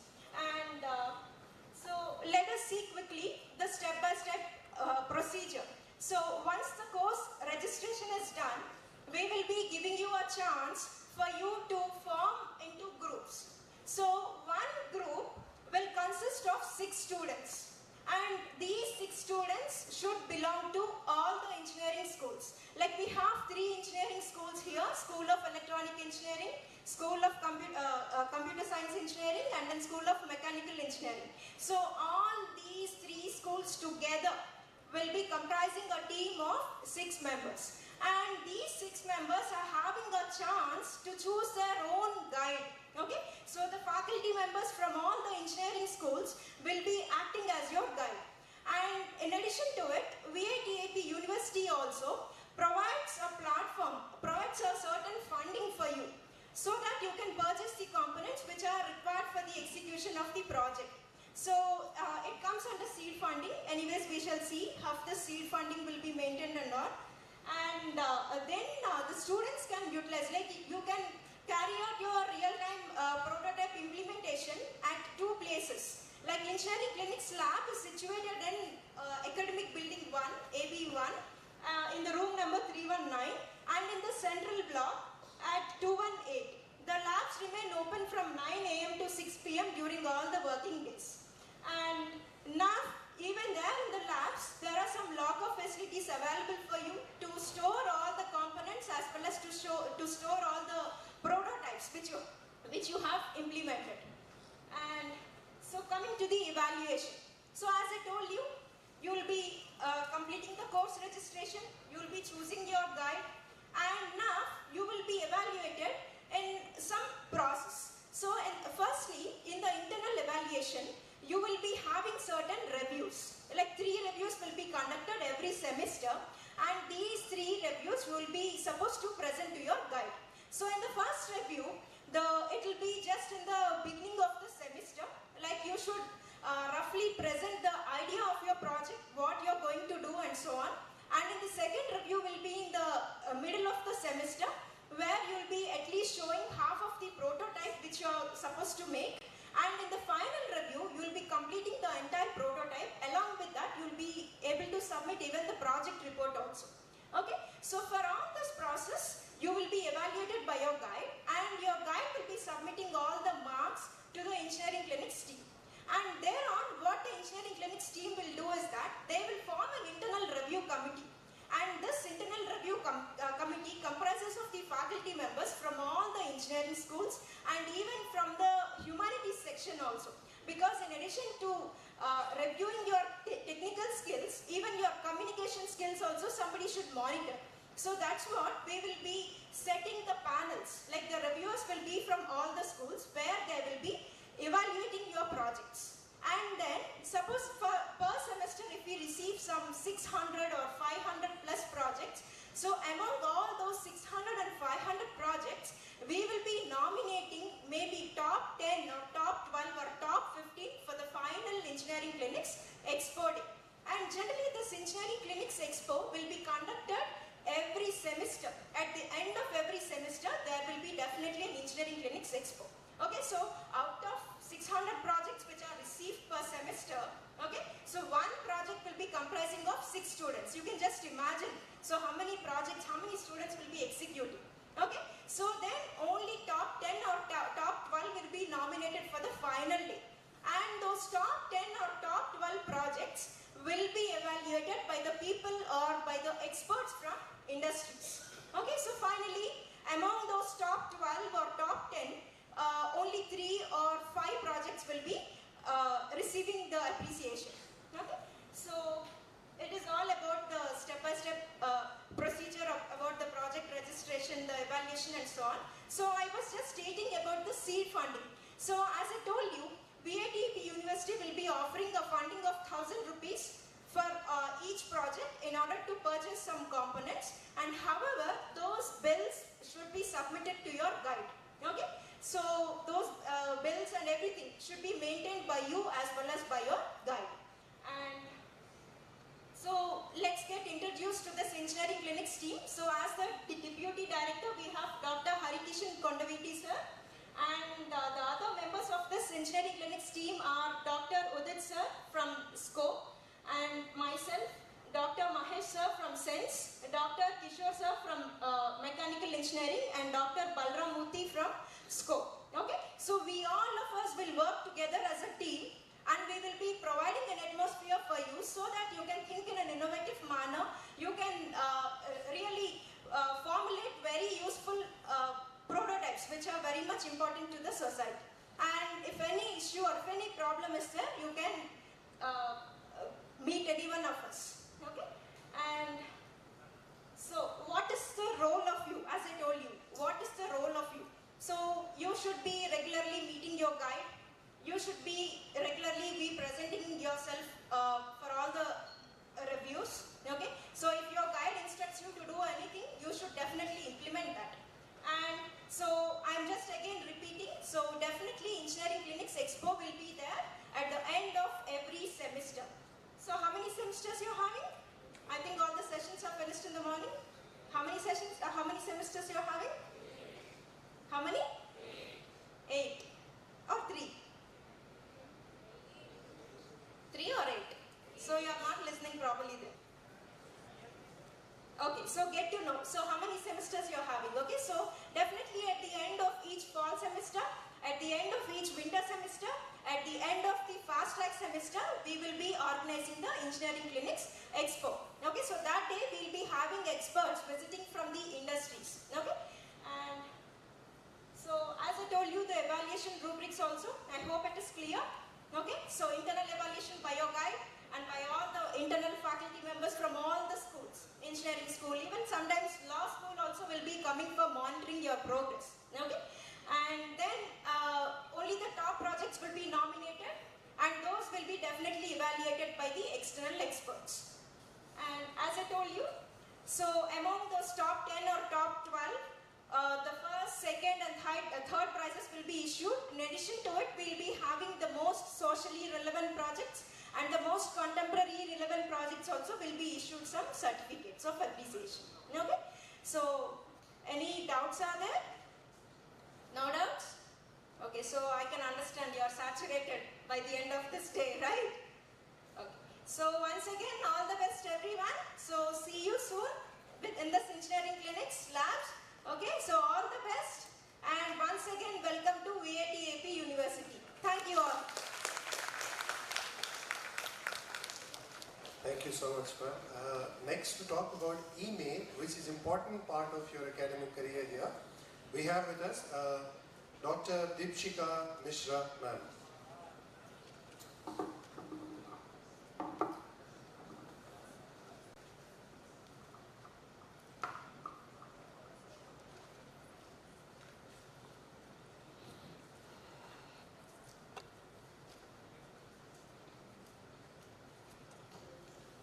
So, good evening everybody.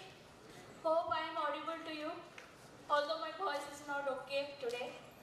But from the morning you got so many inputs, like your academics, your examination, okay.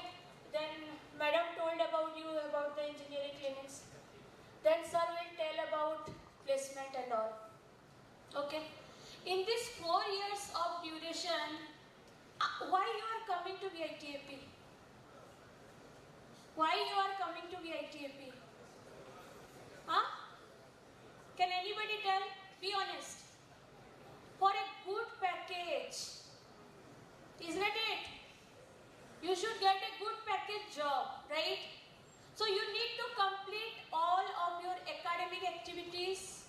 You need to clear all of your examination. All those process has to be complete according to the time. Then your placement phase will be there, right? So now, why madam is telling all those things? As you are able to see, my part is to explain you about the email communication, because that is the only one way where you are going to get your information.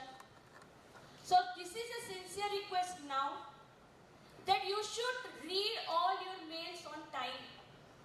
You cannot give any excuses that madam I was not getting that mail, or I am not able to go through all those mail. I don't know what was the registration date. I don't know what was the examination date. It's happening. Because we are here, we know this kind of situation. Students are taking it very, they are not taking it seriously, and they are missing even if examination. Okay? So please do read your mail on time. Okay? Now, what is the necessity of all those things? So I would like to tell you, whenever you are getting your credential, how many credentials you got? 3 credentials you got, right? One is your VIT credentials, where you are going to get about all the information about your examination and academics, credits, your grades, all those things you are going to get it. Wi-Fi for internet communication, and this is for information communication. Got it? So I would like to tell you, please remember these 2 mail ID, and you need to send whatever the information you need related to email only. If it is VIT, you need to communicate to the related one. Okay? So we are only dealing with email. Now what are those issues are coming, right? So I would like to tell you, some people don't know how to log in, because 2 ways you are going to log in. Many people are used to logging their email in mobile, and some people are in laptop, right? So people are asking us so many queries. Madam, where to log in? How to log in? Okay? So please look into this. This is our Google server. You need to log in Google. Okay? So here you are putting your email ID and you are putting your password. However, why I am showing the mobile user? There people are doing the mistake.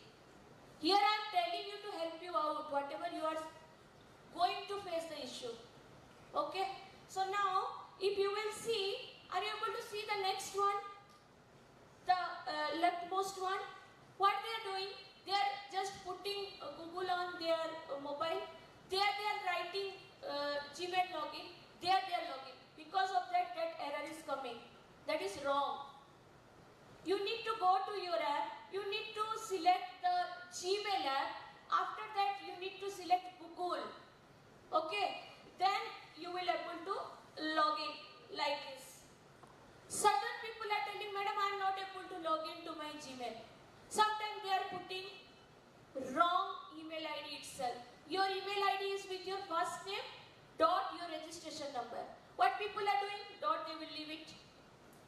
Okay, some people are leaving one of the digit.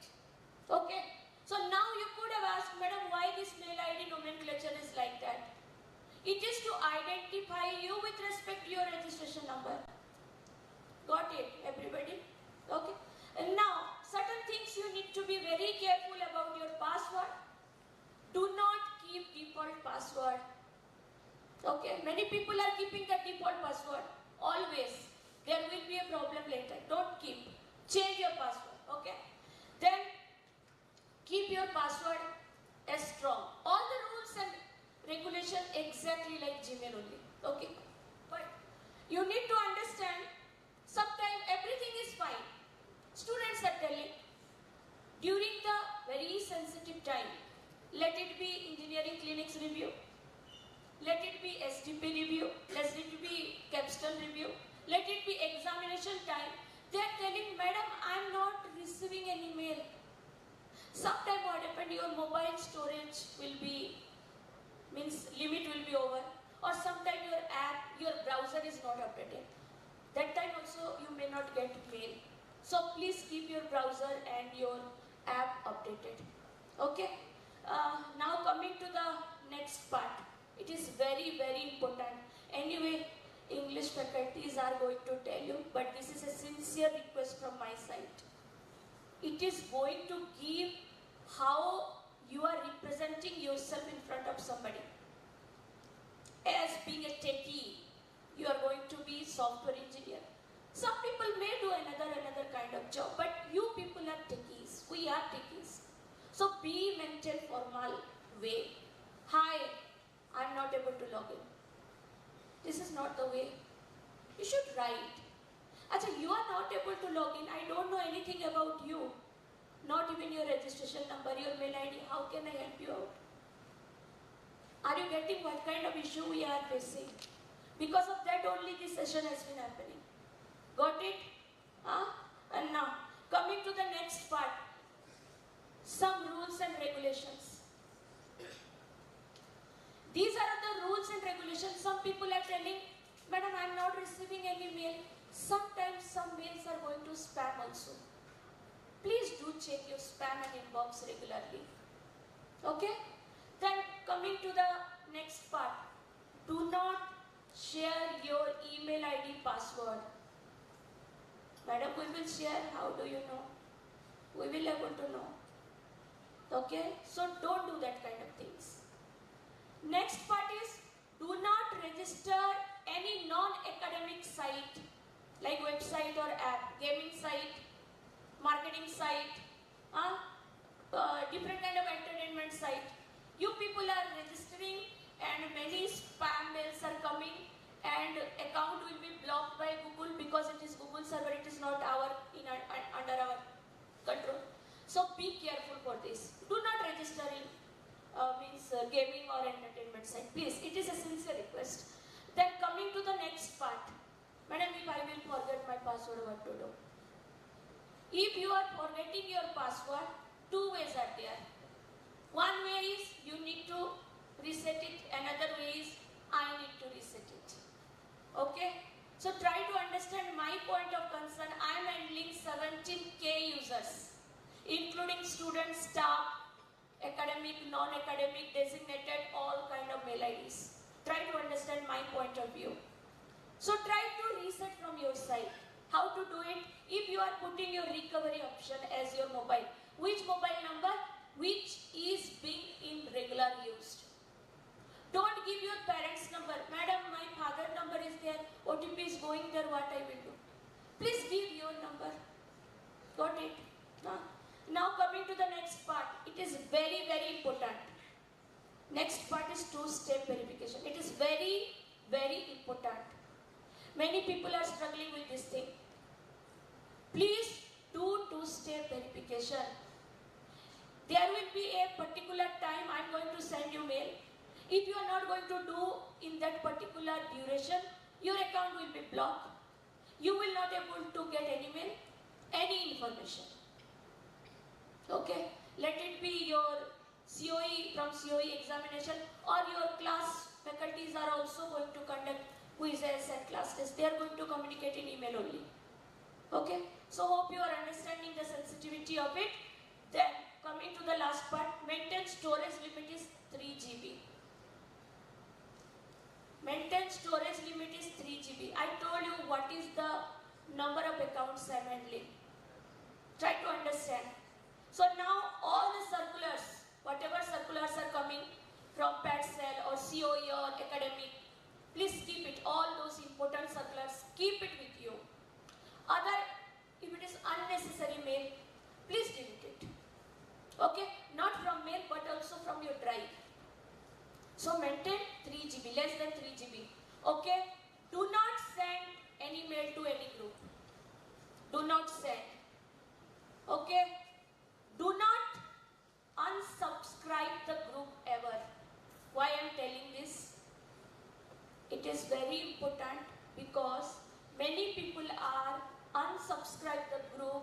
Because of that, they are out of the group. So they are not getting any information, whatever has been sent to all students or any particular scope department or let it be science department. You will not get it.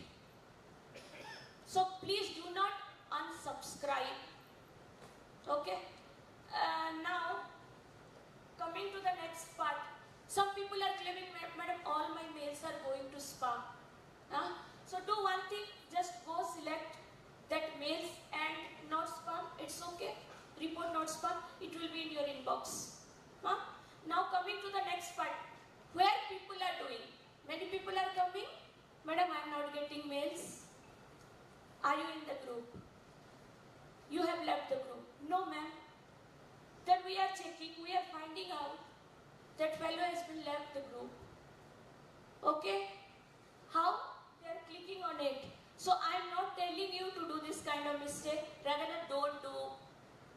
By mistake it's happened, madam. 1 time mistake, 2 time mistake, 3 time mistake. Every time it cannot be. Hope you understood these things. Because if you are leaving the group, again we need to keep you in the respective group. Again all settings has to be changed for any individual. It is very difficult. Okay. Now coming to the next part is about how to do two-step verification and recovery option. Okay. So here if you will go to that logo, there is a manage your Google account. You need to click there. Then there will be a more personal info, data and privacy and security, all those things are there. You need to go to the security. Okay, after coming to the security, you will get two-step verification. There you need to put your, not password, it is your mobile number. Are you listening or what? Your mobile number you need to keep it. Okay. Which is in regular use by yourself because OTP will go to that place only. Okay. After that, there will be another part which is your recovery. So put your phone number as recovery option. Whenever you need to reset your password, you can able to do it. Okay. So in this way, you are doing your recovery option setting. This thing I am going to share with you. Wait, there is another important aspect is there. Mentor-mentee explanation has been given by assistant director mentor, right? Very soon they are going to assign you mentor. Okay? For the time being, like 15 days or 20 days, whatever request you are sending to me, I am going to solve it. After that, without mentor approval, I am not going to listen anybody's request. Okay?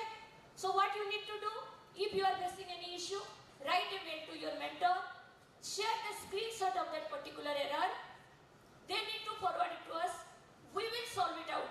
No need to run behind me, because I am also busy with my academic work. Many people VIT AP, they don't even know who is assistant director email. But their problem will be definitely solved within time. Anybody out of you has approached email.help? Anybody? No, I think you are not facing any issue. That's a great thing. But in future also, I am expecting you should not do any kind of problem for us.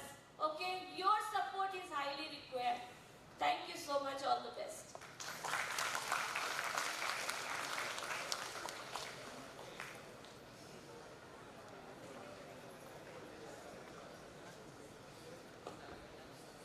Thank you, ma'am. Now to talk about placement and training, we have with us Dr. M.A.K. Azad, Assistant Director, PAC.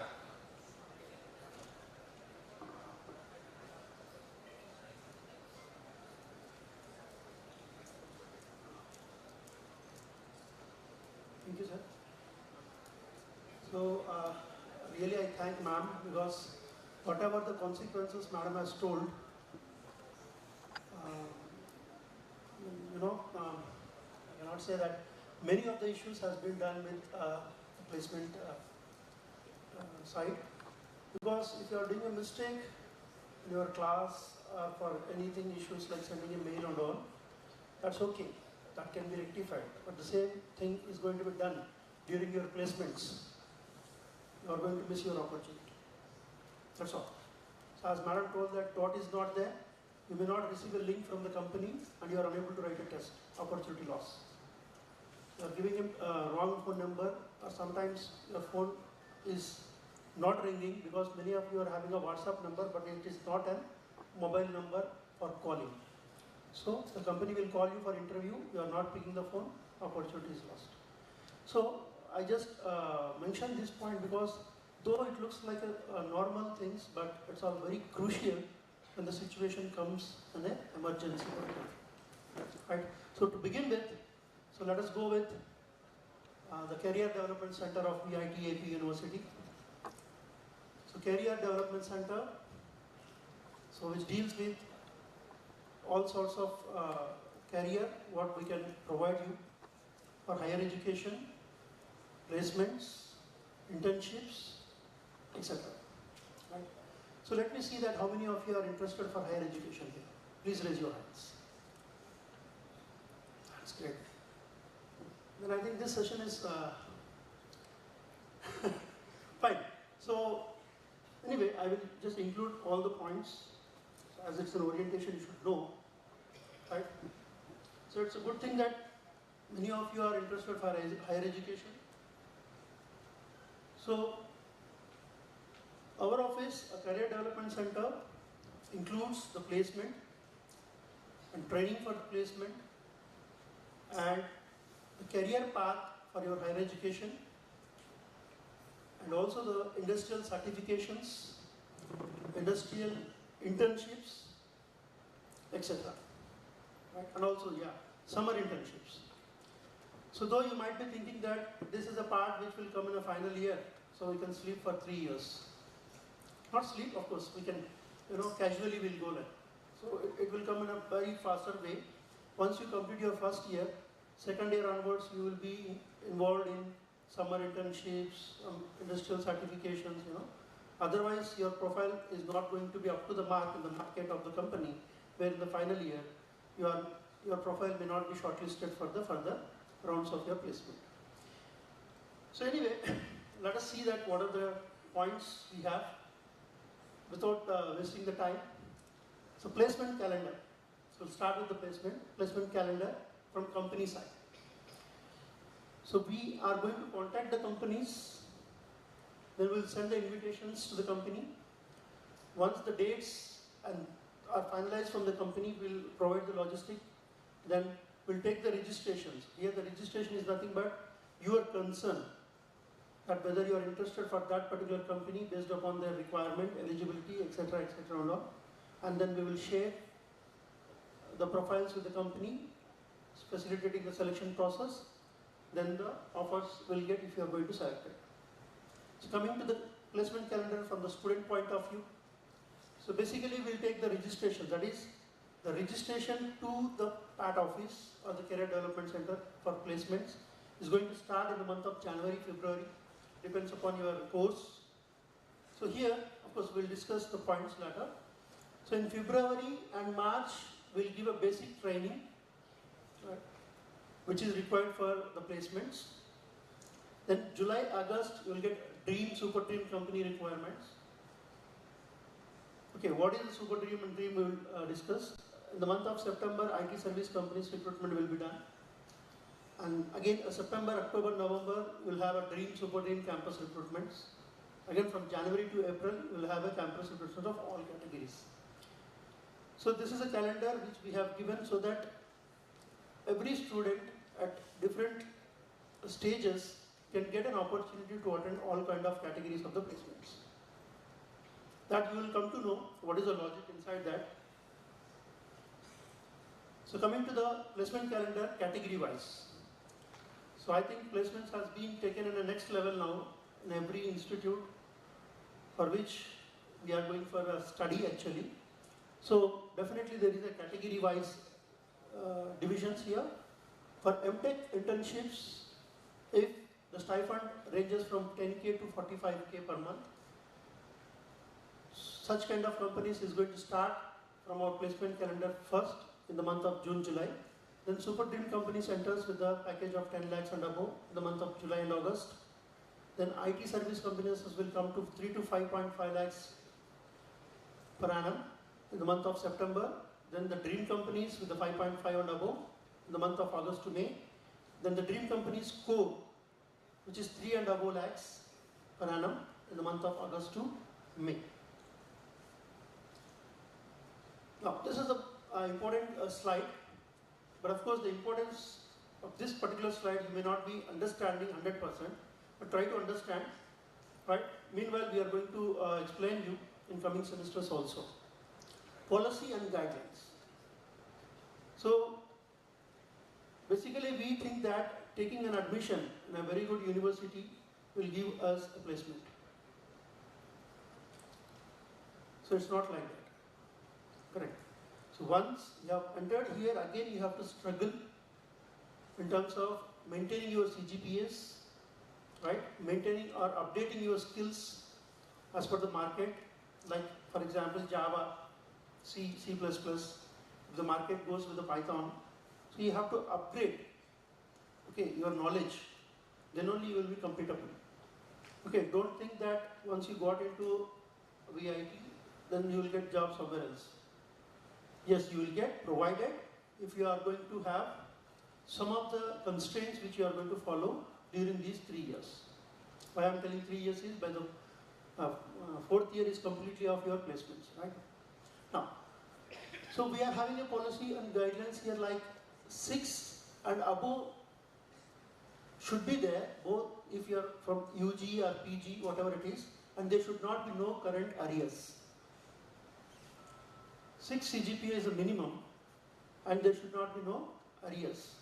So this we are telling the day one of your engineering, but most of the students will forget this and they will do their, their own businesses, and finally in the 3rd year they will tell 100 reasons and 1000 reasons to us that sir, this has been happened, that has been happened. See, we are not here to give any considerations because everything goes with the eligibility criteria where the company is going to shortlist you. So, it is a bound, we have to follow. Not only you, even our office also has to follow the instructions given from the component.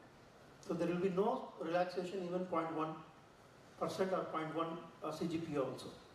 If you are having a 5.98, it's a 5.98. They will not round it to 6. So, that is the corporate culture of the companies and they will not give any relaxation, I am telling you. So, and we are giving the instructions in the day one of your admission of the university, that's orientation. Right. So, I think you have seen in the previous slide there are Dream, Super Dream, Regular.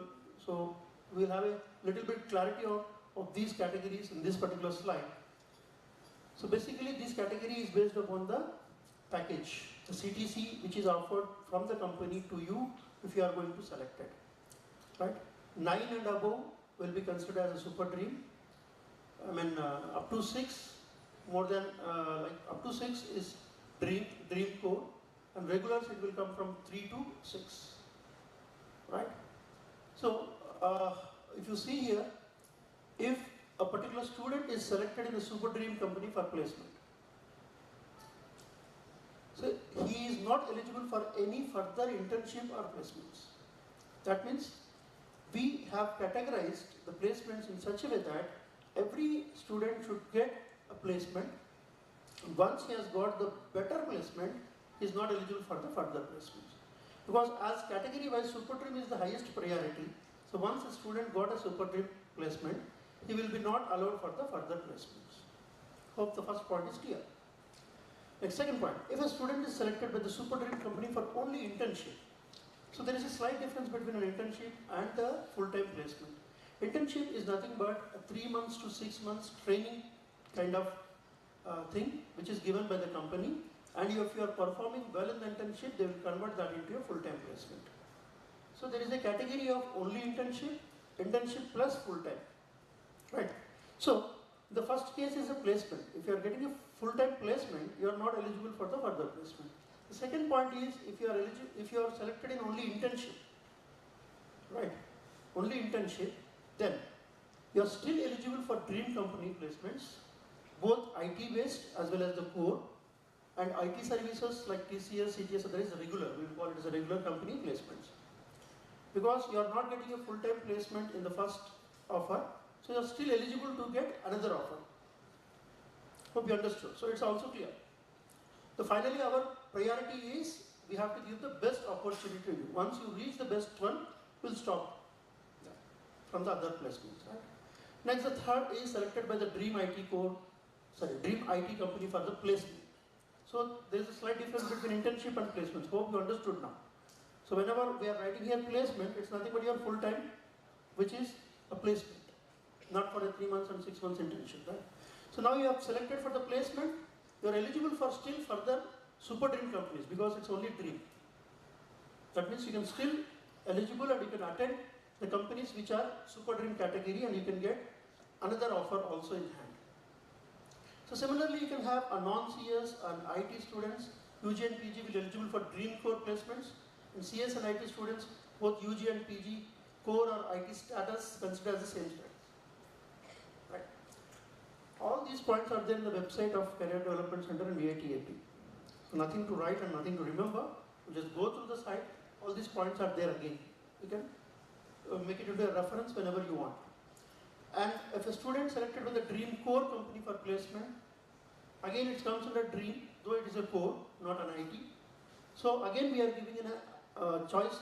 We are giving in a chance to sit for the super dream company placements and internships, but they are not eligible for dream IT and another dream. So as already dream company is there, you got an offer, so another dream is not eligible for.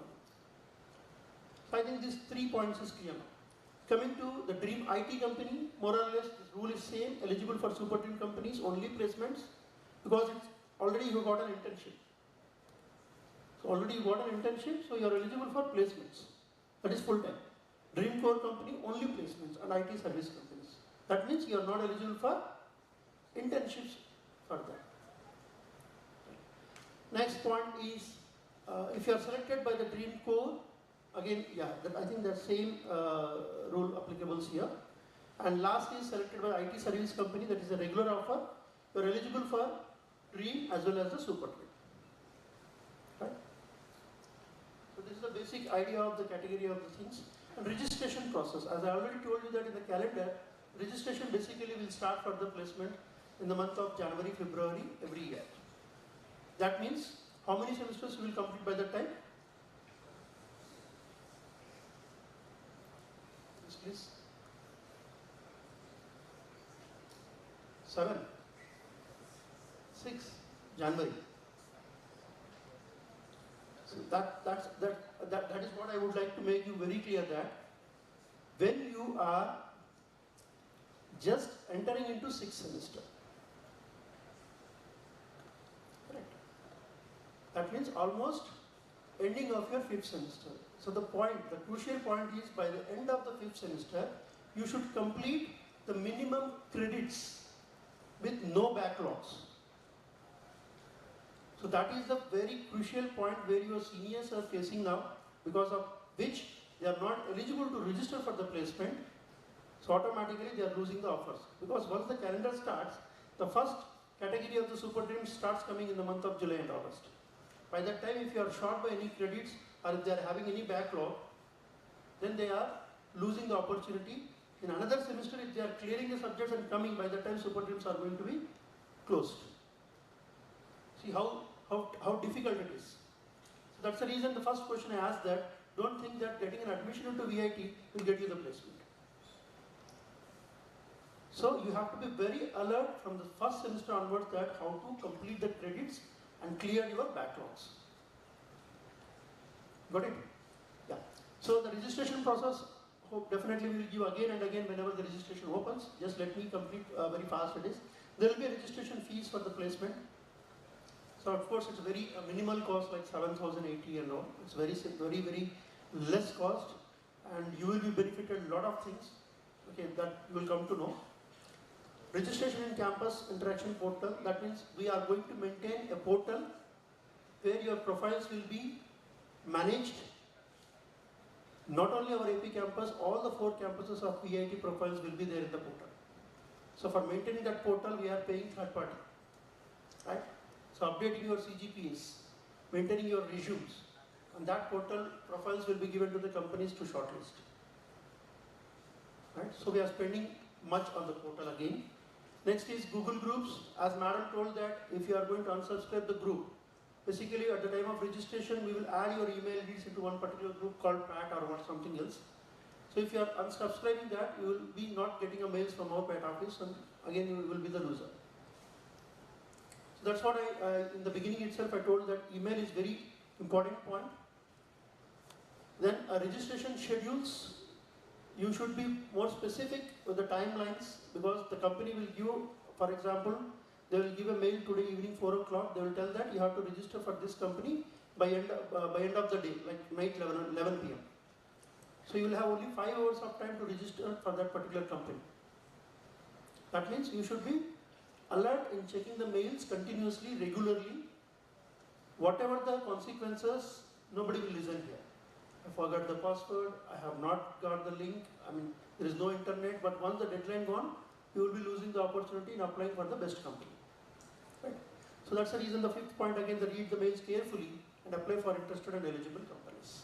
Many of the people doesn't have a patience to read the mail carefully. All the information will be there in the mail, but they will ask the question that what happens to this, where is this, what is that and all. So make an habit of reading the mail completely and try to understand before writing any query to the concerned office. So some important do's.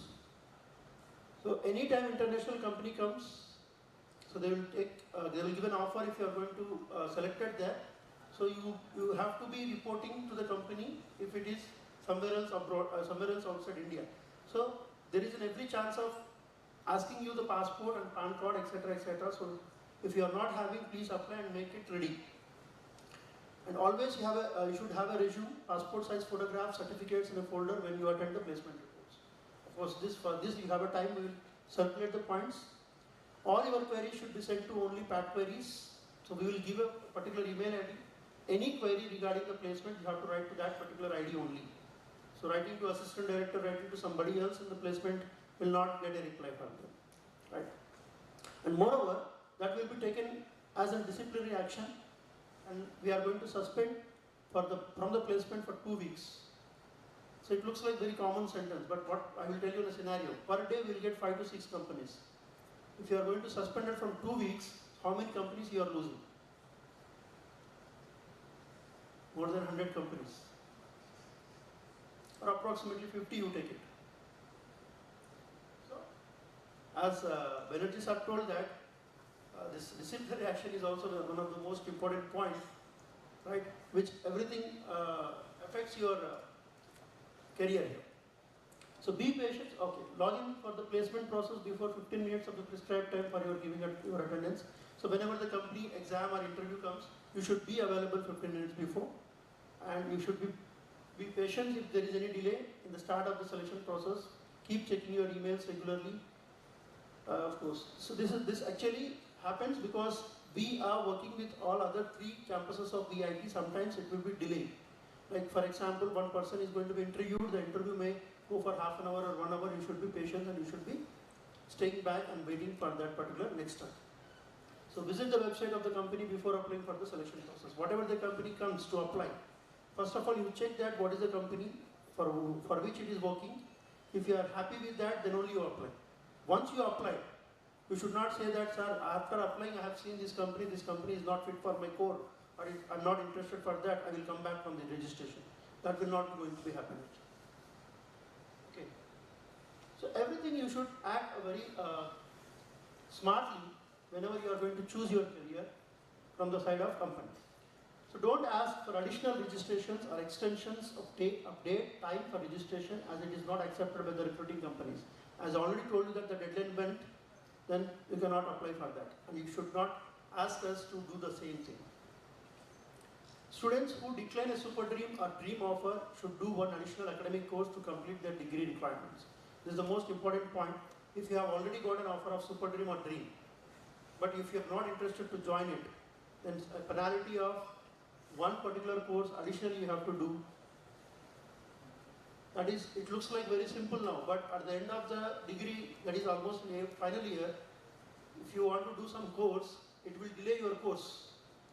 So delaying your course, if you are not getting that course inside the basket, then the entire degree will be delayed. So once you have offered with a super dream, 99.99% you have to join that particular company. Only very rare cases when you are going to get a better opportunity, then you can have an option with the compensation of doing one additional course. So don't register for dream, super dream company selection process if you intend to do higher education or higher study. That's what I have asked the first question, that how many of you are interested for higher education. Many of you are there in the higher education list, so please don't apply for super dream and dream companies. The logic here is super dream and dream companies are the really dream companies for which the students are waiting. And if you are going to apply for that and if you are selecting and not joining, the other people are going to lose the opportunity because of you. As you are interested for higher education, better you can go with the higher education. And as a backup, if you are not getting a proper admission in your universities abroad, you can apply for only regular companies. So I am not telling that you are not eligible for the placement, you are eligible, but we are saying that if you are going for a higher education, don't apply for super dream and dream company. So don't ask for the relaxation of eligibility criteria, as it is fixed by the companies and not by the placement office. So again, as I already told, that 8.5 is the eligibility criteria, you are ended with 8.48. So there is no chance of asking you that make some changes so that I will be eligible for the company to write the exam. So at least you allow me to give the test. This kind of things will not be entertained. I missed one point, that if there was a shortlist done by the company for its selection process, please don't try to ask the criteria for shortlisting. Again, the same similar kind of point, that the student doesn't have any choice to do things. So we have to just follow the instructions from the company, and we should stick to that.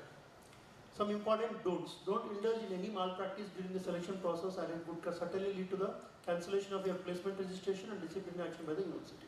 This is a very important point. Basically, as the students feel that one question is copied from my friend may lead to pass the test in normal subjects, right? So that is a habit or behavior or general tendency of a student.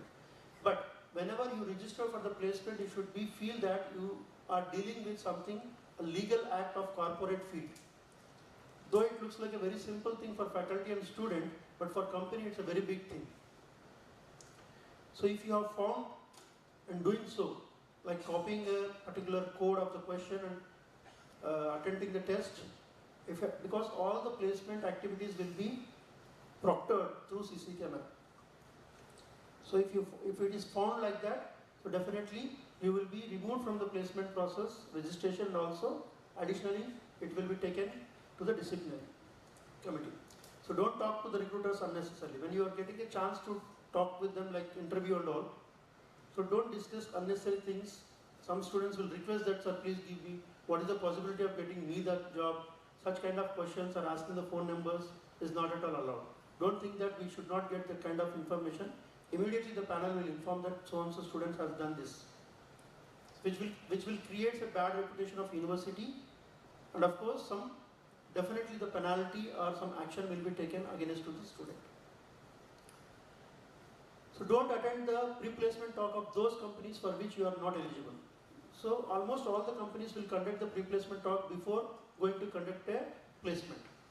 So if you are not eligible for that particular company's pre-placement talk, you should not attend it. Okay. And don't ask the mobile numbers, email IDs of the HR managers or other who conduct the recruitment. As I already told you that, you're not supposed to do that. Don't share the VIT placement information, model question paper with the students of other colleges. So whatever we are conducting the training or the test papers or any test and also don't share either on the websites or not to share with any other students of other colleges. Don't round off your academic score like 6.99 is not equal to 7. So that's what I told that as per CGPA, whatever you are receiving, the same thing you have to put in your resume as well as the portal what we are going to give it to you to maintain your database which is going to be shared with the company.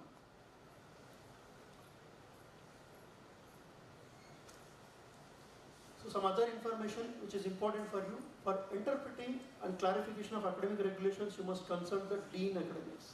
Many of the cases you will be confusing with that which issue has to be concerned to other things. So we are getting unnecessary mails to the Career Development Center and we never look into that and your problems will not be resolved. So in order to make the clarification, there are few points. You must contact the controller of examination for all matters concerning exam results, mark sheets, GPA, CGPA, provisional certificate, degree certificates, etc.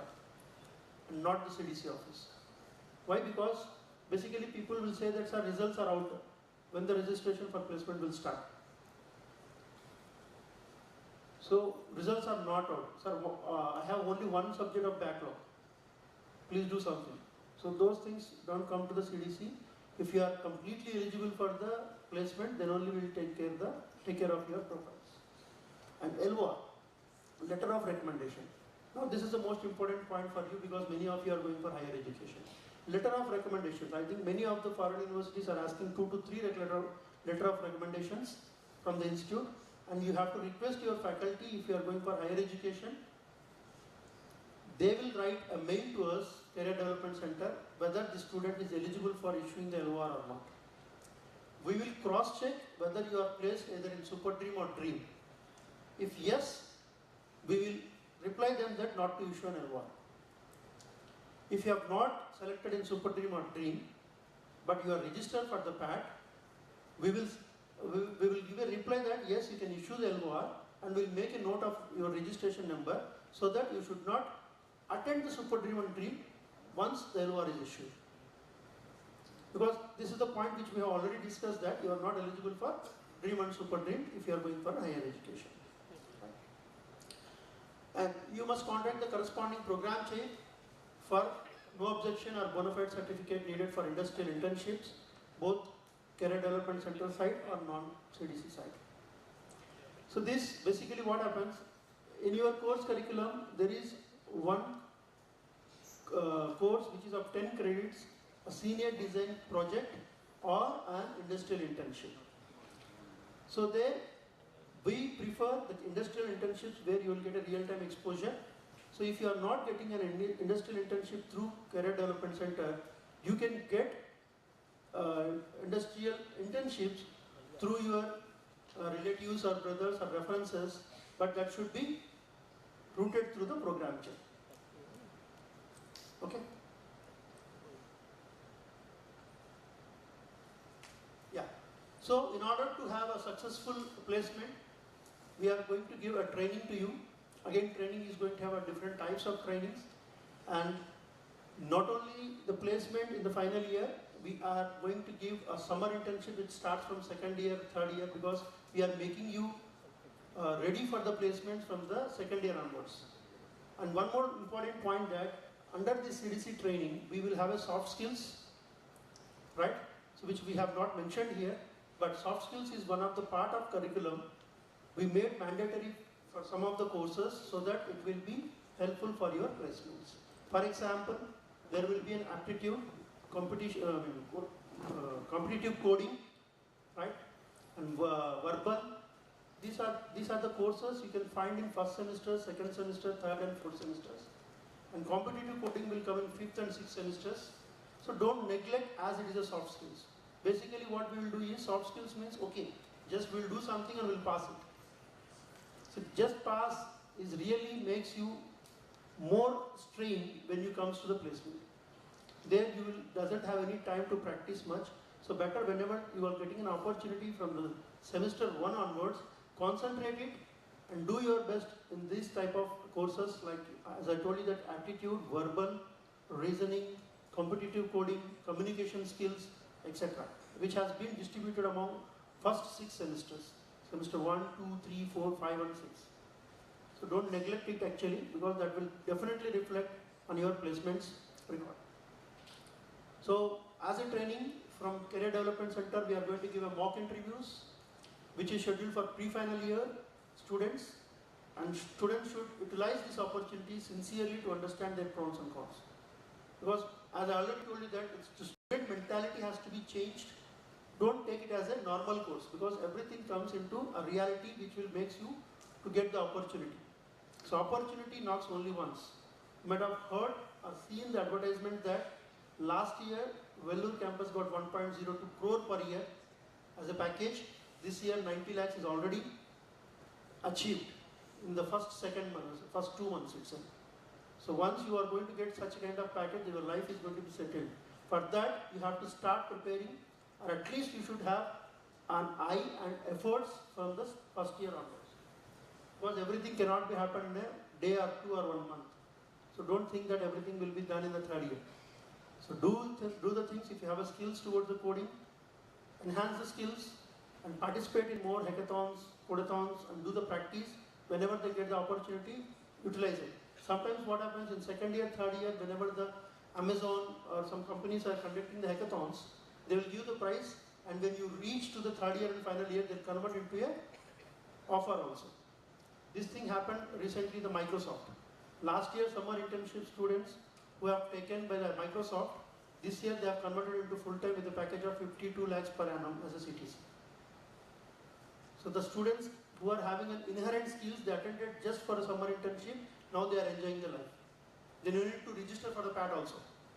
Because the registration of the PAT will done in 5th semester, but the summer internship comes in the 4th semester. They did the summer internship, they did well in the summer internship, automatically it is converted into 52 LPA. Similarly the Wells Fargo, similarly the Fair Portal. So be ready from the 2nd or 3rd year itself, don't wait for the things, right? So I think this is my last slide.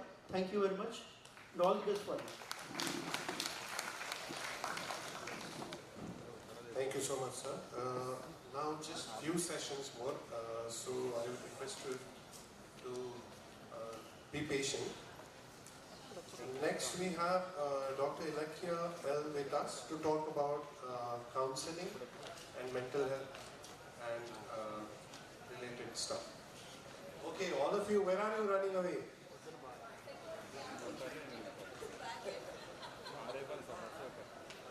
I know, on the first day itself it's a little bit too much for you guys, but please get used to it.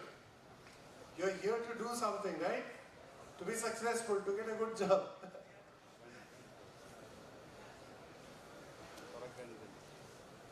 Good evening.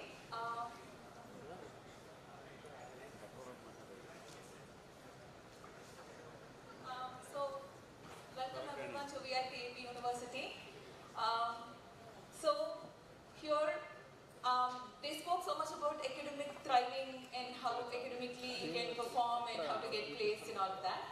So just here to tell you that we are called VChance. We are your counseling support services.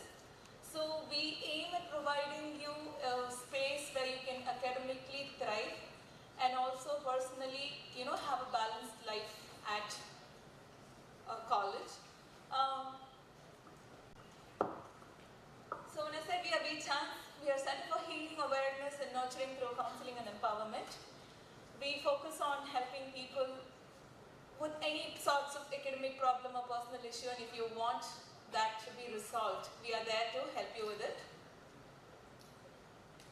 So when you say what's counseling, most of you think you can come to us and we'll give you a solution and you are done. No, that's not how it works.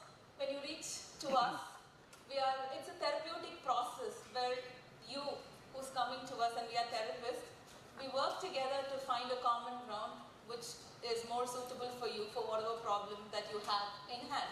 So this is what exactly counseling looks like.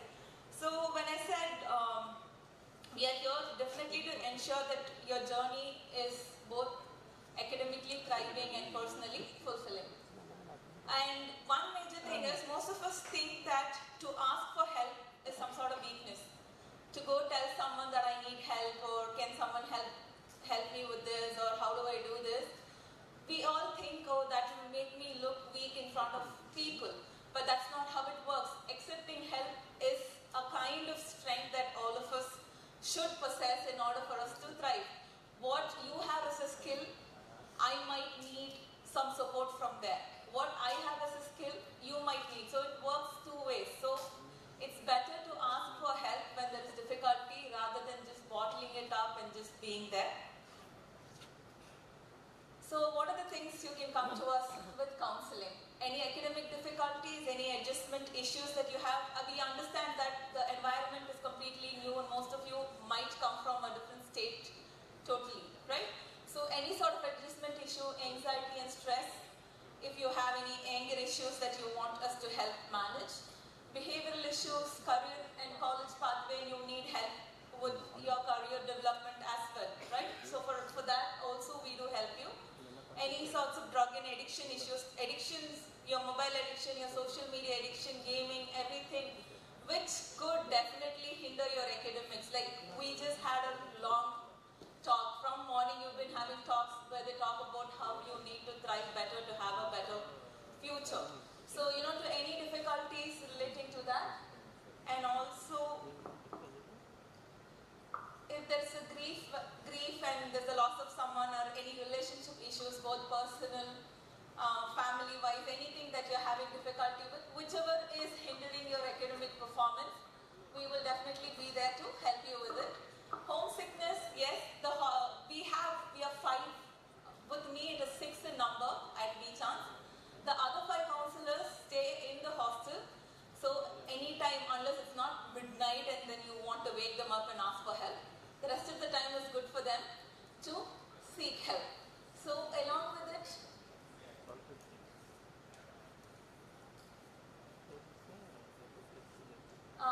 so how do you book a session with us?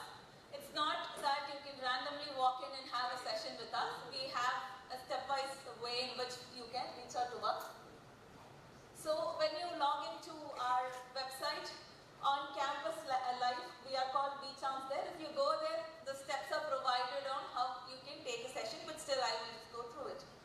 So in step 1, you will be required to email one of us. So the counselor details are provided on the page. You can email one of us for a session on any comfortable day. Like when you get your calendar, your timetable, you will know when are your free hours and what day are you free. So you can use that and reach out to them for booking a session. Once you do that, so next after you do that, the counselor will reply back confirming the date to make sure that your slots, the day that you want, does not clash with somebody else's session. So once that is confirmed, you can go to a session with them. They'll tell you where to come. So we are placed in all the academic buildings, AB1, AB2 and Central Block. We are all there. So whichever is the closest academic block to you, you can always reach out to that particular counselor. And one mandatory thing is, all of the communications will happen only through email. There are emergency numbers provided through which you can only make a call or send a text message. There's no WhatsApp on that. So make sure you send an email, which is much more easier for us also to document, to know who we are talking to and everything. So when you're sending an email, send it from your VIT student email ID with your details of your name and everything else, so that they know who they are talking to. We don't like to talk anonymously, right? Most of the time it's better when we know who you are and what you do. So it makes things more easier for both of us. So this is our team. Like I was introduced, I'm Dr. Delakya. Some of you might also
had for the listening circle, and they had a lot of fun. There was a lot of activities and a lot of constructive debates and everything that happened. So we usually do it for 1.5 hours during the evening, 4 to 5 to 5:30. It depends on how long we have all the talks that go on to.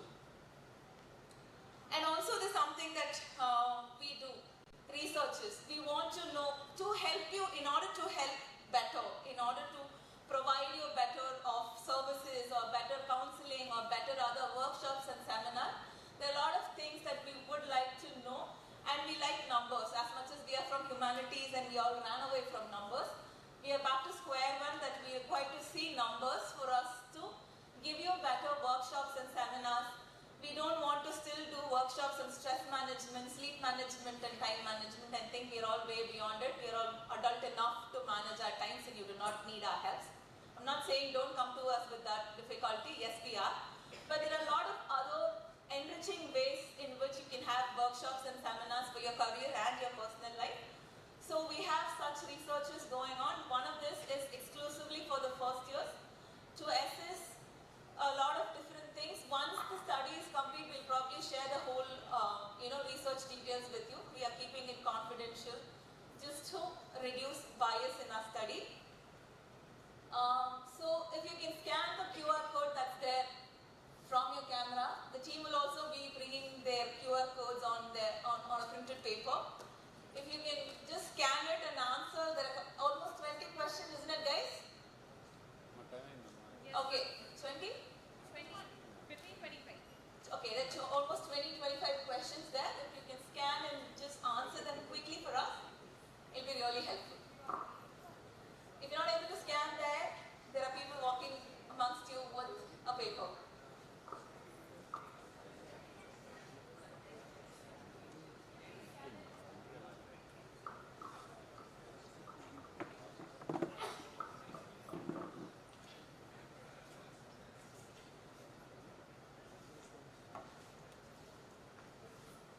Ankita, it says they need permission.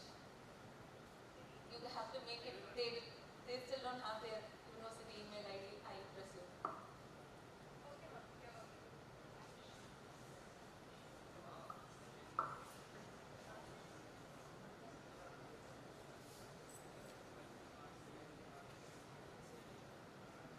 Whoever who can access, please answer. The others, they're changing the settings.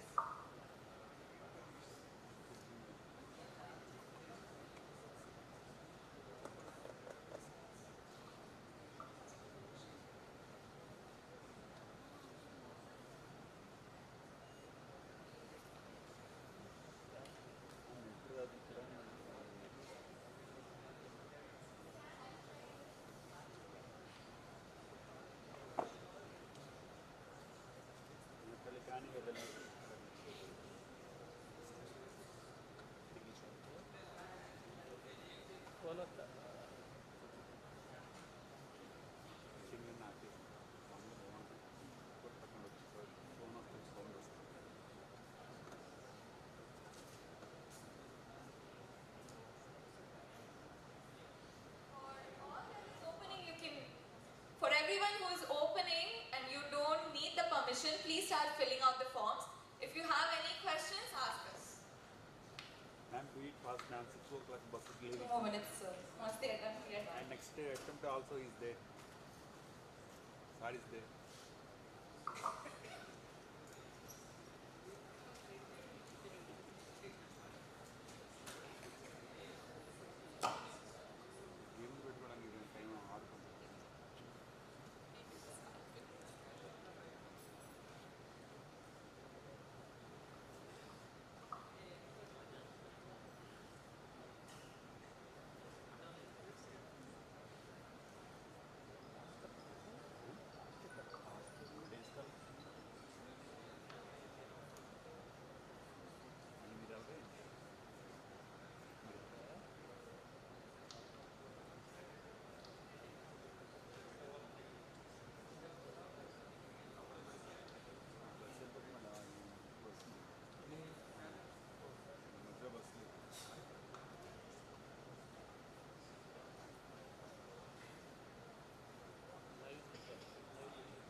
finish it.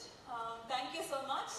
You guys can always refer to the website and reach us to us for any help. All the steps, everything is there on our website. Thank you so much. Have fun at our university.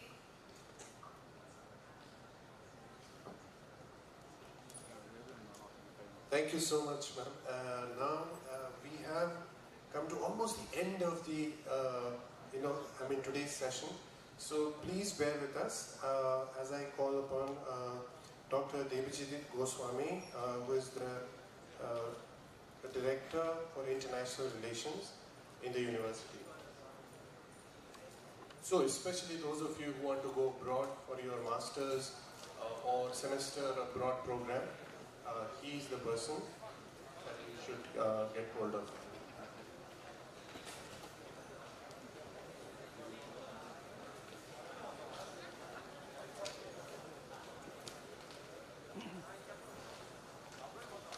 Good evening to all students. This is Dr. Devajit Goswami, Assistant Director of International Relations at VIT University. A very warm welcome to all freshers.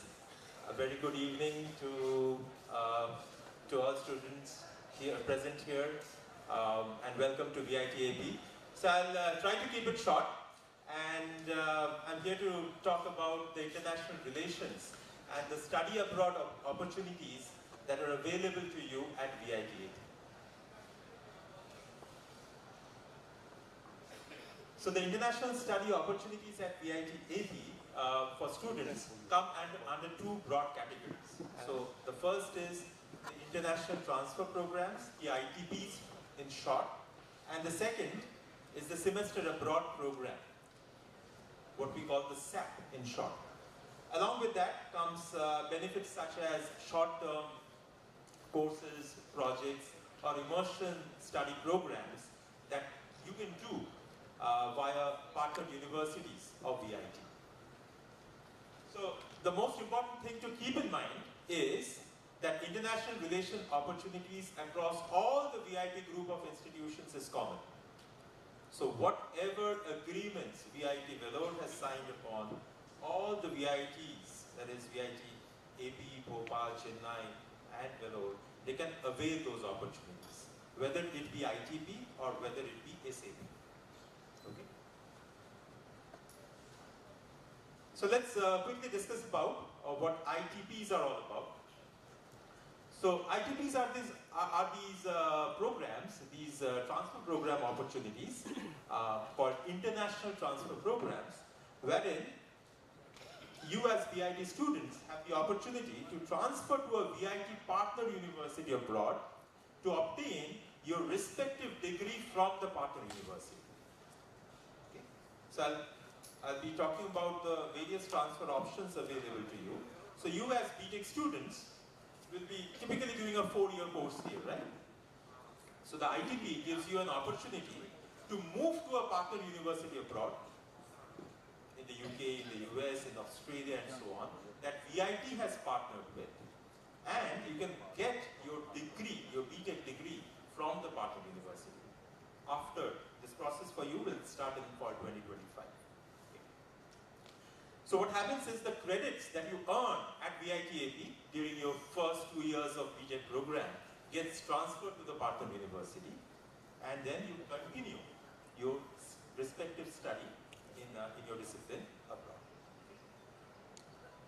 And the tuition fee after the transfer has to be paid as per the respective fee of the transfer of the partner university.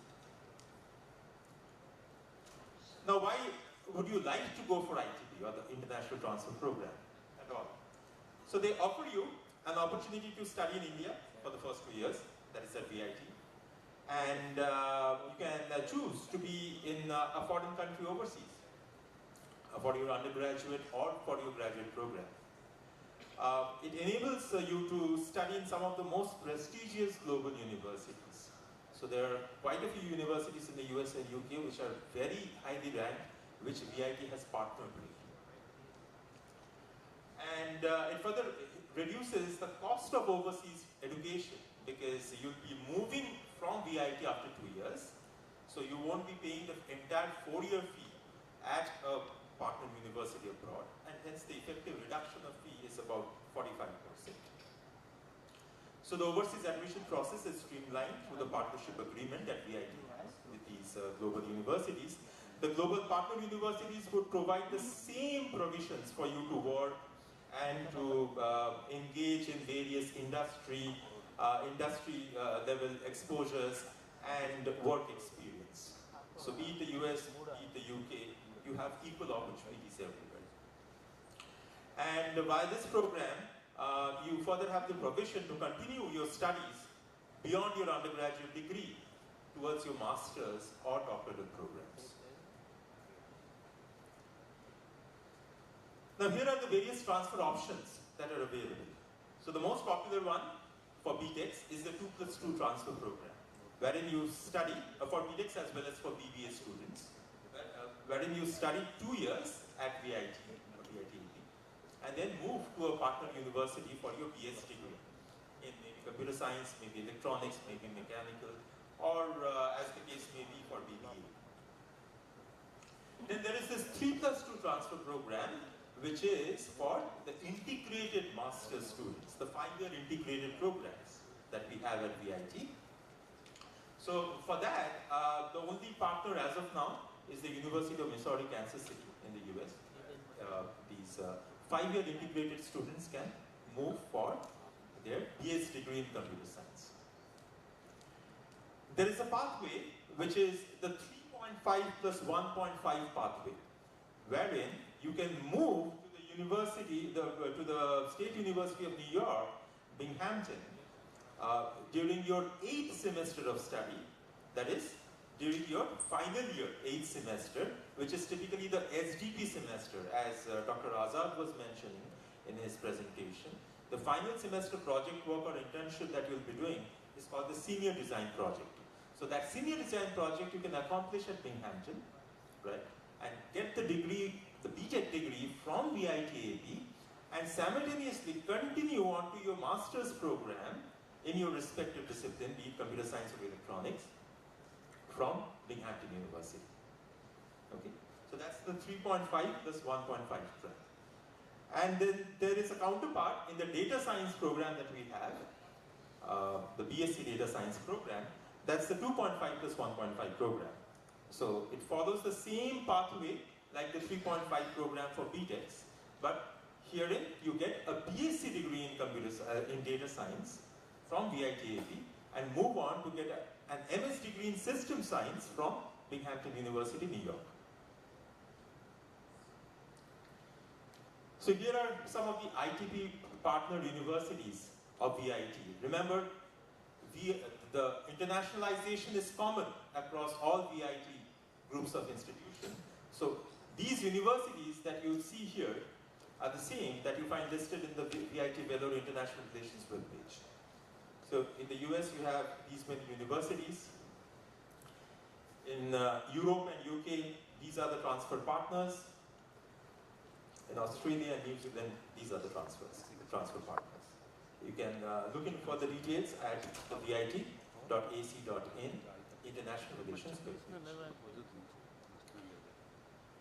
And for more on ITP, the orientation sessions, the specific orientation sessions, for example, targeting your batch. So you are entries of 2023, right?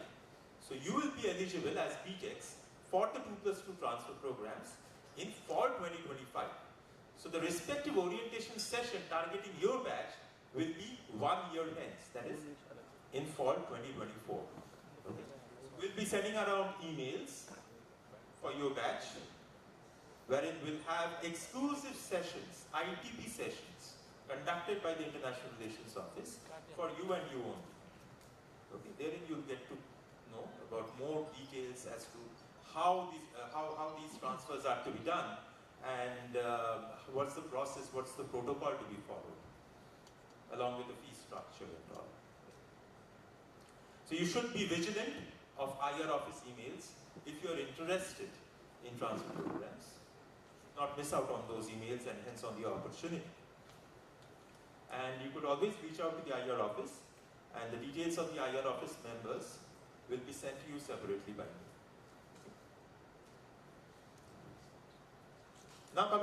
semester abroad program, the SAB in short. This gives you an opportunity during your final year of study, the internship semester. So there are two projects that you need to do. One is called the capstone project, which is your 7th semester project, and then comes the final semester project, your 8th semester project, which we typically call the SDP or Senior Design Project. Now these projects or internships, you can also accomplish at a university abroad. That does not earn you a degree from that university. Obviously, VIT AP will give you the degree, the BTech degree. But what this does is, this gets you the credits, the respective credits of your internship acknowledged back at VIT AP while you're doing your project work or internship abroad. And this can be accomplished at any of the partner universities or a university of your choice. It necessarily does not have to be a VIT partner university. And there are about 350 plus universities that VIT has tied up with, which allows for student exchange and faculty exchange and all. So all these MOUs or agreements make you eligible to study or do your internship at those universities.